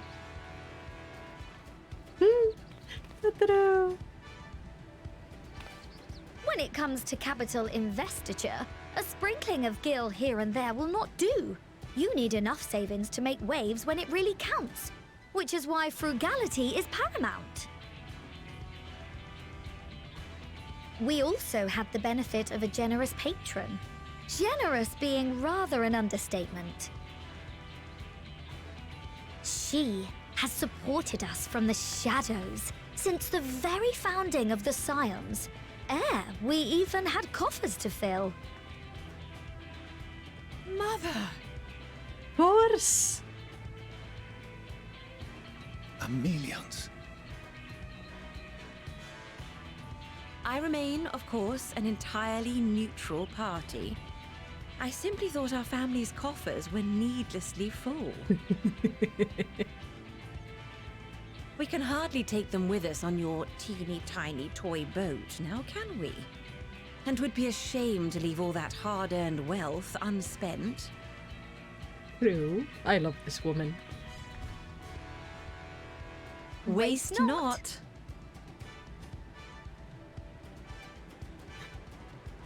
Poor man, it's just like his entire family is working against him. Good. However did you manage so much in so short a time, though? We expected word to reach only a fraction of our allies. Did I not tell you I have my ways? Erenville, you were involved too. I received a letter from Cryo after we parted ways in Labyrinthos. She explained what the Scions were trying to accomplish, and why you might soon require the services of the Gleaners, spread across the world as we are. That is smart. I pray you do not interpret this as a betrayal of Charlie. I accept that the Forum's aim in pushing us to our limits was to preserve what knowledge we have. And I bear you no Oh, if ill I will finish potion, I would have even more people? Wow. Yet, In collecting that knowledge, what I came to appreciate most about our star is that there remains so much we do not know. That is why I chose to help the Scions, to combat the obliteration of those countless undiscovered wonders. I held no illusions that they would be less demanding taskmasters. Though, rest assured, if I had, I would have been sorely disappointed.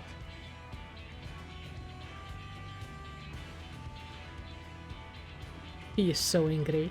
To make a long story short, the whole of the guild ship cooperated to ensure your call was heard far and wide.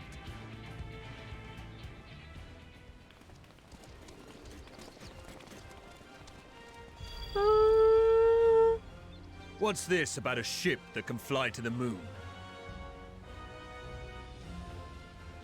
And why didn't you mention it sooner? The one time you don't beg my aid, your problem's a bloody ship that can fly to the moon. Yeah, we should have like called Sid way earlier. Like, why was he not the first person we called? Of course. Garland Ironworks' finest. You need only point us towards my new favorite ship.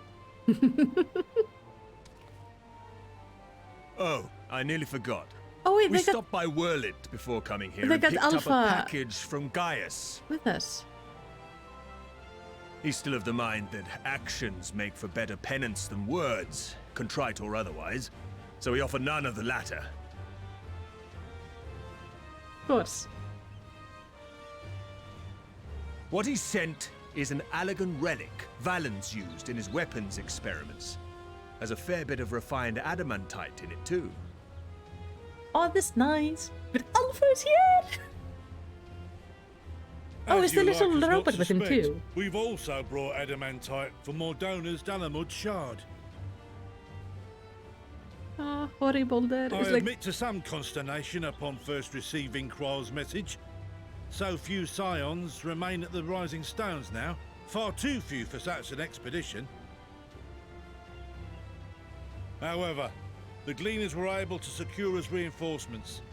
Idleshire's treasure hunters, not least among them. The fuck did you call Idleshire? Ah, the Gobbyflock fought. Slowfix's gratitude for the safe return of his daughter has not waned, and he gathered his kin to our side with an astounding quickness. The clash between their machina and the Allagan defences was a sight to behold. I wager even you would have been impressed by the magnitude of the Gobby booms. Being so cute. Fascinating as all this is, I fail to see how it explains your presence here. Does Razat Han not have more pressing concerns?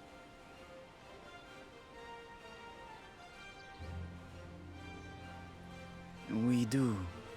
Yet averting the final days would be the most expedient solution. That, and I am indebted to you.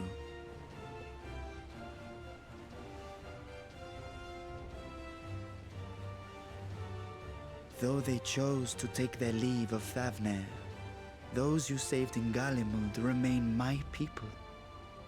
My gratitude is beyond words. 'Tis appropriate that I aid you in kind. If in the doing we bring salvation to others of this star, so much the better. You will recall that I spoke of my father, Midgard Sommer, and his journey across the great expanse.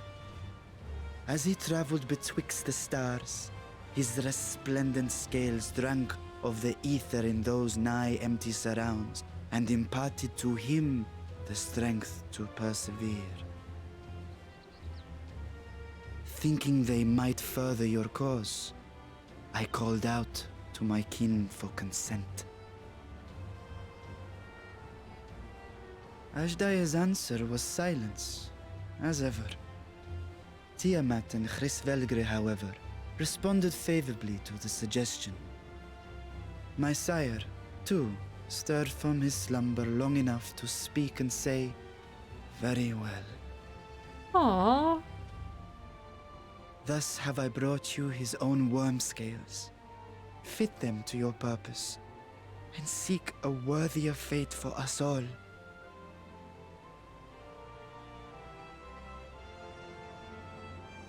You'd be hard-pressed to find someone else so familiar with the unique properties of dragon scales. So I invited myself along. I'm happy to see you, Ditana. Bugger me, this is so unbelievable. I've gone right back round to believing it again. Forget a 6% gain in efficiency. With all these goodies, we could get 7, no, 10, no, 14 bleeding percent. Think of how far we could go. What we could do with that much power. What we could blow up. No blowing up. If Kokol is duly convinced, then it must be true. In which case, the Scion's end of the bargain has been fulfilled. Would you not agree?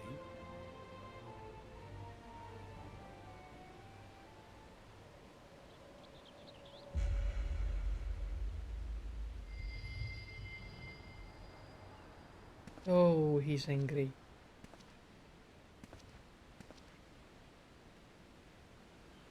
Yes, Father?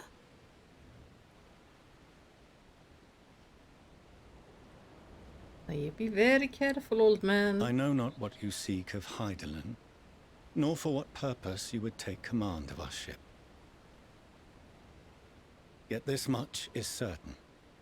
To do so will be to dictate the fate of this star and the lives upon it. The lives of each and every creature, in their magnitude and their fragility. I like that I'm just glaring there in the background. And are you prepared? We have seen and we have felt how much each life shapes this world. And so we are determined to abandon none. We understand what is at stake, and we are prepared to bear this burden.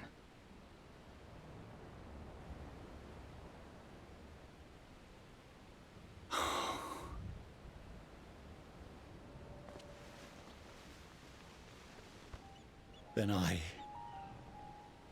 will bear it with you. Oh, wait. I beg you, share your struggles with me. As family.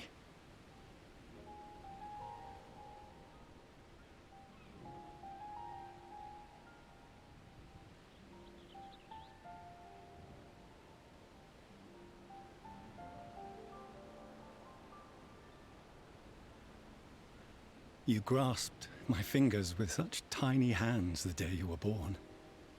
I thought my heart might burst. 'Twas love and happiness beyond expression. Overwhelming, and a conviction so powerful that I trembled with something close to rage. I had heard the final days foretold. I swore to myself then and there that I would not let them steal your futures.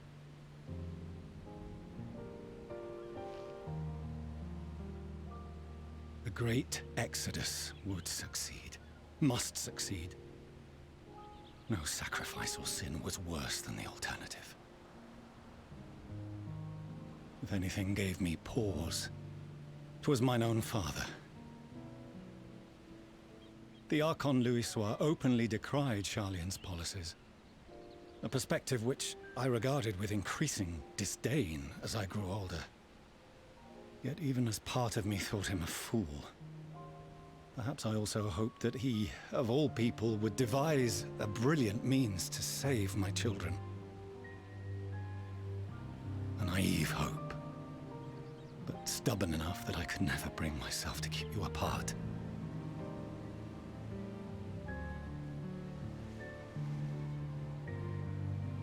No, that was his doing, when he perished at Cartano. As we pulled that twisted slab of Dalamud from the sea, I remembered the warmth of your newborn touch. Chastened, I vowed never again to suffer any interference in my mission to protect you. No matter that you yourselves wished otherwise. Detest me, fight me tooth and nail, I would suffer it, and more, and be satisfied so long as I could force you onto the ship.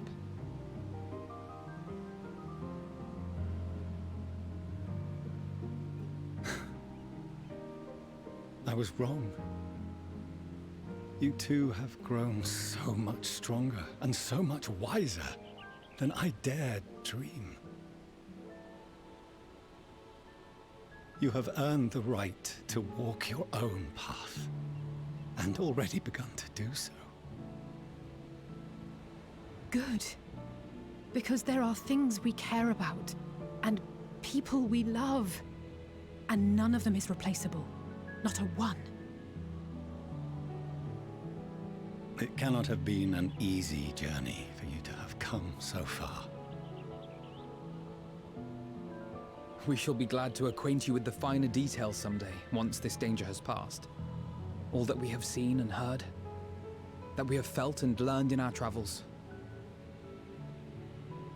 Ours is not a kind world, but it is beautiful. Always. Oh no. Are you quite sure that's wise? After all, someone turns pale and flees the room when he sees so much as an envelope containing word of your adventures. Whatever will happen if he learns what you were really up to? Millions.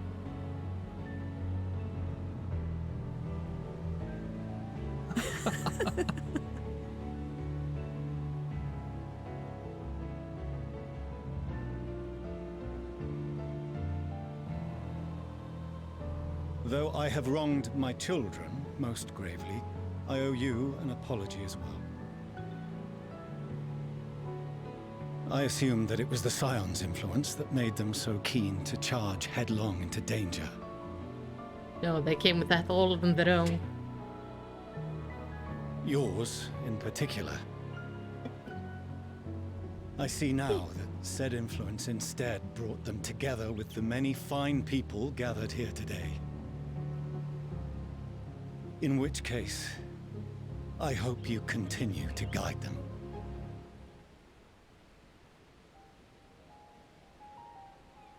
If we've finished loitering about the harbor, might I suggest we put our plans into motion? People are beginning to look confused. Perhaps you can spare a few words ere they resume the tedious lugging of cargo. You have no small number of friends and admirers here after all.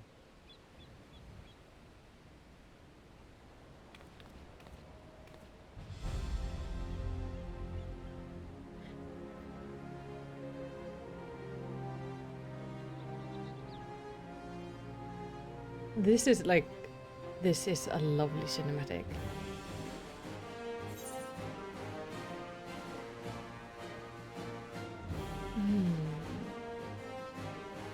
Yeah, that's why I'm thinking, like, can I go, Hubo? I'm not good at public speaking.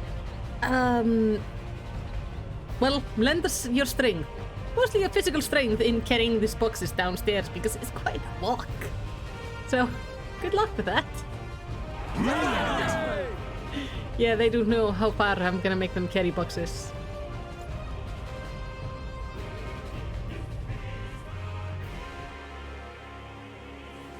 Your assistance is appreciated. Now, in an orderly fashion, if you please. Do you know who you're talking to, buddy? There's not gonna be anything orderly about what's gonna happen here.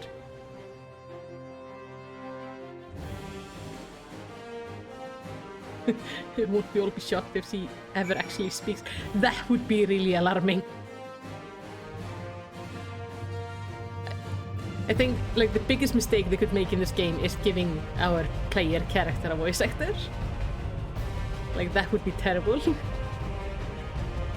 Because I have fully, like, in my head what her personality is and what she's like. And I don't want them messing with that. We just start from small.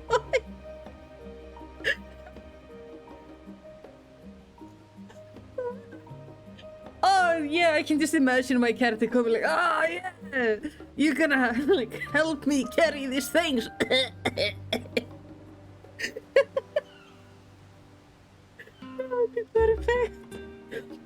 Yes, it's chain smoker. Oh, his Tatar's voice is the best though. Lee sent a letter along with Gridania's contribution. It seems he traveled there to aid in their adamantine recovery. Evidently, journeying to Gridania was quite a trial, as was getting into the Dalamud Shard, as was reaching its depths. I suspect he will have few kind words to say about the elegance when next we meet.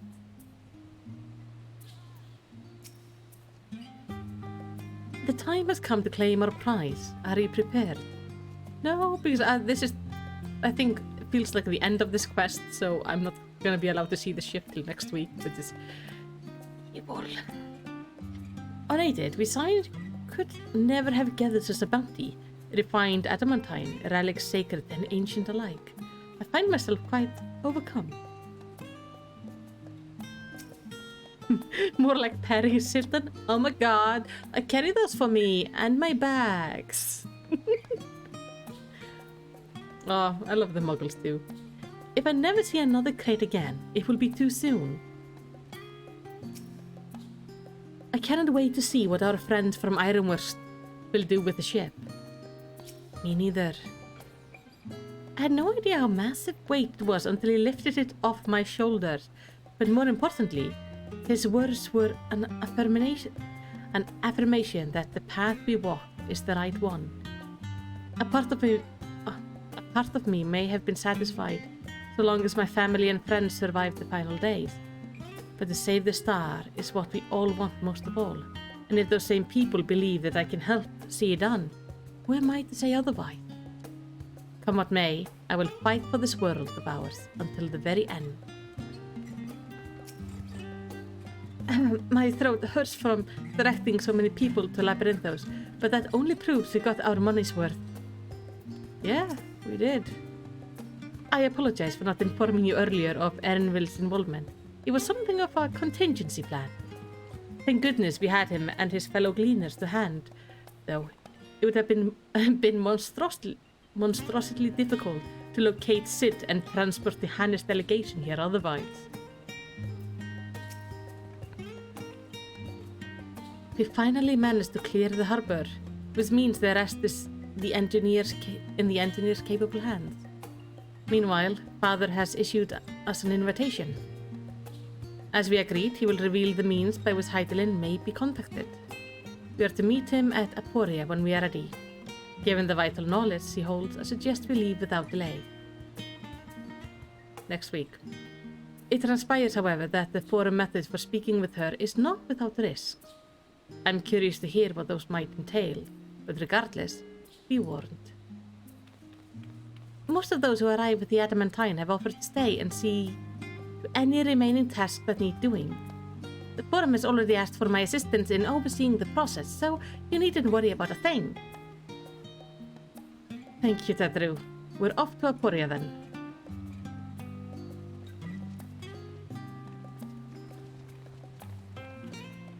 Oh? I actually get to go to Aporia? Okay.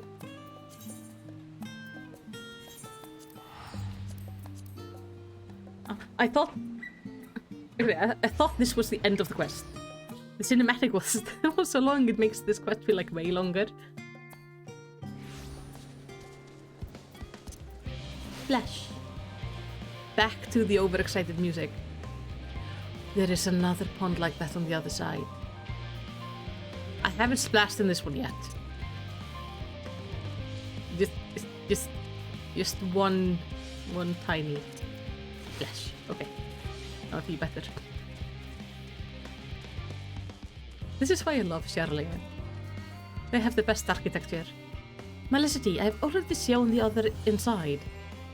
You will want to speak with Lane. He has the key to the lift and can send you down after me.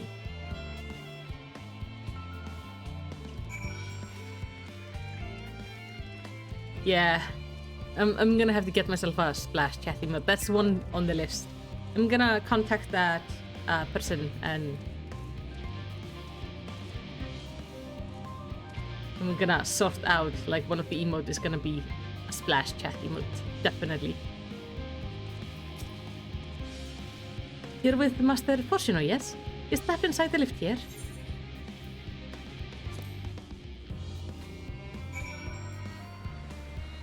I tried to make a splash emote once, but it just didn't really work very well. Like, the picture wasn't very good. From here, we proceed to the heart of Labyrinthos, and its most closely guarded secret, Thomasine. It marks the beginning and end of our effort, whence we dwell to seek audience with the star, and whence we will embark on our journey to the heavens. This way, if you please.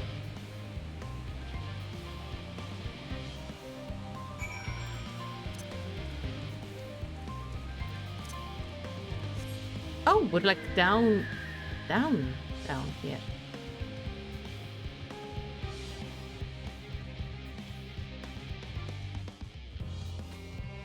Alright.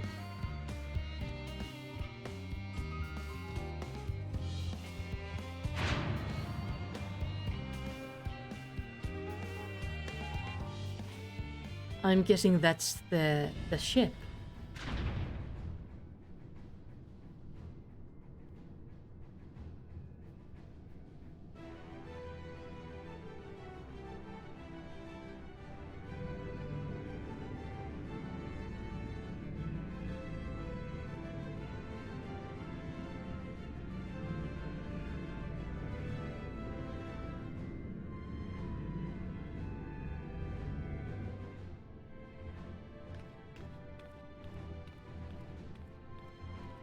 Okay, that is actually really pretty, but I also see why the operators think it's tiny.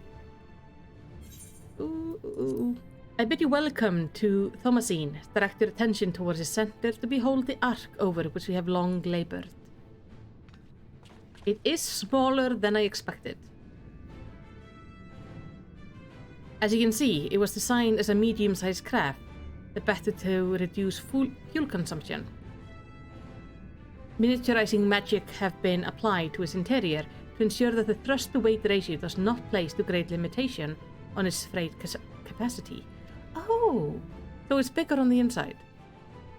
The ether burner, as you know, has been removed for further modification, but we shall reattach it soon enough. I have received word that Kokol and several of your allies are working on it with an intense fervor. They are sure to see it done, though it's by their expertise that many prior disasters were averted. If anything, I fear they will not afford us much time for speaking with Heidelin ere they finish. Point taken. Let us move on. I must warn you again, however, that even with the benefit of our device, to treat with her is not a simple feat.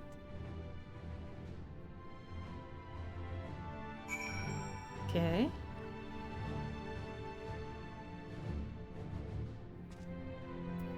What do you mean? I've done what I can to impress upon you the gravity that lies ahead. Are you prepared? Oh. No. Oh no, that is the end? Get a new hat. Oh, that is... Oh, did the hat go into my... No? Oh, it did. What does it look like? Oh, that's kind of cute. Oh, that's even cuter. When my hubby finds this hat, when eventually he gets to Endwalker in like 10 years or so, he's gonna love it.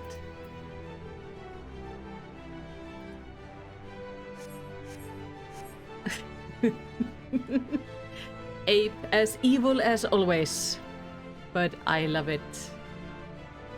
Whew, that was a lot. So we have found the ark, which is way smaller than I expected, but if they're using some magic on the inside to make things like shake, then I guess that makes sense. So my understanding is it's like the TARDIS, it's bigger on the inside, so it should be fine.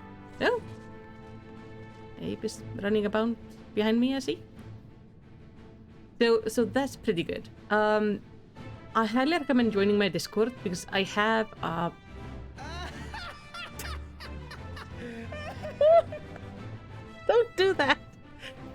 On my Discord, I have a thing, like a channel where I'm asking for emote ideas. So I highly recommend joining that. Let me link it in the chat. Oh, Abe, quicker as always. So basically, join. Yeah, exactly. Join the Discord so you can more easily, like, recommend ideas. I have you, and I found what looks like a nice artist to make things. This is gonna be nice.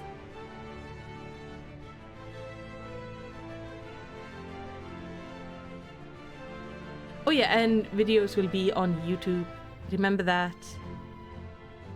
And yeah. So in short, my brain is just trying to process. I'm also really tired, which is not a great combo.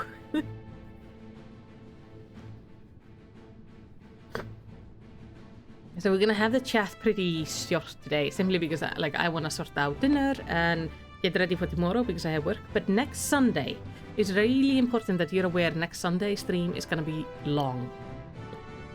Potentially really long. I think that's gonna be really important. What did I think of Uri and Jay's development so far in this X-Pack? I love them. He is my favorite. He's just such a sweet character. But I think that moment of meeting Moonbreather's parents is the best one so far.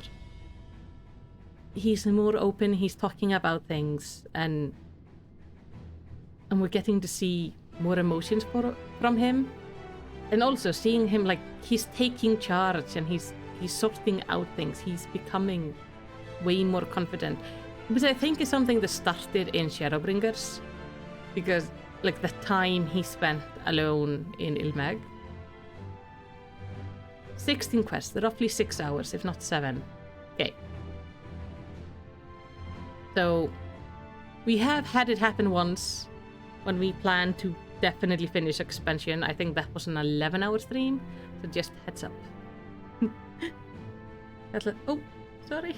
Katla says hi. He's a very, very tired bean. Super comfy. It's amazing how much this cat can sleep. I wish I was a cat sometimes. Except that I couldn't play video games, which means I couldn't play Final Fantasy, and that would be terrible. The stream exhausted her. She's tired and I'm tired. It's been a long week and long weekend. I have parent-teacher interviews this week, so I'm tired. Like, in the upcoming week, I'm prepping it now, but Wednesday and Thursday are gonna suck. Not because the parents are terrible, it's just, like, each interview is like 15 minutes, 20 minutes, and I have to do 22 of them in a day and a half, and it's like, it's just intense. So you get, like, super tired. Yeah, the hype music got her tuckered out. He's, like, peeking at me, but, like, mostly just super comfy, cuddly. It is nice. But I am starving because I haven't eaten anything since, like, before I started streaming. And even then it was just a sandwich, so I am gonna go sort out dinner. Remember, next time, long stream, bring snacks, you know, soda, candy, popcorn, whatever you like. We will probably take sometimes during the stream, we're probably gonna take a break at some point so I can, like, eat quickly. And then it's just gonna be amazing. It's gonna be so much fun. But thank you so much. I hope I see you next time. And, well, I hope you have a lovely week. Bye bye.